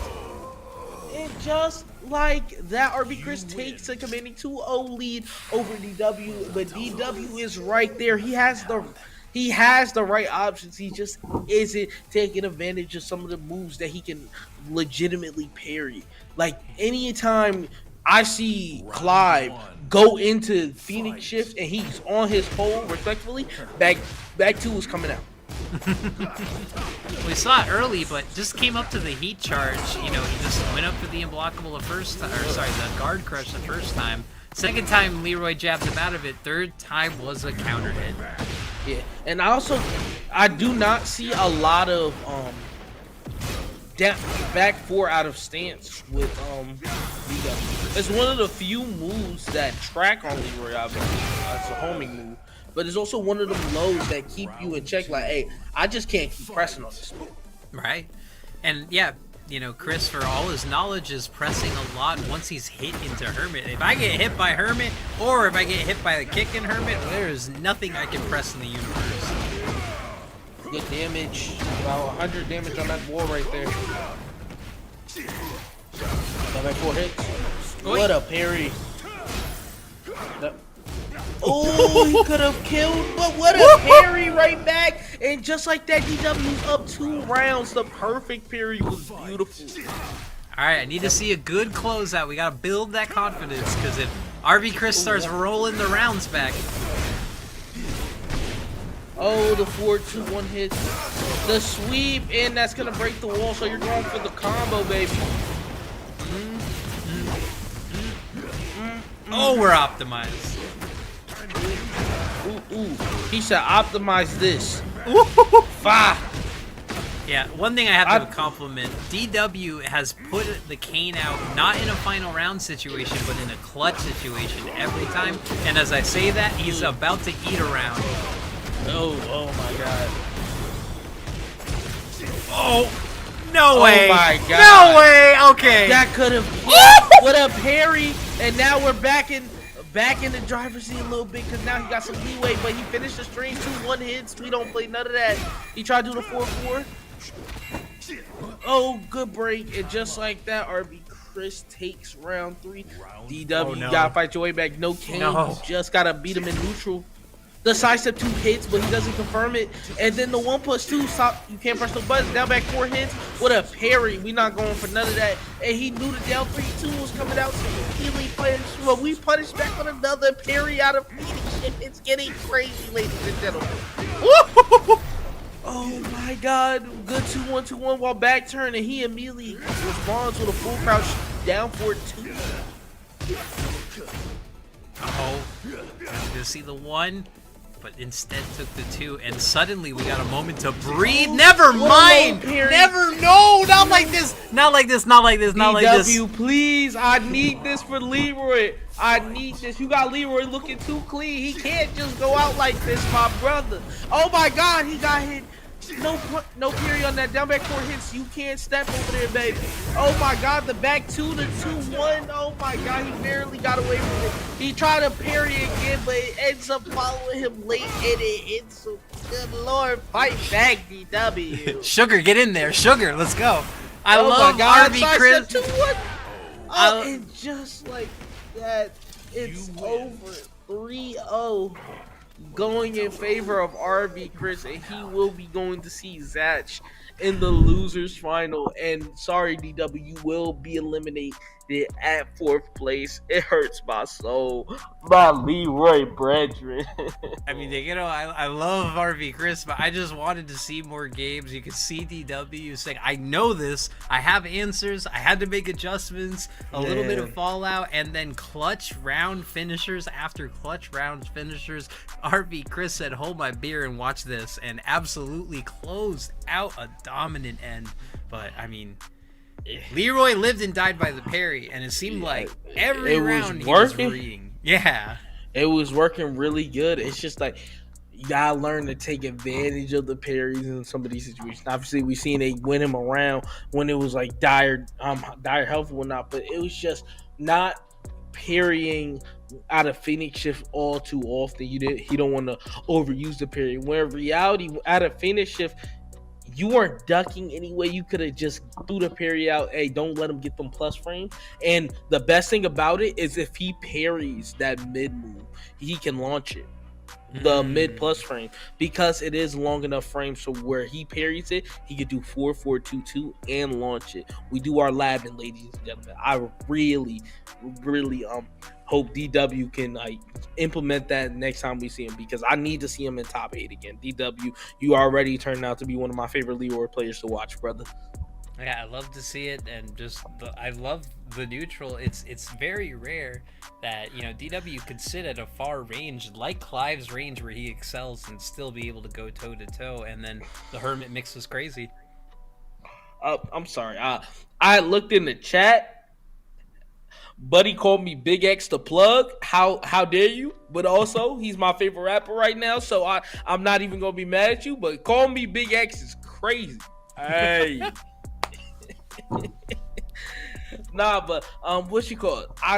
I need to see more Leroy. Like DW was killing it, man. Like good lord, like if I got to see Leroy in losers final and grand finals, you would have seen me ecstatic. You see, I didn't even stop talking throughout the entire match. Yeah, I mean, you just neuron activation, saw a great Leroy, gave you ideas, gave you thoughts, and I could see you just looking at it as a Leroy. You were like, I loved and I hated that. It's just like, it's always super weird for me to like watch another Leroy play and then they do like some different combos, because obviously we're all gonna have different combos and show like how we're unique with the character or whatnot. But sometimes be like, hey, we doing too much right here. We could have just got a good amount of damage doing something simple, or oh, this is what you can do in that situation. So there's a lot of different things I was able to pick up from DW. So that's why I was really happy to see that, especially like when we saw the wall break, he went sidestep to his right, back turn, and immediately started punching down with down back 2 1+2 strings. I'm like, okay, and it's gonna get a back turn for the Oki. Man, I gotta use that more often for sure. Absolutely, and I mean, you said it best. And that means that we got a losers final. That's gonna be a good one. RV Chris just gonna go in and roll up against Zach, and I mean, the Asuka has been hot, and we got a Miyari Zo sitting there waiting for the winner. Yes, I'm saying, man, I'm so sick. Bring the Leroy back. Oh, okay, then we switched it up. We go to the AK, and again, I have to ask the question: is it, a vibes feel? Is he evenly rotating it out, or what about AK needs to be the Asuka answer? AK has a lot of different moves to keep Asuka in check. He got a knee counter hit launcher, wall standing 3 1+2 knee as a 13 frame punish out of crouch, and then obviously the grabs. You can't consistently Sabaki Armor King unless you see like specific things out of fancy. Other than that, you have to play moves with this character. Round 2. Yeah, the Weiwu movement, just like in general, also just messes with Asuka's timing because it forces that defensive play. You press too early, he got a hop kick for you. He's not playing none of these games. That's also one of the crazier things. Like, obviously, King has a hop knee, but Armor King's hop kick is a lot more practical and way more rangy. So you'll see that way more often. And right now, RB Chris is already up 2 rounds as we started talking about it. I like it. Just rolled up and lift the heels, and gets the lariat, and this is going to be the wall carry king here. Bang, bang, bang, bang. So much damage. Woohoo! Oh, what a down forward 2 after Boston at 1 check. 4-2, getting the gusto. And then we get the launch. Damage. Was it down 1+2? I knew it. In the nick of time, and then through the elbow forward 1+2. Zach could answer back. Oh my goodness. Oh, Sasha 2 hits. What a hop kick. That's the one I was telling you about. Like I said, way more practical, and you're more likely to see that. Good damage. Bang, bang, bang, bang. So much damage. Oh, no ground grab. Wants to see him stay on the ground so he can get that OTX. Oh, he knew the down back 4 was coming. Good punish. Now we're sending him to the sky. Bang, bang. Oh, down for 3 hits and gets the wall. 101 damage. Good lord. Somebody tell him to stop. Oh, that could have been big. Oh, he ducked straight up. So we're going to go for the wall combo again.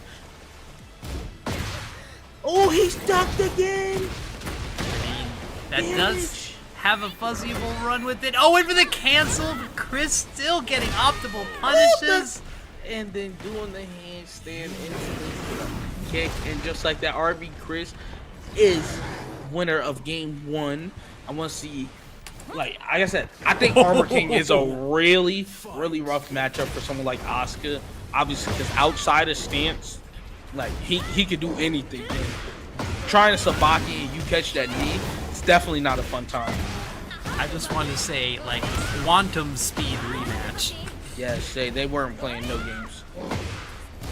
Sidestep 2, that's a really strong blow right there too. Now, almost. Genuinely, like, on the cast now, Armor King's got to be top 3 wall carry now, instantly. For sure. For sure. The amount of tailspin he gets, his combos and whatnot. Ugh. And also, I think what's also crazy is being able to combo from his Shiny Wizard. Man, yes. Once you practice how to get that combo down, it turns your gameplay into a whole nother level. And speaking of Sabakis, good lord, he finally caught him with one of them. But now that's probably gonna put RB Chris on the back and like, hey, don't just swing crazy now. Read the forward 3, knows that most likely the low's coming, met with it. Just meeting him on all his timings. Good tech on the giant swing. Ooh, DF2 to DF2, why not? It's safe. Yeah, that's some legacy thing I've had in my head forever. Whiff into whiff, let's go. Whiff into buttons, baby. If anything, my name on the game right now is Scotty Whiffin.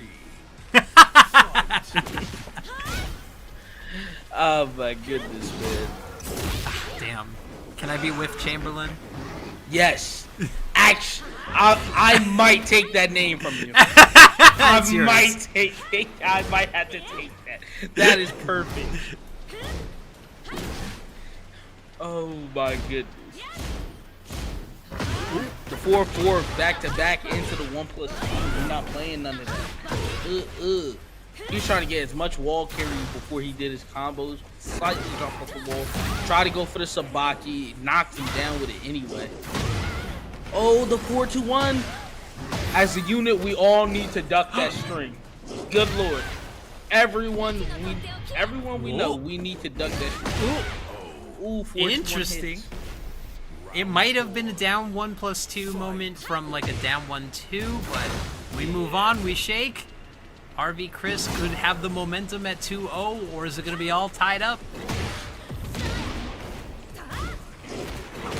Ooh, the Shining Woods, as we stated it, man. Oh my god.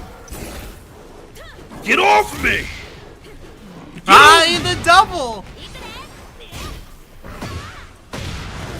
Oh my god, that sidestep 2 into that immediate wall stage into is so vicious.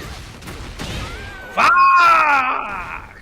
101 damage just to take a commanding lead over Zatch right now. And I feel like Zatch to go switch the stage, take a little bit of time, and try to reel himself back a little bit. He needs to be able to understand what's happening to him and what he could do to try to change it up. Especially getting off the stage where I feel like it's already like giving him like superpowers. I don't know, the lightning might be powering up RV Chris right there.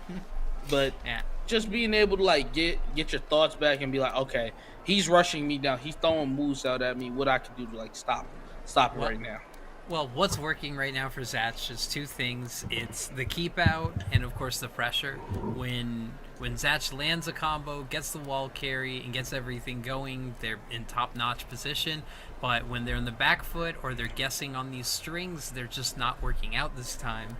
So more confidence in the defense, and hey, use your good buttons because they keep making good things happening.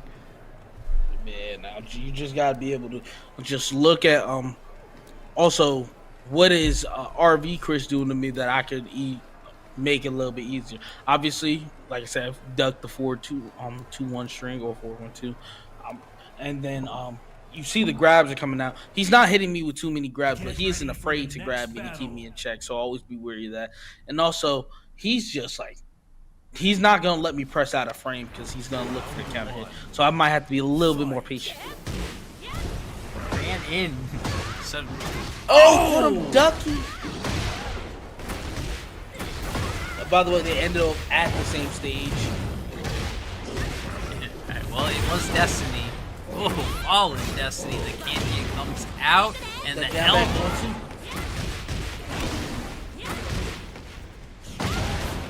Oh, into the sneak edge. Good lord. Oh my goodness.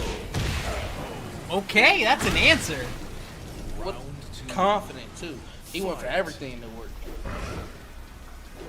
Yeah, we said slow it down, use your keep outs. That said, I'm going in and busting that wall. Not playing none of these games. Bang. Bang. Bang, bang, bang. 50 damage just off that little chain grab right there. And with a punish with dark upper. Ugh. Full charge. Oh no! You know it was a giant swing input wrong.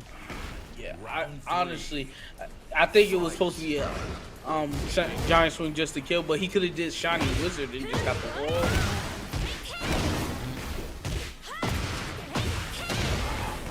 Okay, here comes the wall game. And look at that. Has Chris pressing, has Chris waking up with something, and this is what Zach wants? Oh. For the hop kick. Like I said, you got a move that'll get you to, hey, relax a little bit. Gotta get you off. Shout outs to Jay for the raid. Love you so much as Bang, we see bang. this bully beatdown. Bully ball. Stop playing. Oh my god, good break. They try to hit that down back one again. Not playing none of these games. They immediately hit someone with a full combo down back 4-3. As a Kazama player, let me tell you, there is no Christmas like whiffing a Sabaki and getting that kick counter hitting. Ooh. Damage. Okay, that's not shaken, taking 2 rounds back, absolutely looking in form, and again, just using good buttons, and then giving it to King Ray double low, not even scared. Good duck.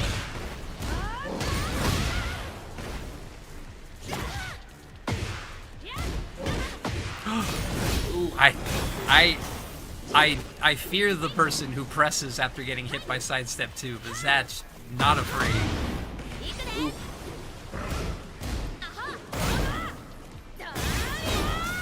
Alright, set up work on town, not gonna go for it. No, it gets Larry out the sky. Oh no! And good lord. Okay, it is 2-2.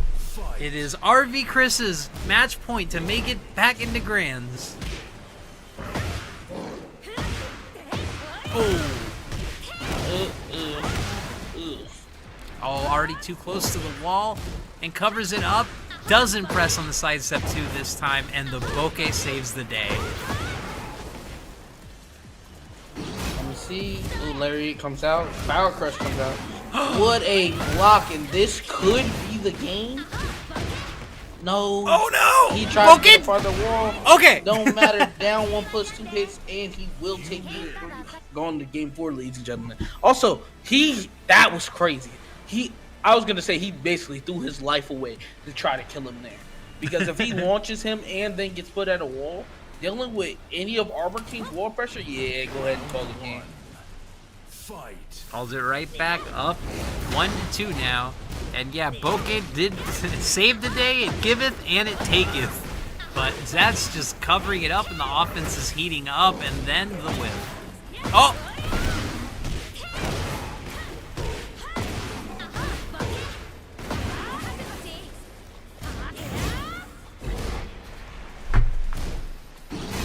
Ooh, what a magic 4.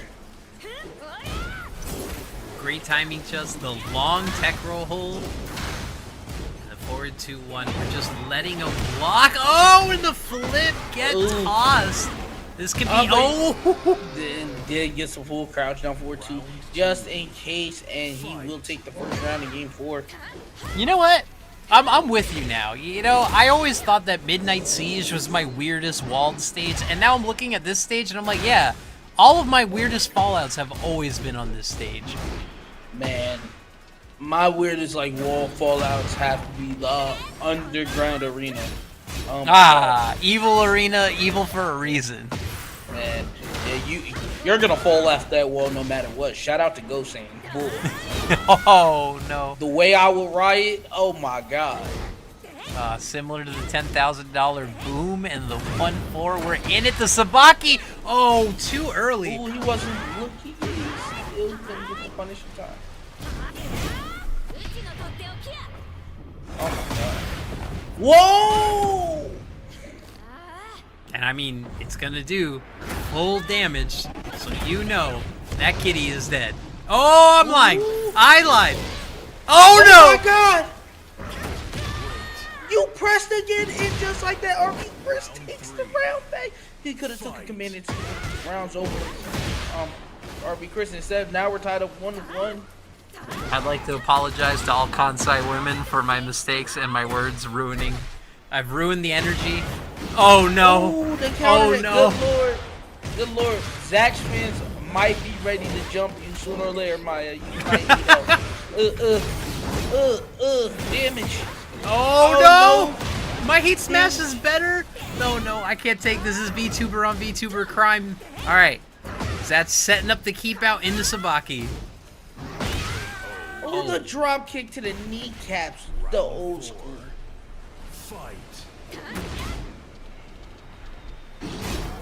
All right, this is again set point here for RV Chris. The Zach has found good offense. Using these good buttons, reading out the disrespect hop kick, and again blocking the sweep. Just like that. Damage. Oh my god, they picked him up. Oh, doesn't punish, but takes the load. Okay.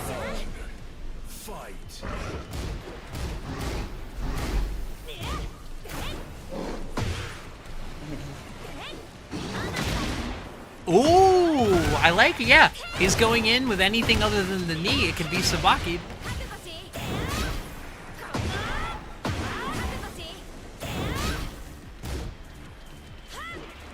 Double plunge. I thought another downward +2 Sashiro was coming out and tried to do it twice, and finally RB Chris gets the sweep out. Oh, to the lariat.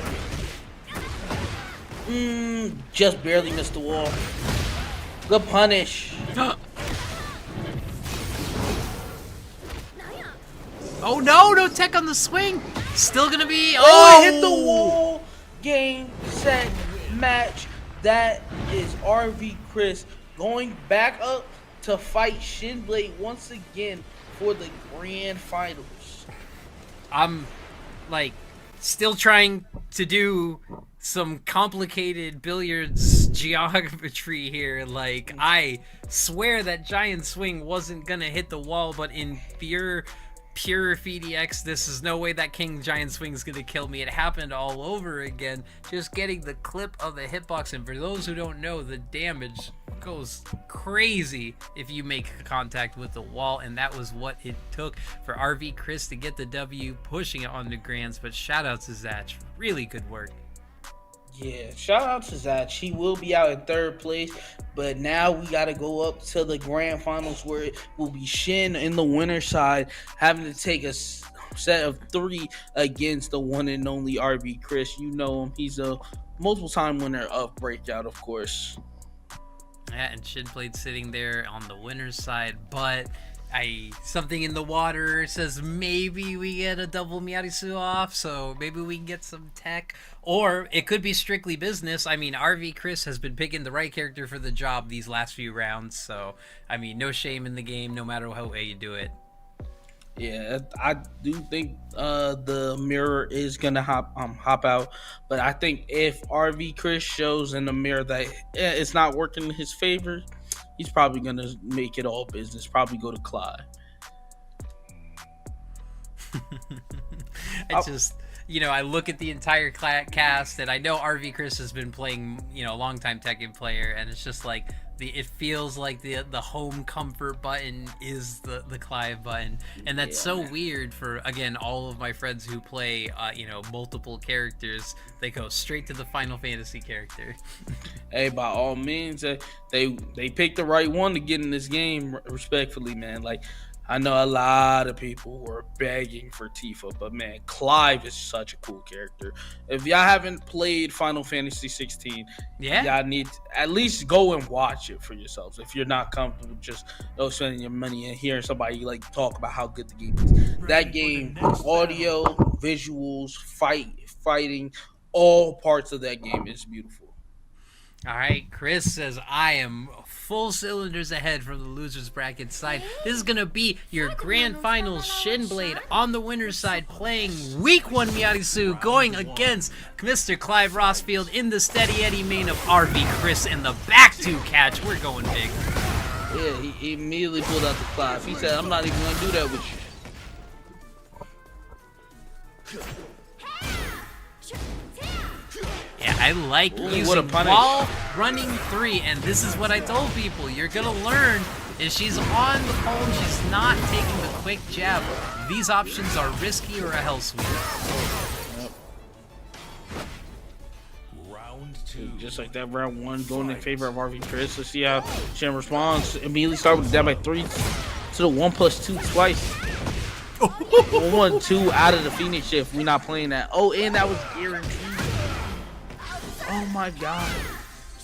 Also, shout out again, Satch. What an amazing run. Thank you for the raid. We love you. We want to see you break through on this side. But we are looking at RV Chris showing some dominant offense. Shinblade showing good answers. You know, someone who loves to parry. Why not throw the forward too?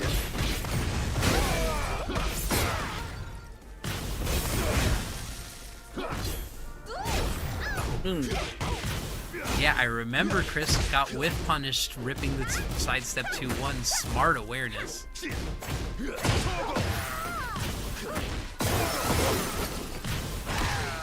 Okay. Alright, no mercy. The aggressive offense has been working for Chris. Letting Shinblade set up is just only going to set up more disasters. I'm ducking. Let's say, I don't see a lot of power crushers when RV Chris goes to the offense, and I think that's the one thing like people are afraid of. Like sometimes it's just good to be like, hey, get off.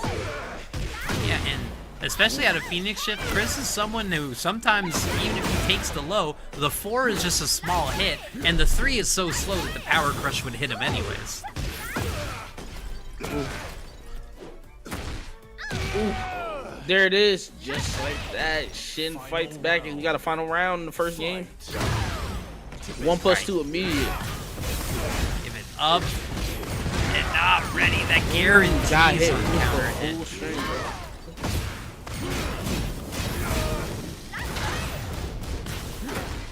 Okay, now Shinblade can play the game. All right, and runs up, gets off the wall, gets the counter hit. Oh no!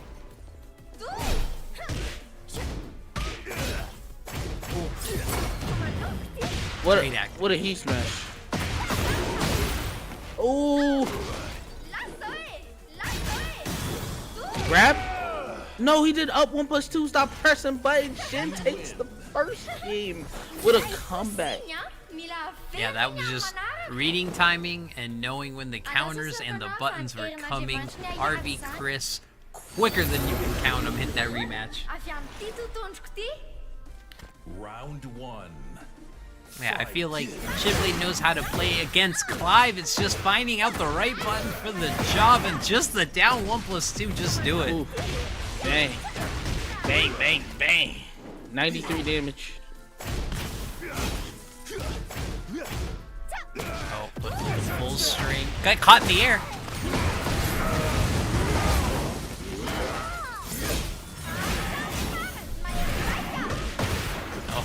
Oh, takes only a small punish off that.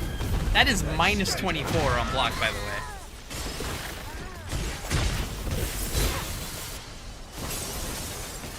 Eesh.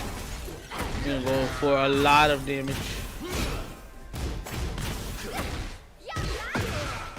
Moving on it, and again! Just reading it and taking everything.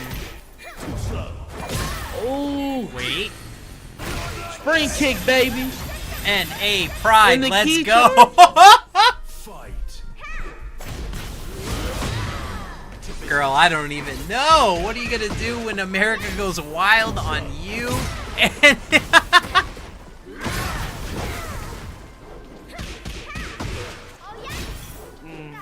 hit him up with the Chronos stop.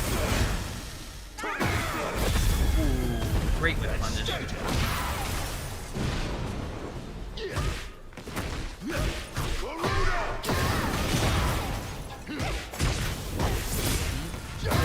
Miari. Oh, the flame bash, not enough. DF1 hits, and just like that, tie the rounds up. 1+2 hits. He's not feeling the run. Oh, the 1+2 to the while standing 1-4. He tried to hit the running 3 at the stance, but no, we not going. Does play the game. Size up 2-1. We get the launch. Let's see the good combo. Oh, he doesn't get the tailspin. But he knew the full crowd flow was coming. The lift, laser, scattered, smothered, covered, run in, get that toe tap. Round 4. Fight. Ooh, back 2 hits. That's really good control of his offense, but just Shinblade finds a way to just counter the pressure every time. Just like that! Hit it with the Torobato! Oh, good punish. Oh, the down 1+2.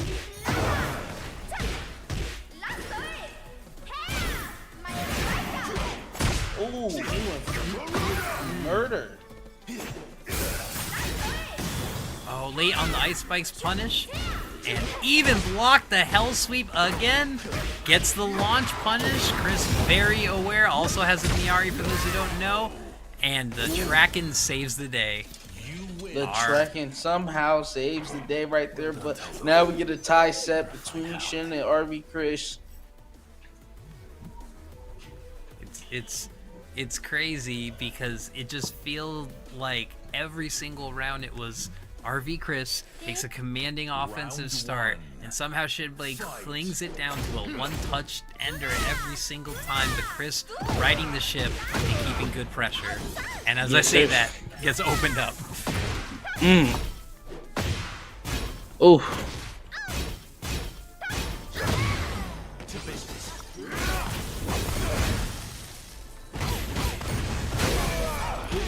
With the full charge. Is opting for some Zentetsu engage.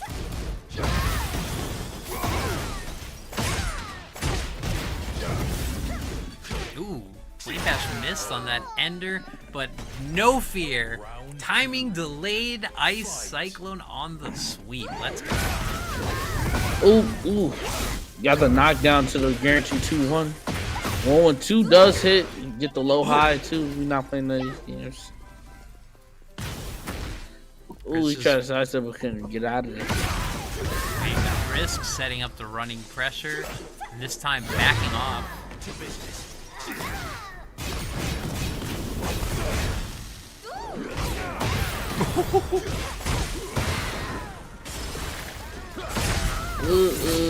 That should be death. Oh, he dropped it. I jinxed it. Yet the 3-2 allows short fallout.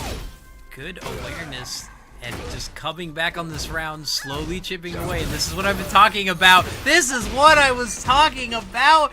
But no, drops the combo off. Doesn't matter. Down by 3 hits again. He is loving these down by 3s. I need to scream Rage Art button at the top of my lungs from the highest mountain. Oh, got him ducking.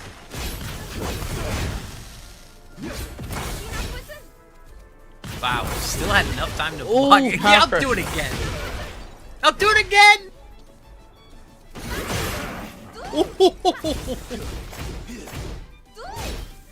Crazy. Power crush, power crush, power crush, gigantic launch.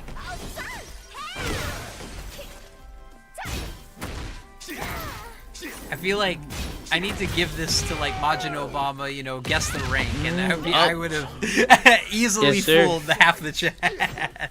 Guess the rank for sure. 1-1-2 hits. Now we're back in the stance. Oh, he pressed on the 1-4 string out of the full stance. 4-3. We not playing none of that.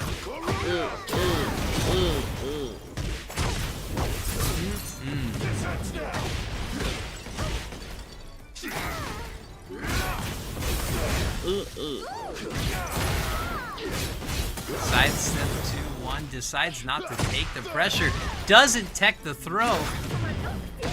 Whoa. Okay. Oh! Okay. Final round. RV Chris can take up momentum and keep the dream alive. The Ice Cyclone start. This is a swing game right here, and he's already in the air. Oh, Lord.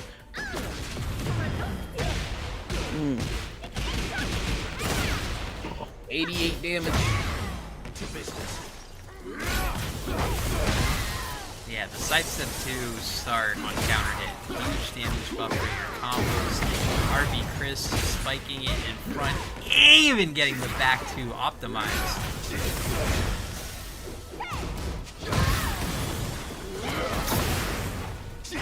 Saw stance, saw buttons. And just like that, RV Chris takes a lead 2-1 over Shin. Well done, Tony. Alright.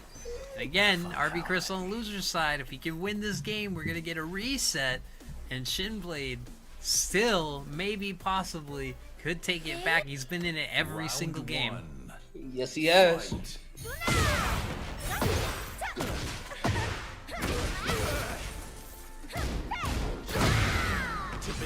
Just wanted to see him from a higher thing. As a short person, I know the feeling. No press to interrupt the full charge, so you get hit with a full power. Okay.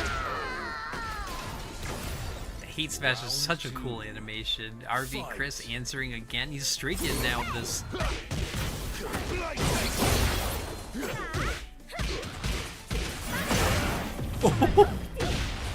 Ooh, damage.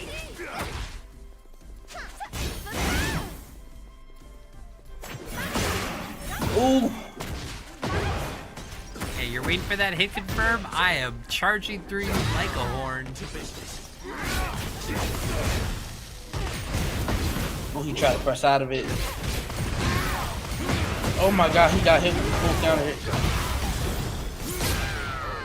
Damn, so much damage. Round 3. Now, again, I know it's a reset situation, but it just feels like RV Chris gonna roll with some momentum now. And it just asks the question, does Shinblade stay on the Miyabi-Su to the end? Ooh. Up 1+2 to walk in at 1-4 again. Oh, not enough time to interact with 1-1-2.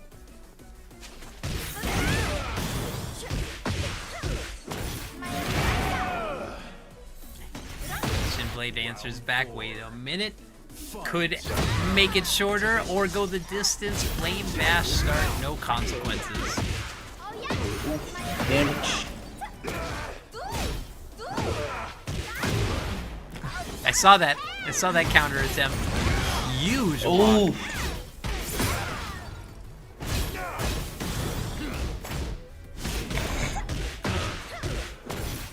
He went for the stance, low blow. Ooh, what a call out.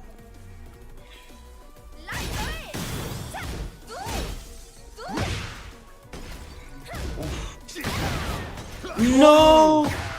The counter hit. Oh, oh no! My god! Oh! Oh! Wait, we're not done! We're not done! What a down jab! What a down jab! Oh my god! If it's a close moment, you know Shinblade's gonna key charge. That's just the MO we've seen all Tekken 8.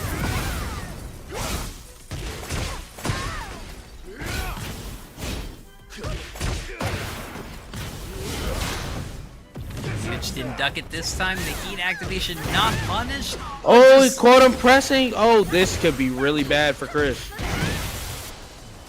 This could be really bad for Chris.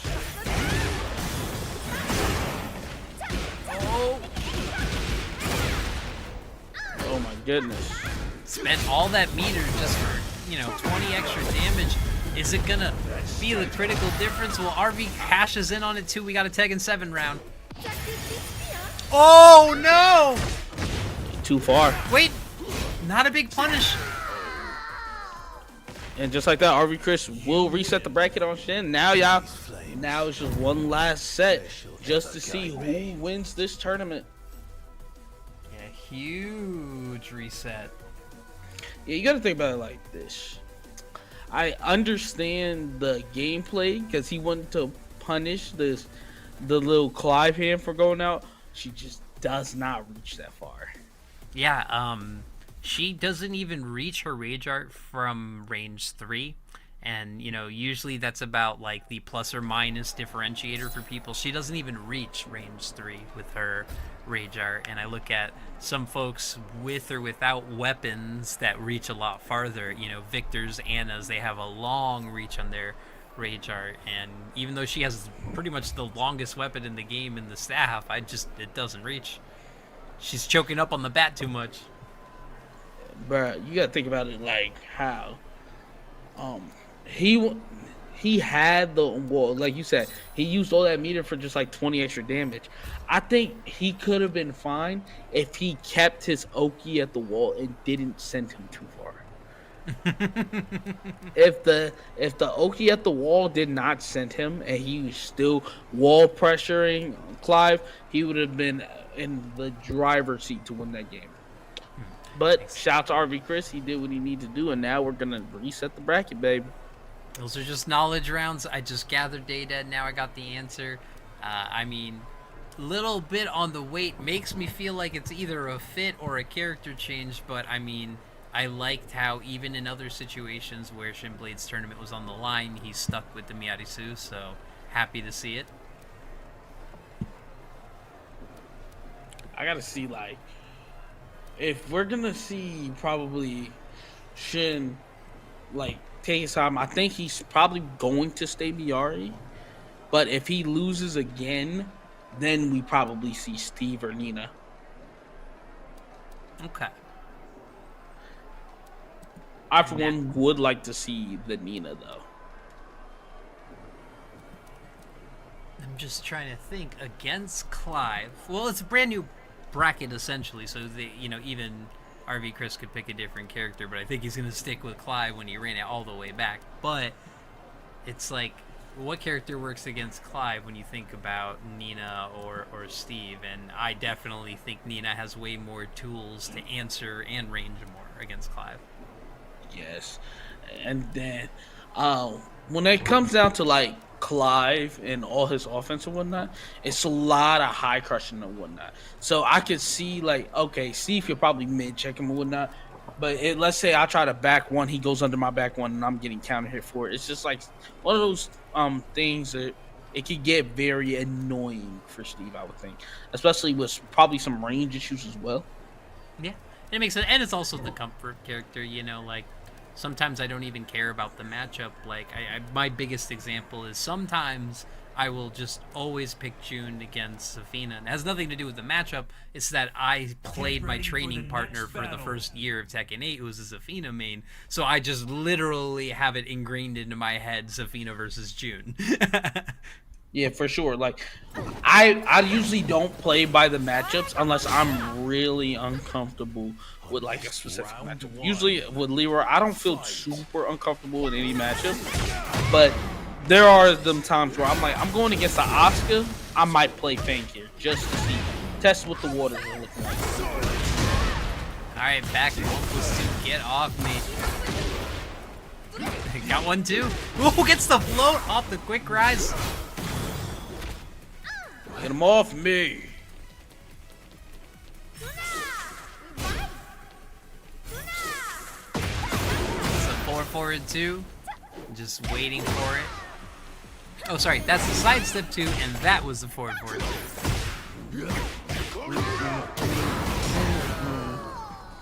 Just like that. Round 1 going to RV Chris. He's not playing these games. Oh, the sidestep 2 1 hitting from Yucatan. Good launch. Alright. Love the back 3-4-2. Gets the full. Oh, he doesn't reach. I feel like hers is like the shortest reaching heat. Like, her arms are really short in heat. Like she does not resist charge. It might be a visual thing with her how she looks, but yeah, she just does not get that. Short Xiaoyu dolphin arms, as we joke in our local scene. But the staff of judgment judges Chris to pull ahead and could take the first lead in this set.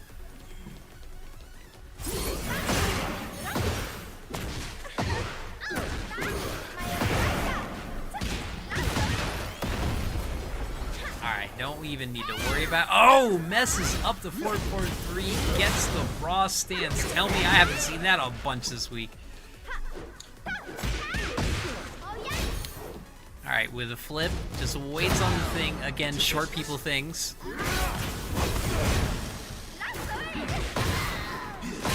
Just gets spiked against the wall. It was a 1+2. It was supposed to work in my favor. And now RV Chris mixing him against the wall. The sidestep 2-1 misses.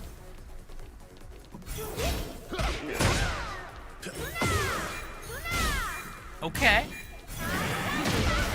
Oh, wall splat! Oh, he could have had the tailspin. Oh, covered.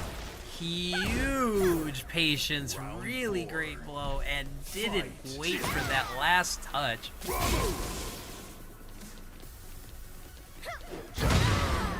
Oh, what a 1+2.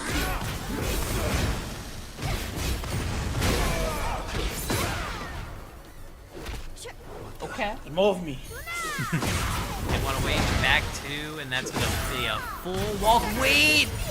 He was doing fall back 2, and it fell out, and this could be a huge turnaround. Don't let him. Shinblade, don't let him.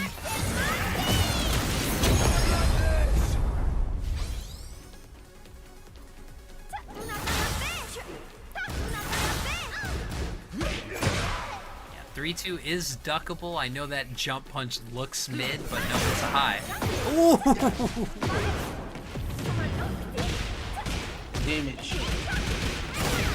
Damage, and we in heat. No duck. Oh, he could have killed. Oh no! He could have killed. He could have killed. He could have did a string. He could have just did a launcher. He could have sent him to the moon if he got to. He could have killed. And that is huge. RV Chris just keeps streaking through. Now he's won 4 games in a row, taking game 1 on the reset. Yes. Gotta get off that stage 4 short. Like I said, that stage is very different from me. I can't really stay on that stage for too long. I mean, like, when I play Leroy on this stage, I be thinking about all the combos I can get, and then next thing you know, boom, I'm in the combo because I somehow got turned around. Meanest arena. Yep, that arena does not like me, respectfully. Yeah, and, you know, shout-outs, you're saying before, to Foxhound, who's putting out great content, great study guides, and just simple visual examples. And also, shout-outs to him for getting on the commentators' Discord and straight up saying, hey, we all got to have a unified front. We all got to start pronouncing the move names and the character names more consistently. And I love it because I basically had to sit my friend who lives in Madagascar down and go, you gotta tell me how to say these moves because I'm gonna butcher them on stream. I'm gonna make a guide available for folks later, but in the action, huge sidestep 2-1. 4-2-1 hits.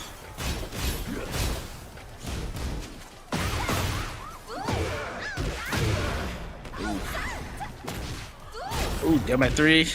The confidence in it. He slows it again, just runs it. It's minus 23 on block. Yeah, I do feel like for what that low provides on a counter hit and a knockdown basis, a stagger low, I think that's kind of crazy. But then again, we got hatchet, so I guess it's like a form of hatchet. Oh, he did the long stay down, which gives the full damage on the sweep.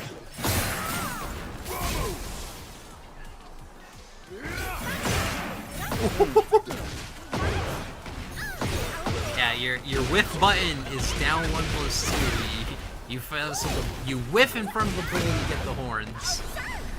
Oh, that does a wall splat.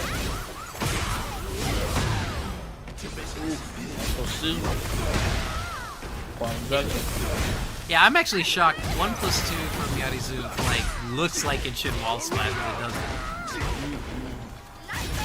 doesn't. If they gave her that type of 1+2, you would never play Steve.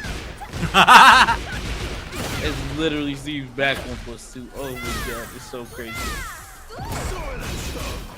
You still have enough time to block on that? Oh no. But you ain't got enough time to block on that. The back 2 hits.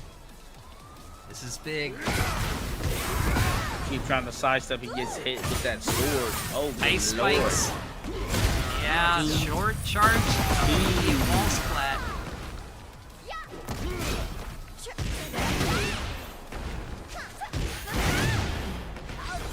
I like it, and yeah, maybe it's again early Miari, or maybe I'm just Anapilk, but I have been having a lot of success just forward 3 canceling a bunch just to scare people.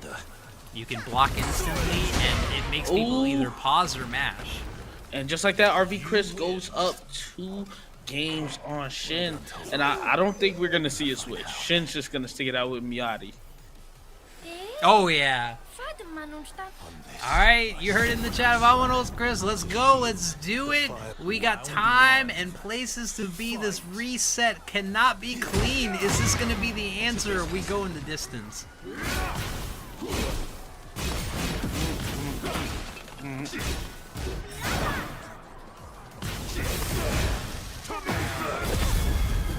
Oh, caught on it. Damage.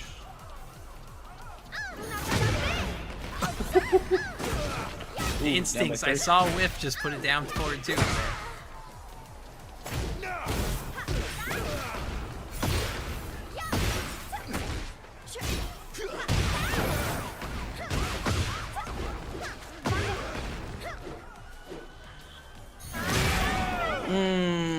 But that 1+2 40 or the heat smash you. All good.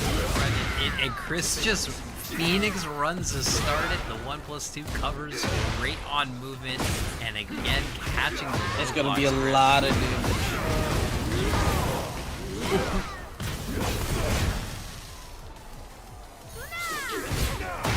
Ooh! That's it. That's all he needs. The 3-3.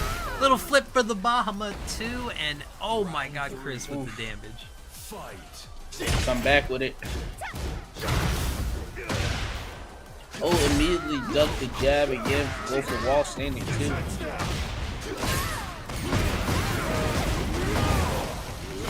Alright, and the sweep run. And again, just Shitblade's so good at fighting off the wall. And he did the risky low 3 rounds in a row after getting off the wall. RV Chris said, "Thank you, ma'am," and started it up. Ooh, the hell sweep, and just like that, Shin is all his tournament life right here. You heard it. This is it. This is everything. Where's the bar up? Everything! Ooh, goes into heat with 4-2-2-2-2. 1-1-2 hits though.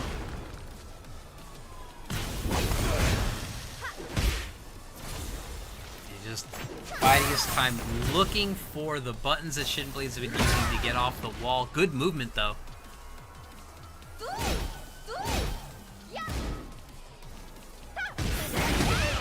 Oh, sitting back. RV Chris, you got to put some buttons out there. Oh, he went for the Cyclone run! Ooh. Shin Blade with the shift and He's the low. not going.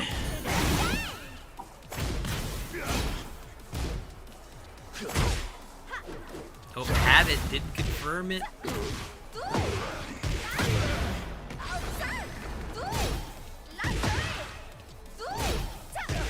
Yeah, the Gora is a really great move choice to like build in timing automatically.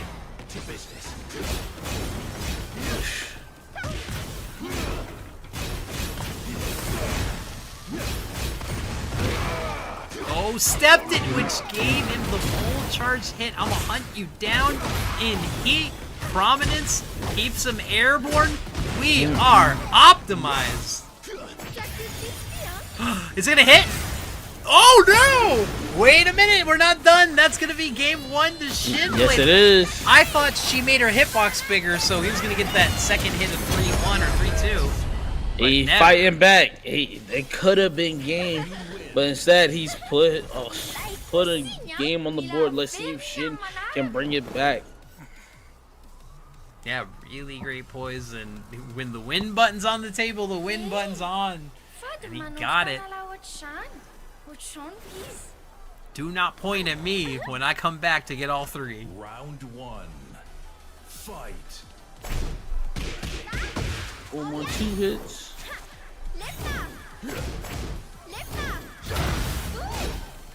Yeah, back 4, really, really good button. They're just kind of hard finding it.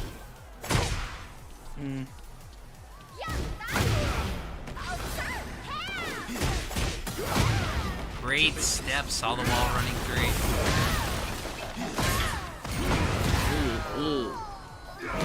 So that, all that damage returned.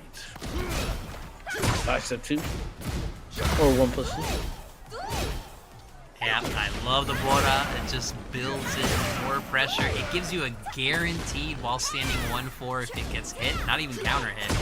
Went for the hell sweep, and again, risking everything on full stance. Eesh.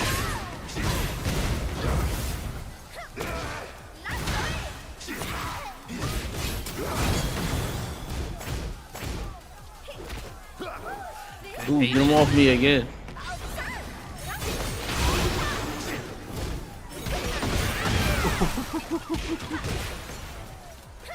That's... Ooh. Get him off! Hey, wait, we got wall pressure with 10 seconds! Oh, he didn't do it right! He could have had the launch, and Shinblade stands up and sweeps. That's gotta hurt after Chris has been great low blocking all game.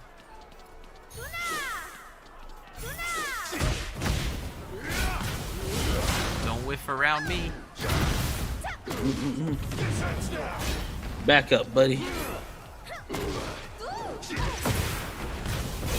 Micro step. Keep it on the pressure. The 3-2 to interrupt the heat dash.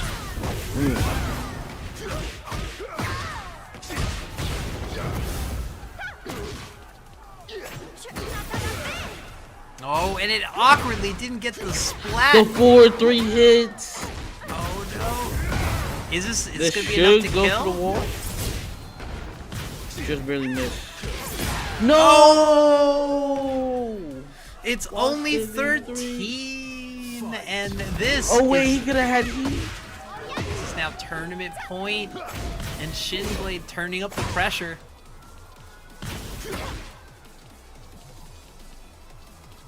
Shinblade turning up the neutral now. The sidestep to really good button.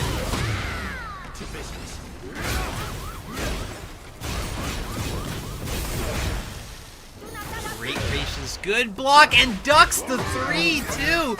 And again, we're going to the wall. Oh my god, he's dead. Wait a minute. He's dead, and that is game, set, and match. Going to RB Chris, and he will be your champion of Breakout Series Tekken 8 Week 75. Did it so in dominated fashion with the Clive. He will be your first place, taking home the gold medal. Taking home silver medal is the one and only Shinblade, coming through on the Miyadizu. And taking out third place will be Zach. Shout out to your medal placements. The rest of the top 8 is going to be rounded out as follows. DW in 4th place. I believe Satch and let me pronounce the name right. Sorry, I couldn't get the straight up. Satch and Sly Tiger will be also tied for 5th, and Real Nasty Beetle and Ooh the Legend will round out at 7th place. Shout out to everyone that came through and played in the tournament today. We appreciate y'all staying with us for as long as y'all did, because it is reaching almost 1 on this side. It's 12:35.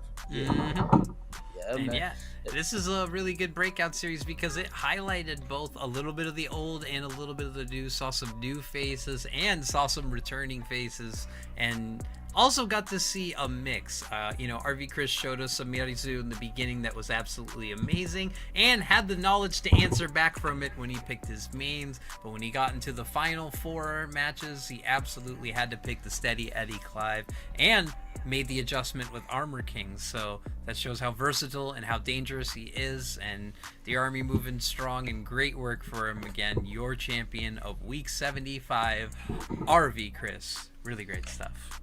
Yeah, man, he came through. He pulled belt. He was obviously putting in work with Miyagi early in bracket. Came through its top 8. Seen that, hey, Miyagi, you was cool, but it's time to win. And then obviously we saw the Armor King come through for Zach. Had to let Zach know that, hey, we not gonna let you do none of the stuff you normally do. And then finally pulling out the Clive for the grand finals, resetting the bracket and taking it over Shinblade, who played exclusively Miyari. So hey, shout out to Ken Folk as well, playing Miyari very well, especially since like he's one of the Miyaris that I haven't seen at like God of Destruction already, because a lot of y'all are just some goddamn demons, I guess. Good lord. But hey, shout out to everybody down there. DW, I need more Leroy. If you not back in this top 8, I might have to come personally knock on your door and get you right. You alright? Mm-hmm.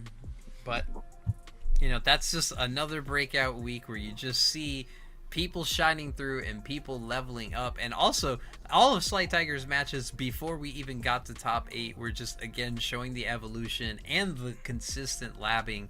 And, just looking at the rest of it, I just had to see what we were going to see from Real Nasty Beetle. But again, you had to run into the demon himself, Mr. DLC and RV Chris. And Oog, too. That bear damage was huge. And the match right before the break from Leap was amazing to watch. And, Oog is... maybe it's just the bear. There's something in the bear water where pretty much every bear match is entertaining, if not amazing. But... yeah. I mean, that's a look at your bracket, and we are doing nice. I'm full of the energy. I don't know how you're feeling. I'm going to get up on there, and I'm going to lose all that energy once I get unranked with Miyari. But it's been a good week. I'm so happy we got to do this together, Uwe. Yeah, for sure. Like, it's been a while since I've been back on for commentary, and I'm glad enough they put me back on commentary with you, Mike, because it's like the energy's always there. There's always something to talk about, and most of the time it's just like, we're both super interested in the character, and so the second we got back in, we started talking about Miyari. It was just like everything clicked from one way to another. It's just a whole lot of fun, just being able to just talk Tekken, and especially in a better space than what it was before. Yeah, I think that this is one of the best DLC releases, not even because of the character, but it shows that maybe this is what people kind of wanted in taking it slow and working your way up with your character rather than having something busted out the pick. But since we are, of course, in a new month again, and we're looking at what we saw, Miyarizu, it takes the top of our monthly rankings, and Clive, of course, and Oscar Leroy Xiaoyu. Not a lot to say about these because these are held up by, of course, some of our top performers and, of course, the new character of the week. And I was saying it earlier on chat, but I'll just wrap up saying that too. It is amazing to me how in season 1 we saw Namco make clear statements for the first 2 characters, what was and wasn't allowed because of their release schedule. But as of season 2, every time we went to the TO's thread, they said you can run them if they're available. So it's very fun. I like the chaos. I'm a chaos person. I play a lot of chaotic, neutral runs in D&D. So I want to see a brand new X Factor come in and mess with the game. But you got to say that, like, the matchups that got into our top 8 that had Miyari-Su, I don't think it was a matchup knowledge problem as much as it was just that player playing their style and their fundamentals applied to Miyari. Yeah, and I do like how, like, Miyari's just doesn't feel like an overwhelming character as like some of these characters came out and be. It's just a character where, hey, she got the tools, she got everything she needs to win, but you got to put them to use, because we can obviously see that it could go downhill very fast if you're not constantly using the right moves, you not getting your right pickups. It feels like as much as people thought it wasn't going to be, she feels like a real Tekken character. Like, legitimately way better than what most people was going to talk about. So, obviously, I can't wait to see more of Miyaru as we see throughout these next tournaments and whatnot. So, hey, that's it for us, really. It's been a great pleasure being able to commentate top 8 with you, Maya, and I can't wait to catch you at the next one, man. Yeah, and I'll keep it short. I am Maya or Miasma FGC on Twitch and Twitter. I am doing 2 things. I am doing the Down Forward 2 project, which is just me challenging myself to do 50 different combos with my main Anna.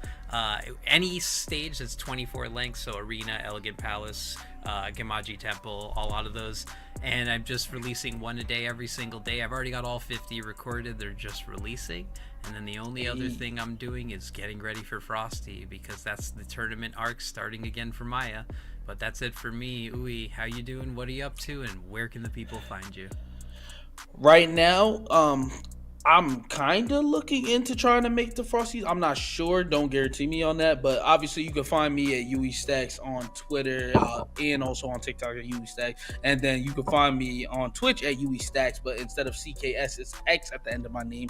So y'all can find me on all my socials over there. What I have planned for the future is, obviously, I'm going to be playing a lot of Miyari, trying to get used to her. And then after I'm done playing some Miyari, I am going to jump over into some indie games. I'm gonna play Sifu for the first time because I never got to. All right. I can't wait to see that. So with that being said, it's been Yui. Y'all be easy.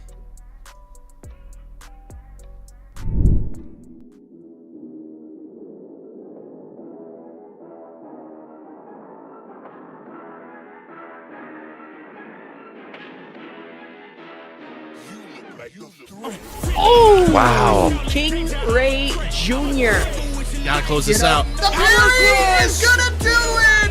Oh, no perfects allowed here. Wins. Joe Crush. Will it tighten the time strikes again? Oh my goodness, P League!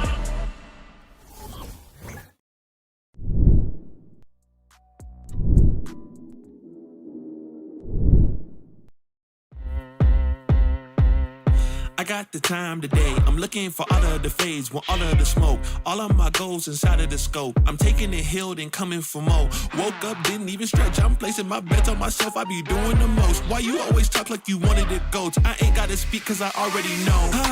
This ain't been new to me, a news to me. I came out the womb unique. Shine bright like jewelry. Of course, you don't wanna fool with me. I got views to see and gifts to use. I got everything to gain and none to lose, and he can prove. I took his burden and yoke. It's like moose when I hit the moves. You can't tell me anything. I mean anything. That's for sure. I already know. I know my identity.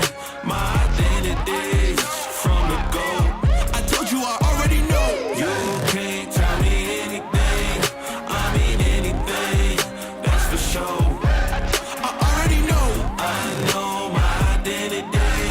My identity from the go. Already know. I already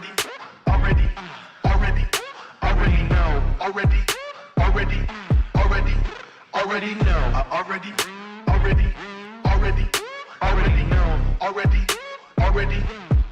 Yeah. I'm spitting the truth. When I'm in the booth, I take you to school. Yeah. This ain't a lesson. I put on this armor like it was my weapon. I'm stepping. The ops can lead. My props are these utilities he put inside of my belt. Feeling me, it's just the face I can tell. But really, the king is the one you can smell. This ain't been new to me, a news to me. I came out the womb unique. Shine bright like jewelry. Of course, you don't wanna fool with me. I got views to see and gifts to use. I got everything to gain and none to lose, and he can prove. I took his burden and yoke. It's like moose when I hit the moves. Yeah. You can't tell me anything. I mean anything. That's for sure. I already know. I know my identity. My identity from the go. I told you I already know. You can't tell me anything. I mean anything. That's for sure. I already know. I know my identity. My identity from the go. I already know. Already know.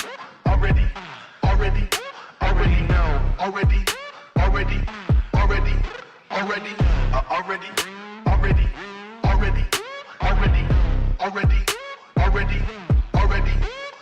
know. Nobody's safe. Nobody's safe.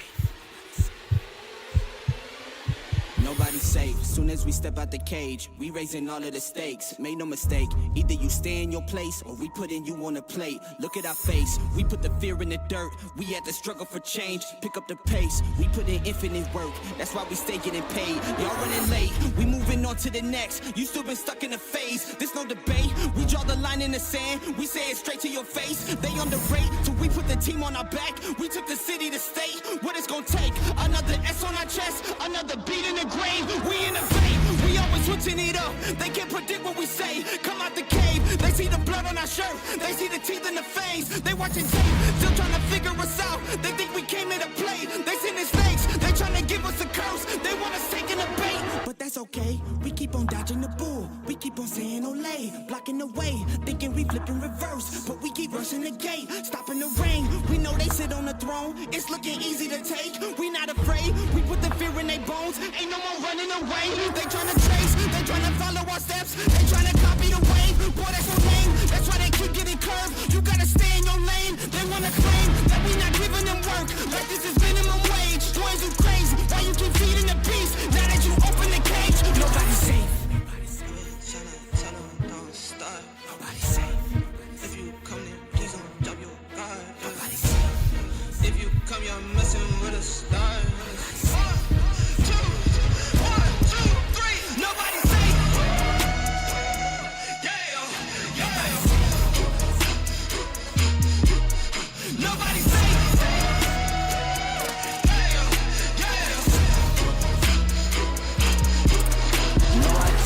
For my folks, for my mama and my pops. I don't care if you the cops, anybody could get boxed. If you aiming for my head, then you better take your shot. If you miss, then this fist gon' be cleansing your clock. I don't care if you the press or the feds or an op. If I stretch out these hands, then prepare to get robbed. If your friends said that you had a chance, understand that they probably was never for your friends. They my fans. Jumped in the ring and I started swinging. Came from the jungles of drunken demons, fighting them off in the Coliseum. Studied and learned how to target weakness. That's why your team will do better beefing with someone else who was probably vegan. Touch me and lose every single finger.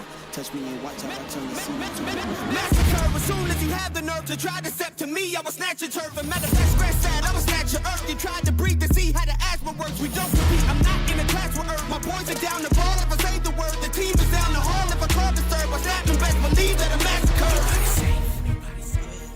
Tell them don't start. Nobody's safe. If you come there, please don't drop your guard. Nobody's safe. If you come, you're messing with a star.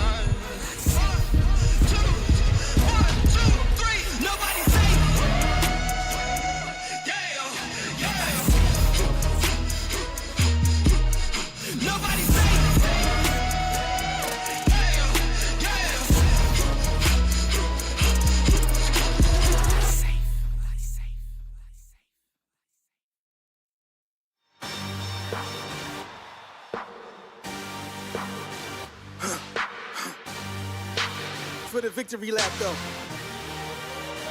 Whoa, whoa. They ain't never seen nothing like this before.